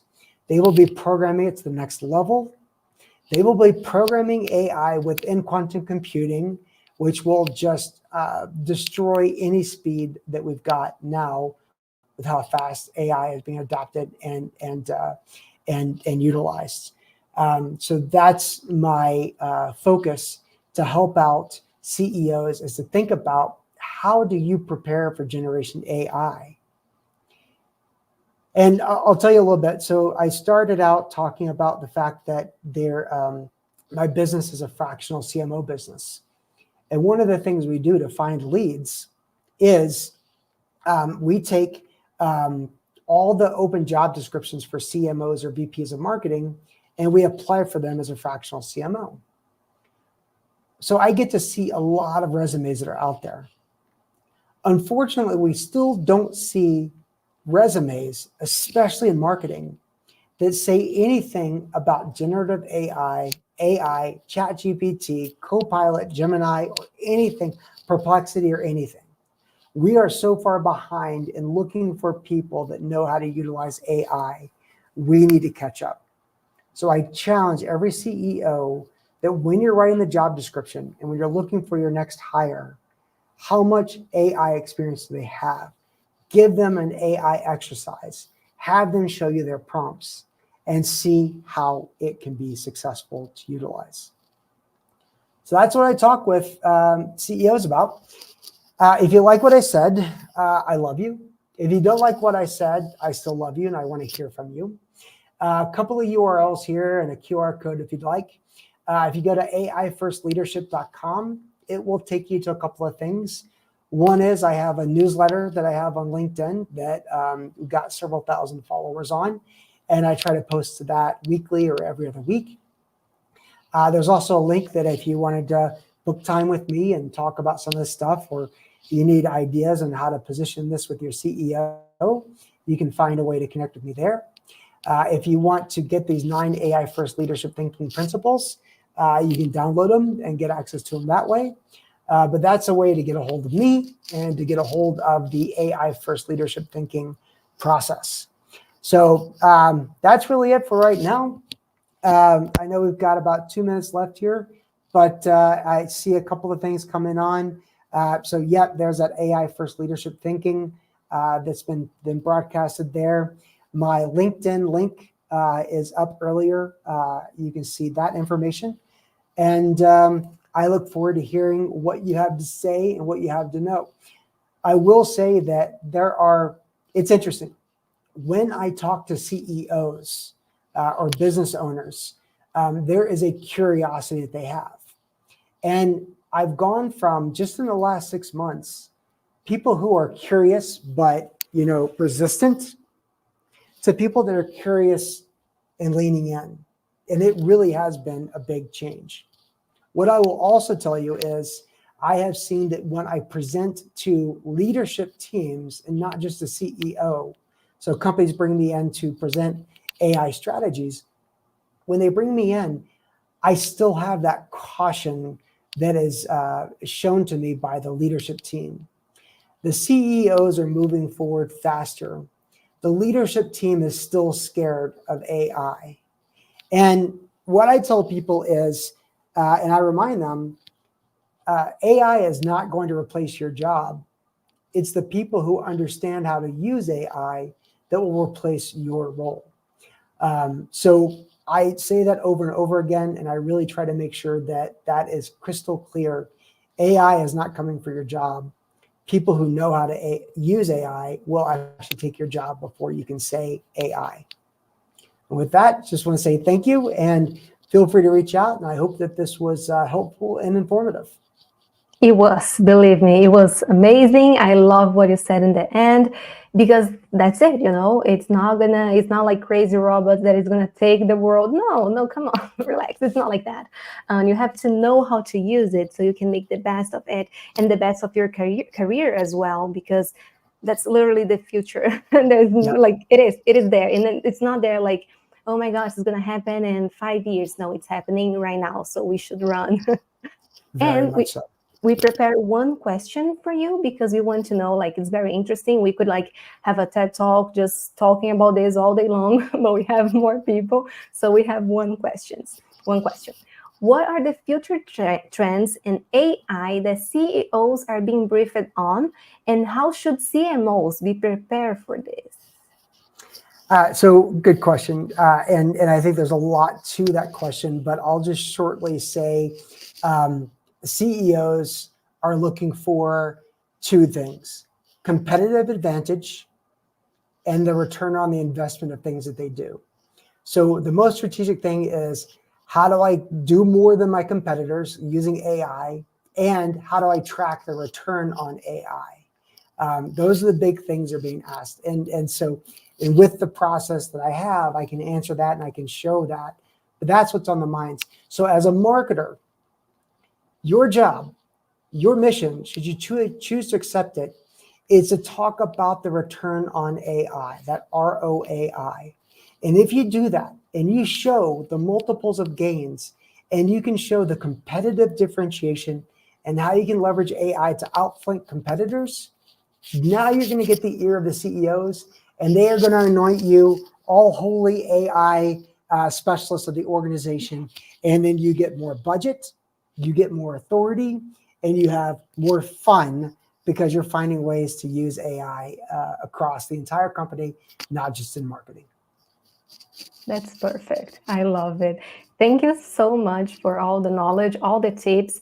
Like I said, and I'm going to repeat it, I made notes. I'm taking notes here because like what you said, it's amazing. And I'm sure a lot of people are going to implement on their lives, not just on their company, on their lives. So thank you so much for joining us and for everything. I hope you had an amazing time here with us. Thank you very much. So, what do you guys think? I love it. Please leave the comments here what you thought about it. There's a lot of tips, a lot of like insights for the future. And like I said, we are all here for it. And we want to see everything happening because we know it's going to happen. So the next speaker, it's Avril Craig. He is AI speaker, strategist, and Forbes BLK. Hello, welcome. Hello, hello. Hello, Bianca. Oops, I don't know if it's my connection or yours, but I just had a glitch. How's it look now? Sound good? Right now? Yes, for now it's perfect. It could be mine. Internet, it happens. Awesome. Okay, great. Thank you so much. When we jump right into it right now? Yes, please, feel free, and thank you so much for your time. Also, thank you so much. Thank you, SendPulse. Thank you, everyone. Good morning, good afternoon, good evening, wherever you are, wherever you're from. My name is Avril Craig, and I'm excited to talk to you all about my perspective on AI, a very specific and unique way of looking at AI. I mean, we've got so many different experts, so many different professionals sharing different things. I have a very specific way that I choose or normally present information. We've got about, 30 minutes? I got my timer set for 25 minutes. I definitely want to have some time for Q&A. So feel free to ask me any questions if you have any, and hopefully I can share my screen without any issues, and I will hope for the best, and we will get right into it. Let me go here, and all righty. So my screen is shared. Make it a slideshow. Great, awesome. Hello, everyone. Welcome to this AI Marketing Day. My name is Avril Craig, but let me first start off with a confession. I just want to let you all know that sometimes I don't like to share it, but I chase shiny objects. I mean, I don't know about you, but I get really excited about new technology. If you're a person who gets excited about new technology and ways to cut time, make money, can you put something in the chat here? Anybody else like shiny objects? Anybody get excited? I mean, to me, that's what got me into the internet. I mean, if I were to go back when I was a kid, I'm kind of older than I look, but there were these gadgets. These are some of the gadgets that excited me that I used to use in high school and in college, because I always liked technology that could help me to be more organized, more productive, ideally, make more money with less energy. That's how I've always been. Even when I was in college, I remember I was studying engineering, but I remember reading, it could have been this exact magazine talking about the internet and the promises of the .com and what was going to happen. And I could be creative, I could be innovative with tech, and I could make money. And that's like the trifecta that have always excited me and got me into business and got me into the internet and got me into marketing. And so it's, of course, when ChatGPT comes out, I was an early adopter. I was using it. I was trying to figure it out within like I'm certain it was in November, December 2022. I was using it and I was trying to figure out how I could use it with business. And I remember going to this workshop and it taught how to write a book with ChatGPT. It was like a 7-hour course. So I had a client. I said, hey, if you buy this course for me so I can learn about this AI stuff, I will write you your book. And the client said yes. So here's the thing. It was a 7-hour workshop. It didn't just teach how to write a book. It also taught how to market the book, how to create a video sales letter and email marketing and social media and ads and all these other things. And the thing is, within 2 hours, the client's book was done. So I'm like, what else am I going to do during this time? So I decided I'm going to write my own book. So I spent the next hour, 2 hours in this workshop, and I wrote my own book. It took me about 2 hours to make the first draft, and then about another hour to 2 hours adding other content, because I'm very passionate about partnerships, just as my business philosophy. As I've gotten older, I really want to work with other people. I want to collaborate. I just love partnerships. And I realize that when I get stuck, when other people also get stuck, some of us try to do too many things and we think we have to be the smartest. We have to know everything. We have to control everything. But I realize that the more I release, the more I partner, the more I focus on my strengths, I can partner with other people and we can do much more together. So I wrote this book. It took about 4 hours and it was done. But here's the thing. So using ChatGPT, I was writing books for clients. I was writing books for myself. But one thing with me is like, I had this book done, which is, I've written other books in the past and they've taken months or years. But this is what was kind of freaking me out a little bit. I've got this ChatGPT. It's so smart, right? ChatGPT, its brain is based upon all the text in the known world that I guess the company could find online and borrow or get trained on all the internet. ChatGPT is so smart. And I was thinking after like 6 months of using it from the time it came out, I'm like, why is it that I'm not rich yet? We have this AI in our pocket. Everybody can use it. Even if it's not perfect, it's still infinitely more smart than any one person. What's the gap? Why are we not all rich? Why isn't everybody excited? And that question began to really frustrate me. And I don't know if anybody heard this book. I was listening to a lecture from this guy. The book is from like the 1980s. And I know I've heard about it. It's a classic business book. But I heard this guy say on this Ellie Goldratt, it was making a 10, 20-year-old webinar or video, and he made a comment saying technology can only bring benefit if it diminishes limitations. He was talking about new and past technology innovations that made no difference in people's lives because they weren't focused on the limitation. They didn't focus the tech in the specific area where it made the biggest benefit or where they've been stuck. And I realized this quote was the key for me, and it was the key to how to use AI, because I was using AI to write a book, but the book did not unlock a limitation for me. Me using AI to write a book at that time it wasn't a big problem in my business. So that's what I find a lot of people do. They're looking at AI as a shiny object and they're experimenting, they're playing around, but they're not focused on the core limitations of their business. Does that make sense? It's a huge thing that I really want you to understand before we keep going, because this is going to make the biggest difference for you. Because even though I like shiny objects, I like tech for a reason. And we have to like not get distracted by the AI. We have to be focused on what is needed in our lives and businesses. So that is what I'm here to talk to you about. How do you find, because it's very specific. You can hear me talk about how I use AI. You can find another person talk about what they're doing, but you have to know your own business model, the way money flows to you, the way results flow to you or your client or your organization or whatever, and focus the AI on where it makes the difference.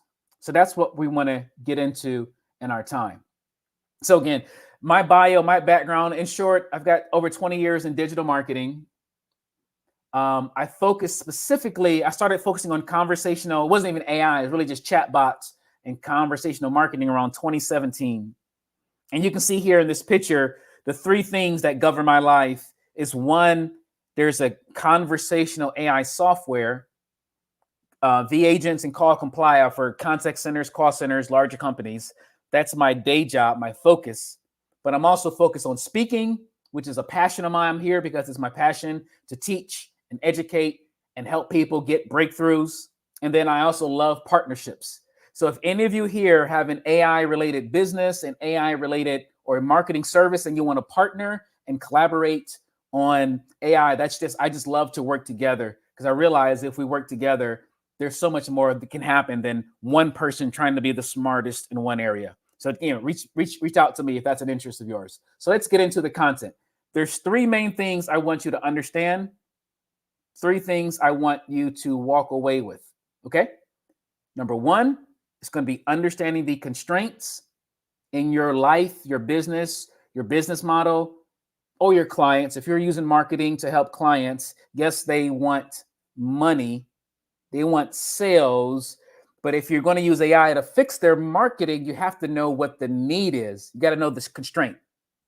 Then once you know the constraint, we get into the capabilities, the unique, specific capabilities of generative AI. And then thirdly, how do you come up with a scalable solution, not just a one-time, 5-minute time saver because I wrote AI helped me write an email, but what's the scalable process? Okay. Sound good? So that's what we want to get into. So number one, let me talk a little bit more about the constraints. And so the key here is that you have to focus internally before you look externally. You have to know your business really well. More before you know about what AI can do, I want you to really pinpoint the constraint, the bottleneck, the pain, the thing that's not working in your current flow of value, your flow of business. So one way I like to describe it, imagine that there's a football team or a soccer team or whatever sport. I know we're like international audience here, but I'm thinking about football in the US. And I had this imagination that if you had like some magic gloves in football, you got the team, they get the ball, they got to throw it. Somebody has to catch it and make it to the end zone. What if you had a magic glove? It's like the AI, a magic glove that could make the quarterback throw the ball perfectly, never missing, and throwing it 200 miles an hour, faster than anybody could ever throw, and perfect. What if that's like AI? But what if the team, you see here, this, those circles here, if you don't have a good offensive line, if you can't stop the other team from tackling the quarterback before he can even throw the ball, it doesn't matter how fast he can throw the ball if he never gets a chance to throw it. Make sense? So in this illustration, the football team needs to know where's the constraint, where's the problem. Because if the quarterback is not the problem, you don't need to give the quarterback the magic gloves. If the problem is your offensive line that stops and blocks the other team from tackling your quarterback, that's the place that needs the magic glove, right? So you have to find where, because if you don't stop the place where your biggest problem is, you can never even take advantage. It's like if I were to show you how you can use AI to automate sales conversations, and I can show you that, but if you don't have a good outreach or if you don't have a good marketing that's going to bring in leads, where you have so many leads that you need AI to talk, to have conversations with those leads, the chatbot won't ever help you unless you have so many leads. So we have to figure out, if your company needs leads, then maybe how can AI help that? If your company needs customer support, maybe that's where AI needs help. If your company needs to turn the leads into sales or book meetings, then that's where AI. If you don't have any marketing, so that's the kind of way I want you to think about where in your business. So where's the constraint? So here's a little illustration here. You got this flow from customers, suppliers, the teams. And so what I try to figure out with people, do you have an issue, or is your constraint being on time? Is your constraint, a lack of quality? Is your issue you're not profitable? Is your issue there's no demand? There's nobody even coming into your business. We have to find out what your business needs. And then, I say come up with a couple of them. You have to go internal before external. You have to find your problem first. And that problem, those constraints, they become the filter. They become the glasses that you use when you start looking into what AI does. Okay. Hopefully I'm not talking too fast here, but so you got that. We have to figure out the constraints. And then when you figure out what you need most, again, when I wasn't speaking, I didn't need a book. If I use AI to write a book in 4 hours compared to 4 months, that would not do anything in my business unless that was the constraint. But now that I understand where my constraint is, when you know what you need or what your client needs, you may come up with 2 or 3 ideas, then we look into what AI does. Because again, if AI is just writing for you, but you don't have a problem writing, then it's not that interesting. It's not a breakthrough. It's not a powerful opportunity. Okay. So again, we want to look at generative AI specifically. AI is a big topic. AI has been around for over 50 years, 70 years, I guess, since the 1950s. And you can see here, but generative AI is 3 or 4 years old. And generative AI, as most of y'all know, probably, it does something specific. But the way I like to look at it, I look at generative AI's ability in 4 specific categories or capabilities. It generates content, code, counsel, and conversations. These are the 4 things that it does very uniquely for anybody whether you don't have to be an engineer, you don't have to be smart. As long as you can type a little bit of words, you can ask it questions and get it to do stuff for you. But in my opinion, using AI through an AI model like ChatGPT, Claude, or Gemini, that's only one way to use it. And unless you're a prompt engineer, as the previous speaker talked about, you have to learn how to write prompts. You have to learn it's like a foreign language. ChatGPT is so smart, but it's almost like you've got to learn a new language to really get the benefits from it, which is okay. It's okay to learn prompts, but some of you it may not be worth your time as a business to focus too much on how to write the best prompts, because there's other ways to use AI. You don't just need ChatGPT and those models. You can find niche apps. Niche apps are like built on top of ChatGPT or AI. They're built on top of them. They have the prompts built into them. So that might be your way to do it. Number 3, there are almost every software company is building AI into their products, like SendPulse, right? They're adding AI features into their solution. So you may not need to go to ChatGPT. You might not need to find some brand new service and app that you never heard of. You might want to use something like SendPulse because they're adding AI features into it. And if a company that's established adds AI features, the prompting, the prompt engineering, those kind of things are already built into it. Okay. And then lastly, your company, depending on your resources, you might use some custom app. So these are 4 different ways to use AI. So generative AI does 4 things. It does content, code, counsel, and conversations. But the way you apply it in your business, you either use the model directly, a niche app, a legacy or existing software that you know, your tech stack that may already have AI features into it, learn those. And then lastly, there's the custom code, custom applications, whether no code or code-based solutions. Okay, so again, this is a big slide for you to understand, because most people, I tell them, it may, I always spend time in ChatGPT and in Claude, but I also have a lot of I use the AI that's built into my other tools, and that helps me to get the breakthrough quicker. And it doesn't matter how smart I am or how many prompts I know. Okay, so I'm going to skip this slide about from a larger organization. Of course, you need some structure, you need some policies, you're going to need some investing, you're going to need some leadership in these 5 different areas. There's cybersecurity needs. If you need resources, if you have a larger company, I can share more about that later, but for the sake of time, I want to keep moving and come to our couple. I want to give you some specific examples of how do we bring all this together. Okay. And so number 1, just to make sure we're all following what we're talking about. Know your constraints in your business, your weaknesses, the opportunities that slow you down. And that is the filter. So now when you're hearing about AI strategies, when you hear about AI capabilities, oh, wow, it can do this, it can do that, it can do that. You should always be asking yourself, how does this new capability unlock a constraint that slows us down?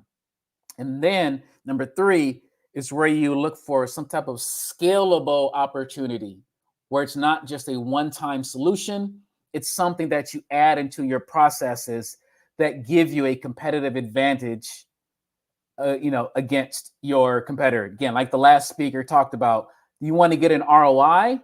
The biggest ROI isn't just, again, saving 5 minutes by brainstorming with AI. The biggest opportunity, the biggest ROI is when you find some scalable solution that you can leverage across the largest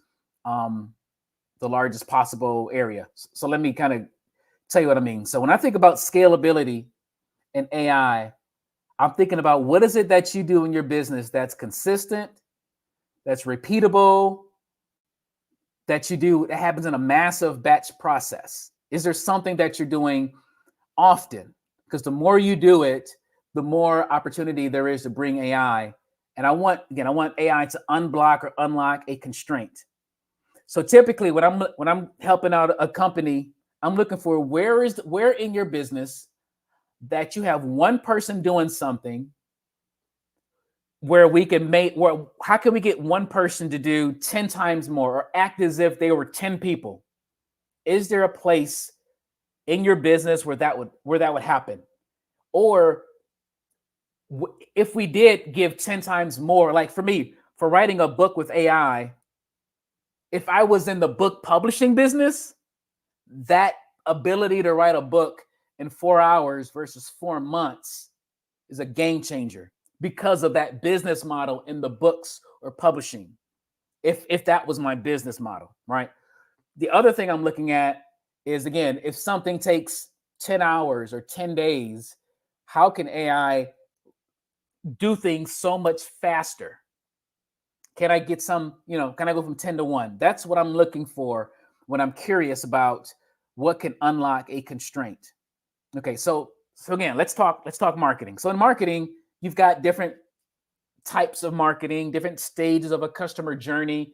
The way I look at it, the way I learned about AI and marketing was looking at 5 different ways or stages in marketing, from when you're planning a campaign, when you're producing content in a campaign, and then sometimes you want to personalize the content or personalize the outreach.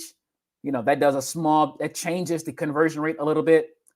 Then you got the promotion. You got the content created, but you need distribution. You need it out into the world.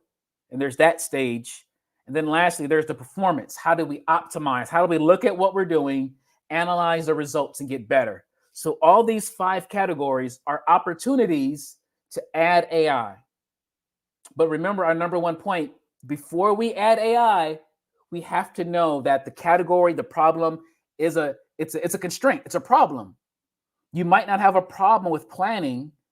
You may or may not have, so you may or may not need AI there. Where do most people need AI, or where is most marketers' constraints? You know, I found it's either the volume, they're not producing enough content. There's so much content in the world, you can't do too much. I don't know if you know that or not. Some people are like, I don't want to send an email twice a week, or I don't want to post too much. I don't want to burn my list. For the most part, in most businesses, they're not producing enough content. And also, number 2, most companies are not creating contextual content. Like they're only in email and Facebook and Instagram, but they're not in a podcast, they're not in YouTube, they're not on TikTok, they're not on Twitch. So what if, and of course we all have the limitations of our staff, so that's an opportunity. Can AI help us increase our volume? Can it increase the media types? And again, when it comes to like promotion, you know, AI is already built into Facebook and Google. It's, you know, AI, machine learning has already been in their algorithms for years. And most people that I know that buy media, they leverage the AI. They understand the AI that's built into Facebook. So they don't have to come up with some new generative AI. They just leverage the AI that's already built in there. So I want to highlight a few things, and then we'll go into some Q&A. So if you got questions on any of this in about 2-3 minutes, I will start looking at the questions or the comments area. So one thing I created, so speaking of books, I mentioned books. I do have a book that I recently wrote, and it specifically goes over these 5 areas, and it talks about strategies in these 5 areas if that's something that you need. So for example, if your company is creating content, but you're not creating video, or if you're used to just long video and you don't have short form video, I think some of you may know there's AI that can edit your video. So that is an example of an AI app that you can use to increase your marketing by helping you to take your video and to be an Instagram reel or a TikTok, post. You can create TikTok style videos using, play number 7. There's AI that does video, right? And that if you don't need an editor to spend days and days and days editing video when you can use AI. And as I mentioned earlier, there's AI that does sales conversations and customer support calls. If you have a large company or a small company, if you have too many leads or opportunities or customer support chats and you're not responding fast, that might be your bottleneck. And that is an example, play number 13 from the book, is an opportunity for you to add AI into your business. So one person with one AI can have 10, 20, 30 conversations at the same time. And that can help you can take advantage of that. I mentioned Facebook. Facebook, it really is AI. The algorithm of social media, I would say it is AI, but you have to understand do you understand the AI of Facebook? And if you can, and I got a friend who teaches people how to understand AI, so you don't have to manage your ads as much. You don't have to hire an ad agency.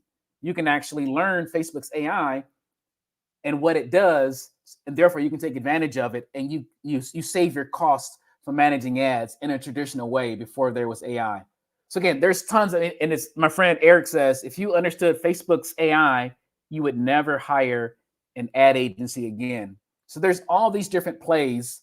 Again, for time's sake, I'm going to run through. These are call center AI that I work in, that lets larger companies have AI that makes phone calls. So again, the big point here is that it's not about what AI can do until you figure out first figure out your business constraints. And based upon your constraints, you align that on top of what generative AI does. And that's how you find the biggest opportunities. You can find some kind of scalable thing, something that you do 10, 20, 30, 40, 50 times, something that's complicated that you can use AI to do to cut time, to cut costs, but it's all relative to your business model. And I know we're almost out of time. If you want to, I assume you can Let me look in the chat here, just in case we're almost out of time. So again, if you want to check out my book, it just came out this week. You can scan this code. And if you want to connect to me as well, we can connect. There's my personal connection. Oh, we go. Let me just look in the comments here. And again, and the slides, I am giving them my slides so you can kind of understand kind of what I'm talking about. And let me see if there's anything in the, I don't see any questions here. If you could confirm, I think I'm at the right time. I will Yes, pause you for a were minute. Hey, perfect. Bianca, see you.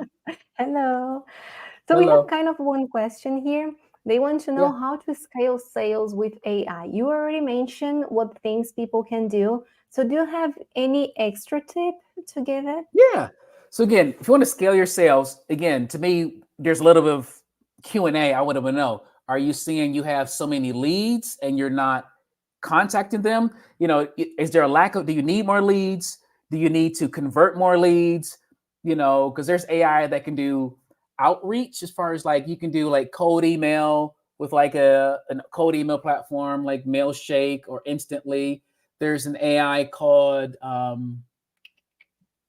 but there's AI that can do outreach. So you got to figure out what's the sales process. The main thing I do, I help people increase conversions with AI that can either use an SMS or phones that can actually talk to people on their own. So it's more automated. But again, I would want to make sure that they've got enough leads coming in. Because if they don't have enough leads, it's not a sales problem, it's a marketing problem.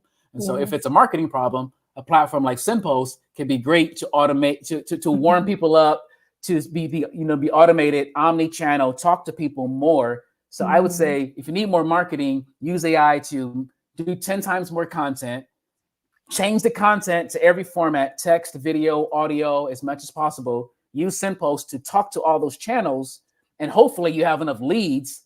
And then at the point where your current sales team can't keep up with it, you can use AI to qualify those leads. Make sure they have the budget before you get on the phone. Make sure they're ready to make a decision before you get on the phone. So there's things, use AI to filter the leads to kind of maximize the current sales team that they have. Perfect. And you can always use SendPulse for chatbot. We also have AI on the chatbots that we provide. You can build flows, and you can like make the leads feel more like you engage with them, you know, so you have a connection, and you can also like qualify leads there. So it's very good. Love the tips. We have another question. This one is on the backstage. We want to know if you can provide any advice for companies looking for partners with AI technology providers to find or implement their breakthrough use case. Yeah, definitely. So I'm in a couple of different AI communities, and I network with consultants. So if you can reach out to me and just arvilcraig.com, arvil.us, it's kind of hard to not find me, but I do have a network of consultants that specifically help to figure out and help people to kind of consult and be like a team member. Because sometimes you can learn, but learning isn't always, in this world with AI, you need to be in a community. You have to have a consultant, somebody with you, because it's changing so fast. It takes an expert, somebody that lives in it every day, all day, to kind of give you the best advice. So, but please just reach out and let me help you find a good resource. Oh, perfect. Now, like you said, everything's changing super fast. We need to not go for it. We have to run for it. And I was watching you speak, and I was just like agreeing with everything. Like, we can use AI for so many things that it's kind of difficult to make a list. Like, there's no perfect list of, oh, this is the top 10 things you have to do with AI. No, like you can do so much more.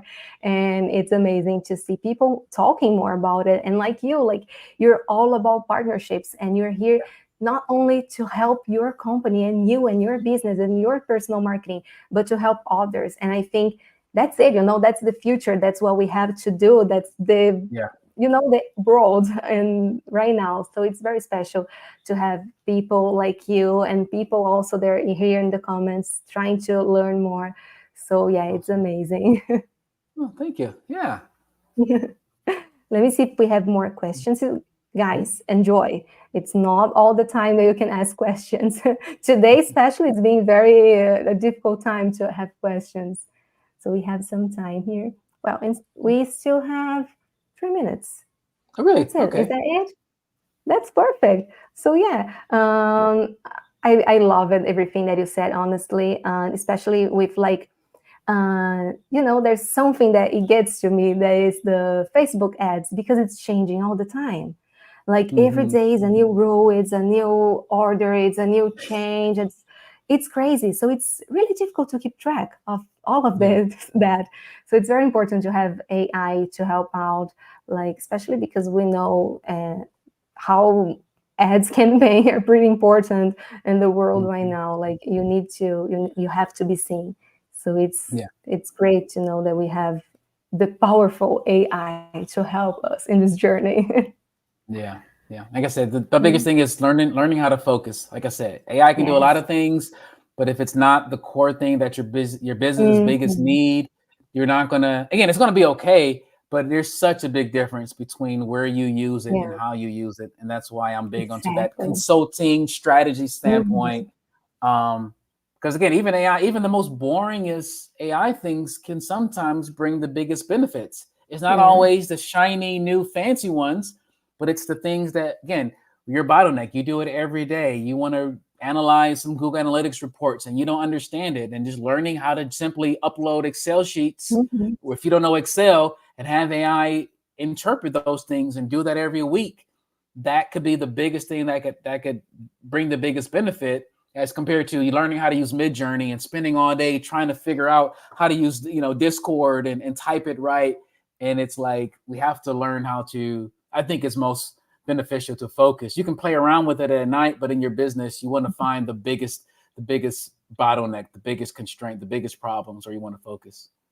That's a very good tip, like focus on something. And that's what we keep saying that this entire conference, like choose your battle, choose where you're going to go for it, and, do the best of it. And when you're a professional or a specialist on it, then you move to another one. And let's go like step by step, because that's the best way to do it, especially with AI, because there's a lot. And sometimes it can be overwhelming. Yes.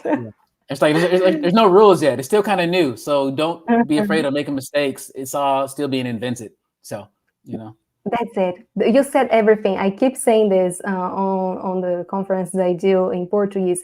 I keep telling people, like, please make mistakes. Mistakes are important. That's how we learn. That's how we grow. That's how the business grows. And like, it's not like, oh my gosh, we made a mistake, it's over. No, let's learn with it. And with AI, we can learn even faster, So it's very important. I agree 1000% with you. Awesome. So I think that's it for today, from what I'm seeing here. Okay. I could be wrong, but yeah, thank you so much for all your time, for the speech that you gave. It was amazing, and thank you. Good to meet you. All right. Good to meet you too. Bye-bye. See ya. So that was amazing. I don't know for you guys, but for me, it was incredible. I'm speechless.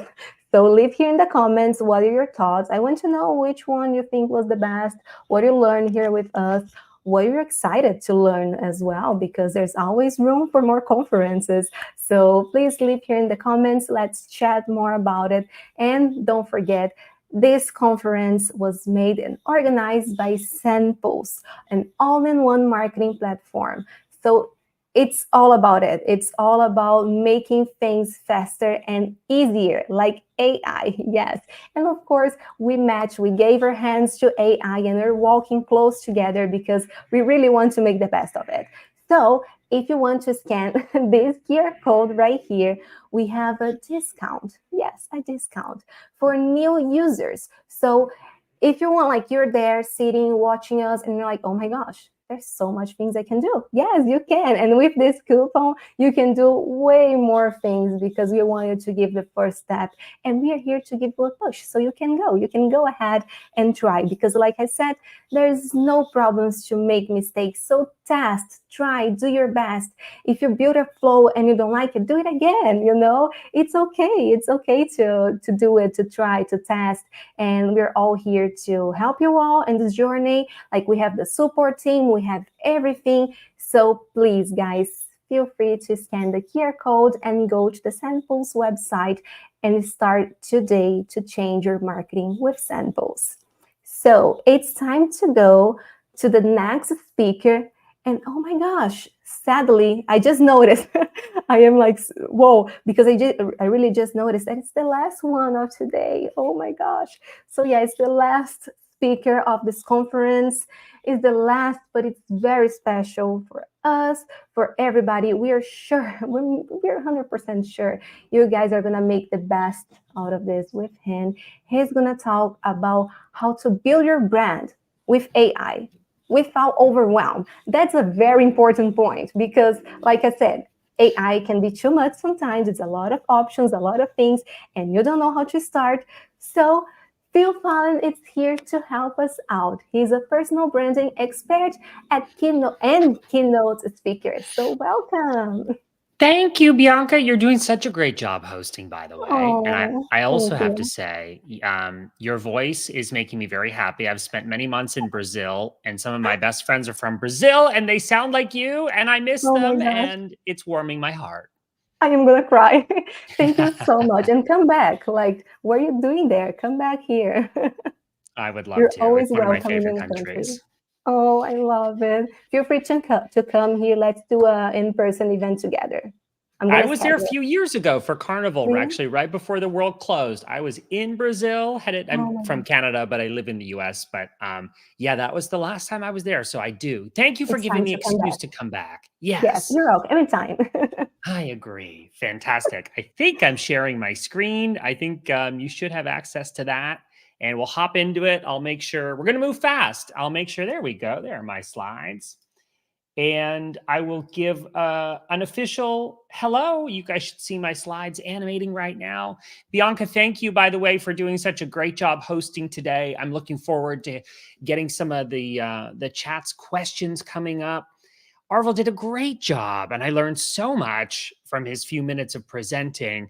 I think this is a really interesting time. And by the way, thank you, SendPulse, for having me, especially to close out the day. I know you've had lots of, many hours of presentations. I'm going to keep this exciting, and I'm going to keep it short so that we have time for questions. But it's really interesting right now that so many people are talking about AI. I like to preface that I don't consider myself an expert in AI. I've been a brand strategist for 12 years, almost 400 clients. That number is higher. Actually, I need to update that slide. In over 34 countries, which Bianca includes Brazil. And, so this is the type of work I've been doing for over a decade.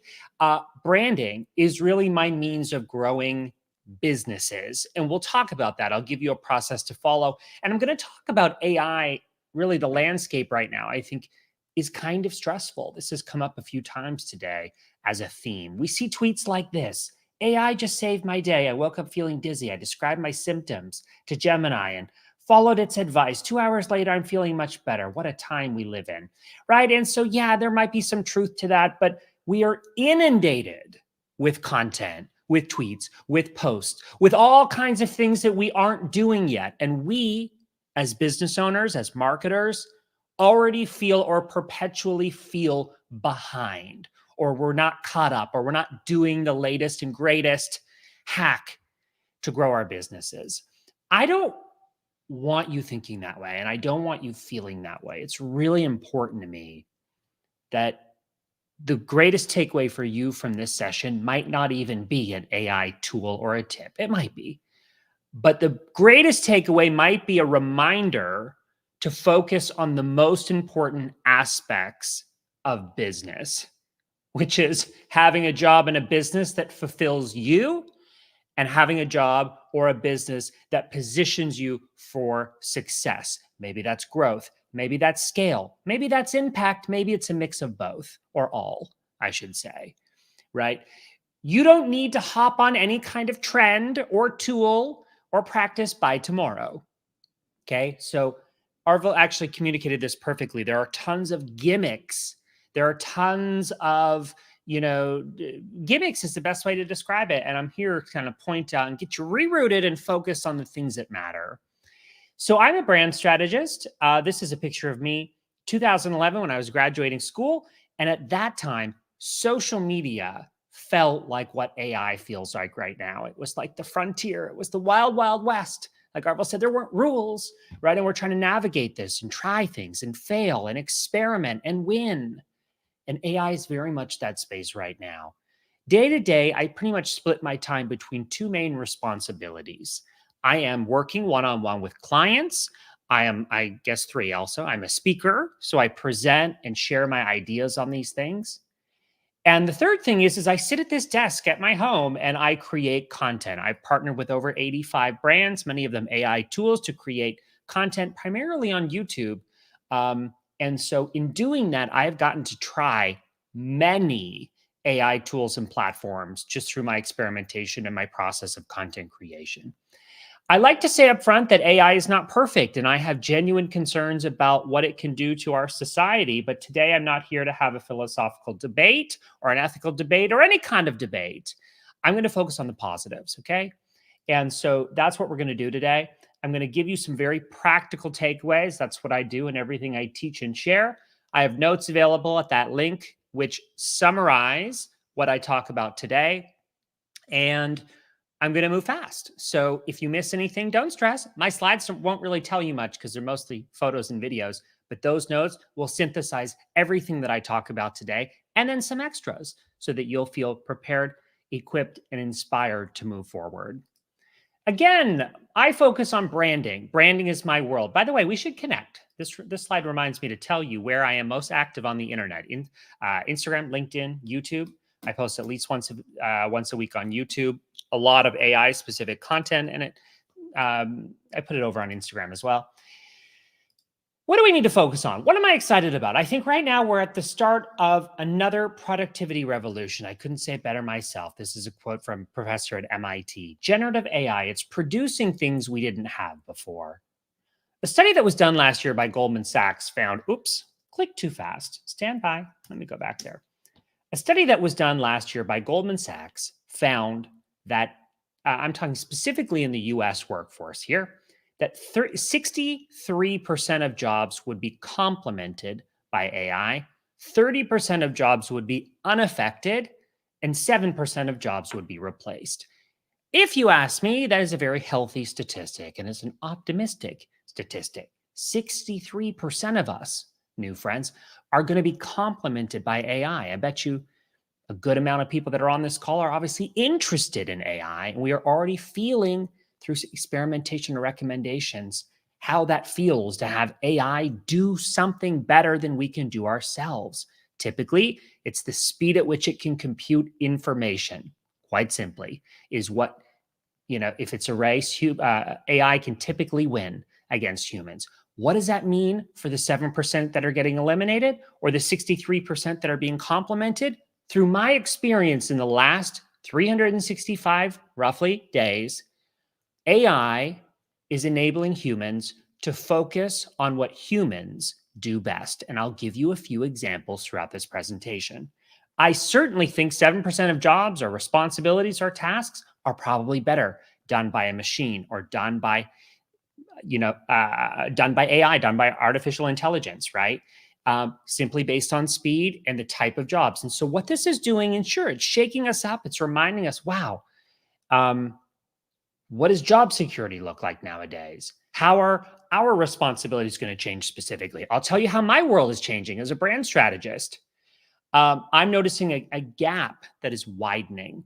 So between education, like this format, trying out tools, or implementing AI tools and solutions into our practice. SendPulse is a good example. Let's say I want to use an AI bot and I want to automate something like Instagram or Viber. Like, you have now the ability to automate before we delegate. And that's a very exciting thing. And what is that doing?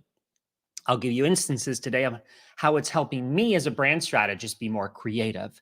It's helping me as a brand strategist focus on areas in my business where I can make high impact. Okay. I'm not painting the landscape to be perfectly rosy, but when we look specifically at the impact of AI on things like productivity, it is a very exciting time. Now, if you've spent any degree of time on social media, you are already noticing that people are quite excited to be using ChatGPT to write copy. Unleash the power of. Remember, X is your secret weapon. Let your creativity shine. Embrace your unique power. Certainly, if you're like me, you're able to spot from a mile away the type of words and language that is a true indicator, game changer, these types of words that we know are straight from the mouth of ChatGPT. And so part of this, at least from a branding's perspective, is learning how do we train these AI tools. ChatGPT often dominates the conversation, but there are many others, right? Many other generative AI platforms. What does this mean for us? Do we need to now learn to become a prompt engineer? Do we all have to go back to school? I don't think so. Neither does the Harvard Business Review. AI prompt engineering actually isn't the future, although it certainly is a buzzy term. What is it that we as small business owners need to focus on right now? It's not the latest prompt or way of writing or inputting information. Certainly there is strategy associated with that. But really, the challenge we all have is exactly the challenge we had a year ago. It's exactly the challenge we had 10 years ago when social media was the latest buzz. The thing that we need to focus on is exactly this: problem formulation, the ability to identify, analyze, and delineate problems. I don't really like the word problems, so I typically say challenges, right? That's what we need to stay focused on. Where do you even begin when it comes to AI and implementing this in your business, whether it's a tool like SendPulse, whether it's learning how to interact with generally accessible, GPT technology like ChatGPT, Claude, Gemini, and others? Before we get carried away and we lose half the day to AI experimentation, this is where I want you to start. Use a tool that enables you to track your time. Anything that takes you longer than 5 minutes, I want you to time yourself. Or if you're old school, write it in a notebook, what you're doing and how long it takes. I find I use EverHour, and there are some free variations of this. Clockify, there are others. I have them in my handout, my notes. What I want you to do is track your time. Anytime you spend more than 5 minutes on something, I want you to look back on the week, like I'm looking right here, and understand where your time went that week. So here, for example, I spent 5 hours on a keynote presentation. Fantastic. I was paid for that. That's an area and a responsibility where I make high impact. I was working on a course in partnership with Adobe. That's another area and a responsibility of mine where I make high impact in my business. Number 3, third thing that I spent the longest time on last week, replying to sponsored content partnerships. Is that a good use of my time? Probably not. Is that something that brings me joy? Certainly not. I receive emails like this, at least 30 of them every single day. Hey, Phil Palin, I came across your YouTube channel after checking out your blah, blah, blah, wrote this, template email and sent it to 100 people. So but you would not believe how long it takes. If I reply to these manually, of course, I could delegate this to my assistant. This isn't even good use of my assistant's time. I'd rather my assistant working with me closer on things where they also have the opportunity to make high impact. So in this instance, I'm using a plugin called NOELLE, which is free. It allows me to hit reply, choose the sentiment of how I'm feeling, provide extra context. Like here, I'm going to tell this person that I do not do purely affiliate deals. Click reply. An email is written for me in about 5 seconds. Maybe I change a word here and there. Looks good to me. Click send. That was now done in 10 seconds instead of 2, 3, 4, 5 minutes, sometimes longer. That's an example of how I am implementing AI in my business, but the only way that I know how and what to implement is by tracking my time and being accountable for where my minutes are spent. Let's keep going. This is a photo of my client, Carrie, who is a business consultant. She's awesome. As part of a branding exercise, I will have my clients, individuals, or teams photographed for their websites. And we were really happy with this photo, except Carrie said, Phil, I'm not really thrilled with how the brick photographed. I love the color palette. She's got a really bright, beautiful color palette for her brand that represents her personality, but she didn't love the way the red brick photographed. So this was coincidentally, the same day that Generative Fill launched in Photoshop, and all my content creator friends are posting about it and doing these cool experiments. And I thought, maybe I'll hop into Photoshop, quickly select the background, and see what happens when I try to change that background with a simple text prompt. That image that we generated in 5 minutes without having to reshoot it or spend more money on photographers ended up on the homepage of her website.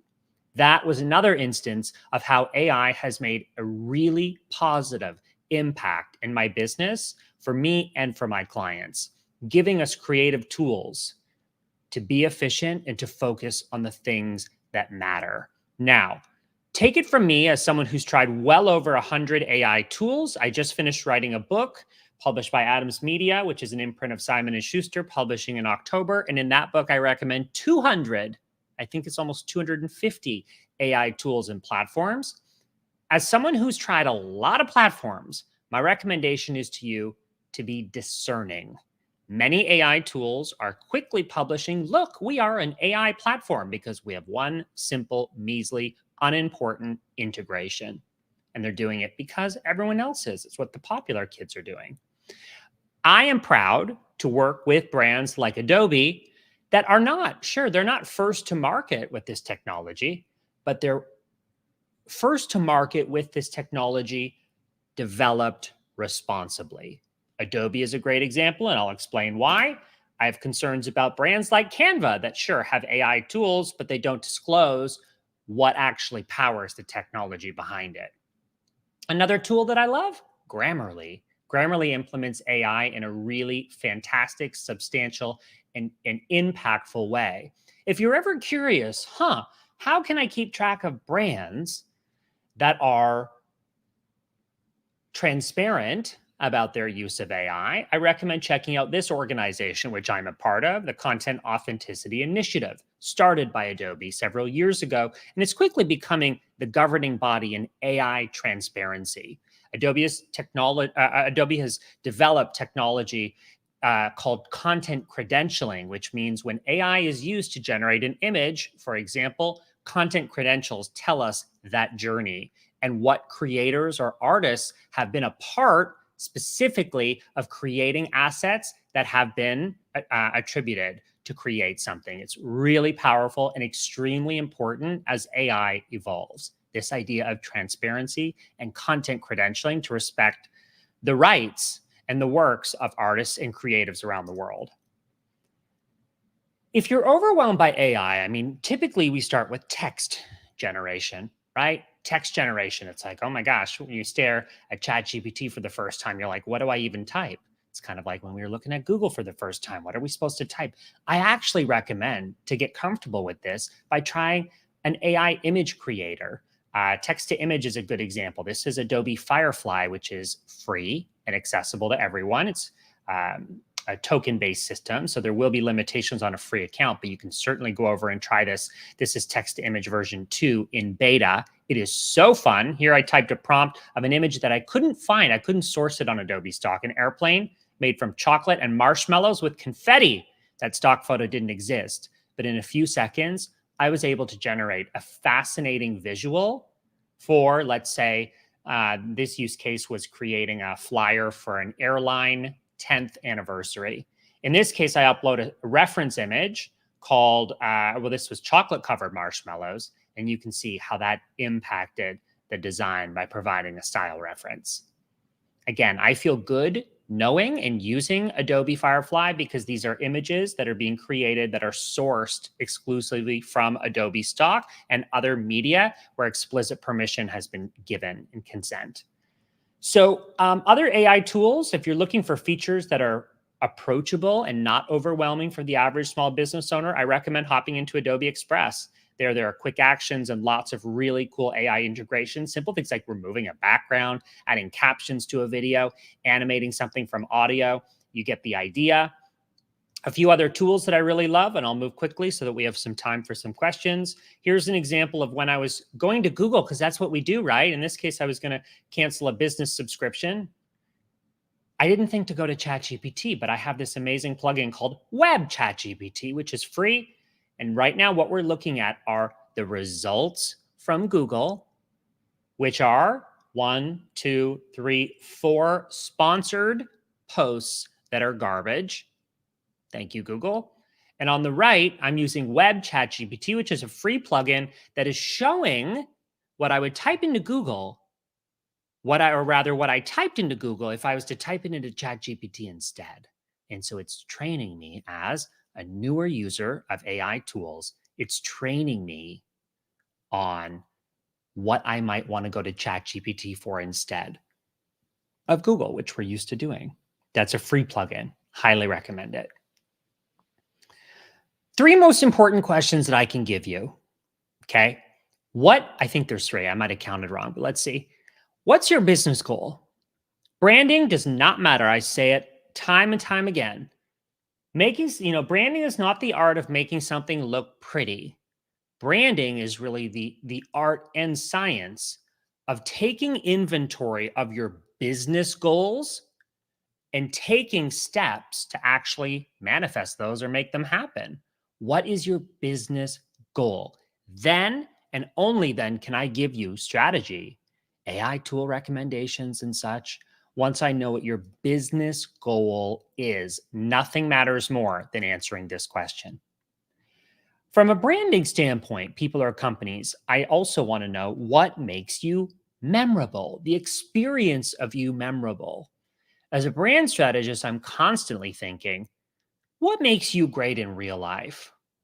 Your product, your service, what makes the experience of you great and memorable in real life? My job is to simply recreate that online, recreate that experience. So think of branding as really this pursuit of consistency between the in-person experience and the online version of you. That's how I typically think about this. Finally, what do people need? What do people need and are willing to spend money on?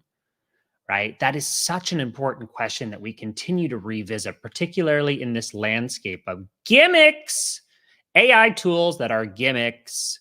We need to constantly think, what is it that people need and how can we, like every good business, satisfy a need? Okay. I'm going to hop out of my slides for a second. I'm going to scroll to the end because I'm going to skip some of this stuff, but I want to show you how the process rather that I follow to build a brand. 3 stages, and I'm going to go quickly. Position your brand, build something to show for it, and then stick a for sale sign out front of that house and take that house to market. When we're positioning a brand, we're looking and thinking about the words we use to tell someone who you are and why they should care. How do we sum that up in a sentence? When we're building your brand, we're thinking about all the visual components that we use to recreate the in-person experience. Photography is huge. A logo is great and helpful. Not a single logo, but even a logo system to think about all the possible instances that brand or logo will show up. Colors, creating a color palette. Icons, I'm really big on. What I would call sub-brands, right? Branding something about your business that's really unique and memorable so people feel that unique experience. And then obviously making a website. But what does that even mean nowadays? Of course, it means a website, but even the exercise of creating a website is, in so many cases, almost more important than the output, right? Thinking about how do I want to sum up my business? What do I want to focus on? How do I package my products or services? What are my priorities? Those are typically things that you'll tackle on that stage. And then promotion, you could be using SendPulse for this, friends, right? Social media, content strategy, SEO, automation could be a whole new category here. There's so many things that we want to think about in terms of taking our house to market that we've worked hard to build, okay? I'm going to hop to the end again. I'm doing like an express version of these slides. This is a fun tool if you're like, well, I want to know, how do I find an AI tool for contracts? By the way, in the notes, I have many, many more tool recommendations for specific instances, things like copywriting, things like sales. I actually don't think ChatGPT is that great for copywriting. It can be, but you need to spend so much time tweaking and crafting the perfect, not the perfect, but a good quality input to be able to get a high quality output.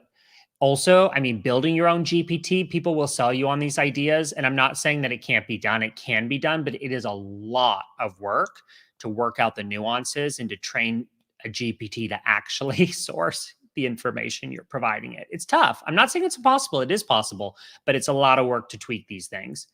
There's an AI for that is generally an interesting place to start when you're trying to find a tool for one specific need or use in your business. And you know from today that you should be thinking, what are in my business? What are those pain points that I have, right? What are those things when I look back at where my minutes go? Where is my time being spent where I make high impact? Fantastic. Continue doing those things.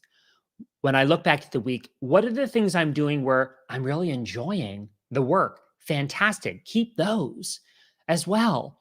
But when you look back at the week and you go, gosh, I lost a lot of minutes to this task and it's not really the best use of my time. That's something I should automate or delegate, right? And that's where it becomes very exciting that now with really democratized, tools, AI made accessible to everyday people. It's exciting that we can start with automation and then move into delegation, other people on our team or contractors we hire for tasks and challenges.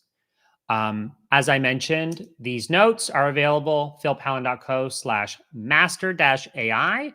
And the last thing I want to mention to you, which I just added a slide to this because it's brand new, is I have a book coming out in October. I know it feels kind of far away, but they've already got it up on Amazon. And I'm quite excited about this. It's been a lot of work to write this. Over 250 tools recommended in it. And I tackle all different areas of running a small business. So there's a chapter for each kind of aspect of business. And we tackle it with real examples of hundreds of clients that I've had over the years in many different industries.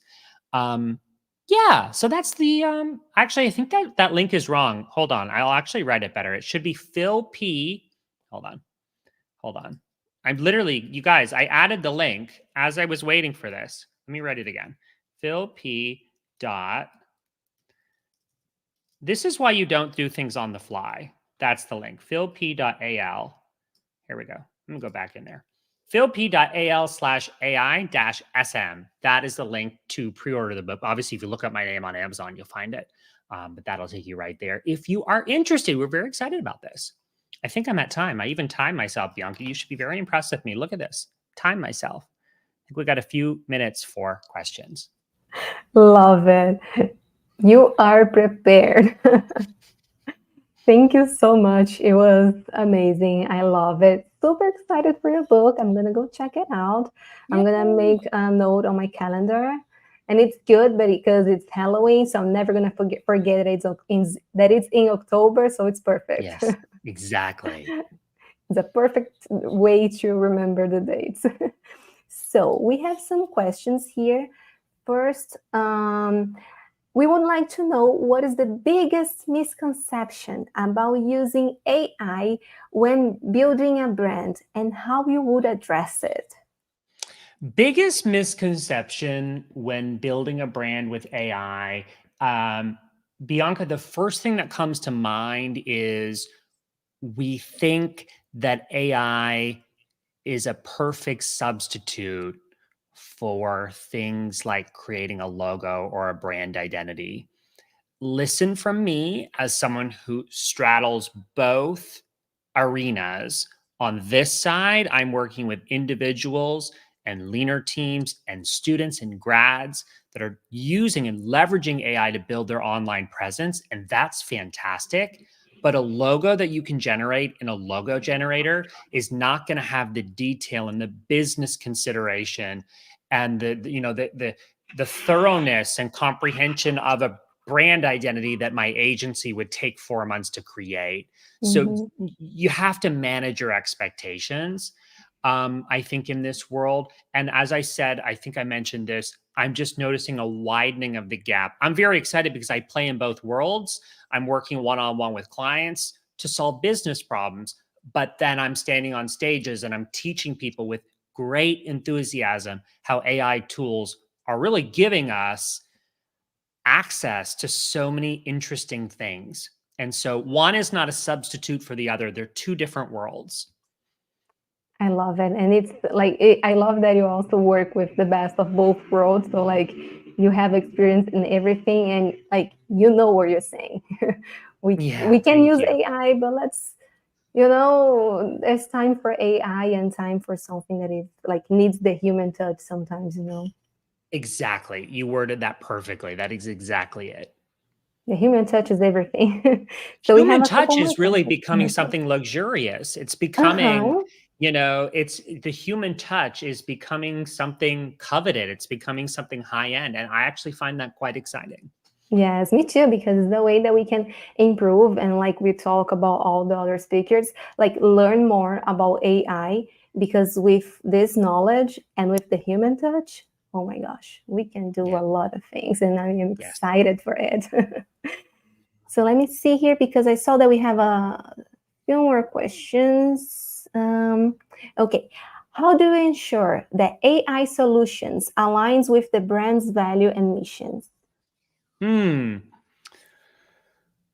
Well, one tip would be, one of the first things that comes to mind as I think about this would be, I do this when I'm working with brands, particularly AI brands, if it involves an avatar or if it involves any kind of usage of my likeness, photo, video, voice. I always am extra sure to have clarity on that brand's ethics, code of conduct. I mentioned to you, I mentioned this quickly, but the Content Authenticity Initiative is a really important organization, and it's an important initiative that promotes transparency in the use of AI. I'm a big believer of that. I personally don't use AI to create anything that isn't untrue, if that makes sense. So if I'm using it in an image, I will disclose that I've used it. If I'm using it with clients, I will tell them that I'm using it and I'll explain to them how I'm using it. A lot of them are like, "Oh my gosh, I didn't know that was possible." And my clients are hiring, like they don't need to know all the details of it. That's why they hire me. But I'm a big believer in disclosing its use. And so organizations that are a part of the Content Authenticity Initiative basically have met the credentials and proof that they're using AI in a transparent way. So I think, yeah, you want to be clear on your mission and your brand positioning, but you also want to make sure the brands you're partnering with have some kind of proof that they're using this technology responsibly. Yes, I agree 1000% with you. Like transparency is the best thing ever. Not only with AI, but with everything, you know, like telling people how you're doing. And of course, like you said, you don't have to give all the details. That's why they hire you. But like being honest with what you do, it's what makes not only the job more important, but not, you know, it's also good for you because you know you're doing the right thing and the company trusts you more because you're like, okay, if Phil is telling me everything, I trust him. So it's a whole thing, and it's very important, especially with AI, because we see a lot of people trying to not admit that they use AI and like, come on, let's just say it. Yeah, I agree. Yeah. So I think from what I'm seeing, I think that's it. That was the question we had. Phil, thank you so much. It was amazing. Please come to Brazil. I'm going to send you a message on LinkedIn and say, hey, I'm waiting. Please come. Great. And thank you so much for your participation, for all the knowledge you share with us today. It was very important. And thank you so much. I appreciate it. Thank you so much for having me. Thank you. See you soon, hopefully another conference. And hopefully in Brazil. Let's create content together here. I love it. That sounds like a perfect plan. That's a deal. Thank you so much. So, I know it's sad. It breaks my heart. I'm here with you all guys for like 5 hours now. So it's sad to say that, but it's the end of the conference. I know, but before wrapping up everything, we have some recap to do about everything that happened here today. And of course, you guys saw a lot of great speakers. We had a total of 8 speakers here today. And like I said, and I'm going to repeat again, so we have everything clear. This conference is going to be recorded. You can check it out on the YouTube main page of SendPulse. You just click on live and all the conferences are going to be there. Not only this one, but all the other conferences we did in the past. But you can also subscribe, clicking here in the button subscribe, so you don't miss anything. You're going to be on top of everything that we post. We create a lot of content and there's a lot of more things to come, because SendPulse is all about that. We always want to give you the best experience ever. We want you to have all the information you need to improve not only your business, but to improve your career. So it's very important to subscribe here, clicking the button below. And now I'm going to talk about the other details. First, I'm going to talk about the certification that we have been talking for a while. So I'm going to explain with more details for you all. How is it going to work? So you all subscribe to the main page, that it was about the conference. There you put your information, you receive this link and all of that.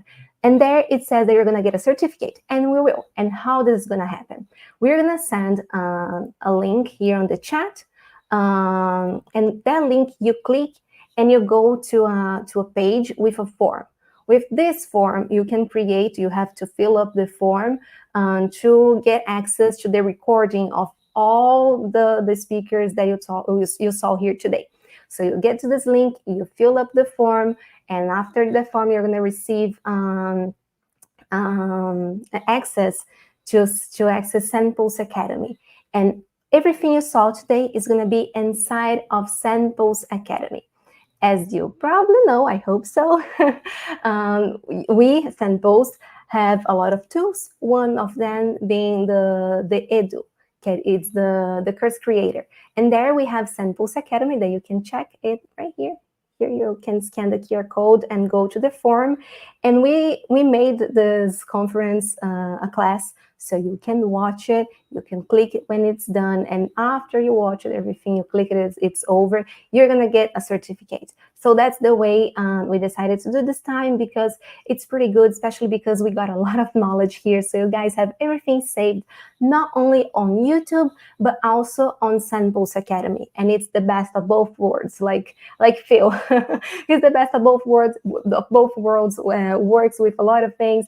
So we decided to do the same here, and you can have the content in 2 ways, and you can choose the way if it's better for you at the time. So yeah, that's about the certification. If you guys have any questions about it, if you guys were confused about how it's going to happen, please leave here in the comments. We can reply to the questions. But it basically scan, fill up the form, check SendPulse Academy, check everything that is going to be there at the end. When you finish to click that you saw everything, you're going to get a personalized certificate with your name. So yeah, amazing. And the second point is actually about the presentations. So we mentioned here there's 8 people, 8 presentations. So we're going to have them send it to you with when you get the certification. So it's going to take around 2 days for us to send everything. So please be patient. There's a lot of things. There's a lot of people. We want to make the best for you. But we're going to send everything in the email. So everybody who registered for this webinar, this conference, I'm sorry, it's going to receive an email with all the information. So even if you're not watching this live, you're going to know this in the future, because we're going to send everything for you. So the other point is about the SendPulse Community. Yes, again, on Facebook. I'm going to say it one more time, and I'm going to repeat out loud if you guys need it. We're all about connections. Like, we brought 8 people here today. So yes, we're all about connections, and we want you all to make connections as well. So we have the SendPulse Community on Facebook. You can go there, make connections, make the best of all of this. You can like hop there, leave your comments about this conference, asking questions about what everybody thought about it, if anyone had any insights, or if anyone has something more to add on this conference. The link is right here. You scan this QR code and you go to the community, and you're gonna get the best part ever, a guide of digital marketing trends in 2024. Yes, it's a guide, so you can check it out. 2024 just started. It's time to like plan, sit down, see what you have to change, because it was the first 3 months of the year. It's very important months, but now it's time to sit down, analyze everything you did, see what you have to change, because like I said in the past, mistakes happen, and we are here to help and improve and make the best of the mistakes. We are not here to see the mistakes and cry. No, we are here to improve them. So with this guide, you're going to be able to analyze all the strategies that you did and improve them, because we have a guide especially for you all in this conference. So yeah, don't forget to scan right here and go there, make connections, download the guide, and feel free to leave your comments, ask questions, make connections, ask if someone there's something to help, something with your business, there's always someone there needing you and someone there that you can help with. So that's very important. And of course, I'm going to talk about SendPulse. I already talked about SendPulse a few times here, and I'm going to say it again because it's never enough to talk about SendPulse. I love it. I'm obsessed about it. It's not because I work here. I know that it's like, okay, Bianca, you work at SendPulse. Of course, you're going to be crazy about it. Yes, but I do love SendPulse. I use it every day. I go to events and I talk about SendPulse with passion, and it's something that, even though I work here and I have my whole team, I use it every day. Like, there's some things that I love to do. I love to create landing pages with SendPulse. That's like one task that it's like, it's my task. I want to do this because it's fun, It's not something boring. It's not something that you're like, oh my gosh, I'm going to need like 3 people to help me. No, you can do it by yourself. And because of all of this, we have this coupon code right here. So we scan this QR code, a lot of QR codes today, I know, but scan this one and you're going to receive a discount. Yes, a discount. So you can use SendPulse right now. This discount is for new users. So please create your account with this link. It's very important to create your account with this link and start using SendPulse today. You can send email marketing, you can send SMS, you can create a chatbot flow with AI, which is the most important thing. You can create landing pages also using AI to improve the communication. Sometimes you're tired just writing and you're like, I need a sparkle, I need something to make this better. And you just use AI for it. And it's simple, easy, practical, and like the best thing ever. So scan this, go create your account, and go change your marketing right now with SendPulse. I swear, you need to do it. It's amazing, it's practical, it's easy, and it's the best, I swear. And if you need help, you can always get in touch with us. Our website, sendpulse.com, super easy. We have all the support there, and it's great. Now, let me see if there's something more here that I have to say, because I get excited. I want to talk about SendPulse all the time, and there's a lot of things. So yeah, about subscribing the YouTube channel, please don't forget. It's very, very important for us, and I'm sure for you all too, because we have more things coming up, and I'm sure you guys don't want to miss it, because from what you saw in this conference, the things we do is very special. And sorry, a lot of time talking. Stay tuned on our social media for updates on future webinar and events. And yeah, it's right here. It's all SendPulse. You just have to go there, type SendPulse, or go to the website, sendpulse.com, scroll all the way down, and the social media, all the social platforms we have are going to be there. Feel free to get in touch with us. And again, it was very special to be here. Thank you so much for everybody at SendPulse that invited me to be the host today. I'm glad. It's a pleasure, honestly. And yeah, guys, let's connect. Like I said, this is my LinkedIn. Thank you for having me here. Thank you for staying until the end of the live. It was very special. And yeah, let's talk more about AI in the future. Bye-bye.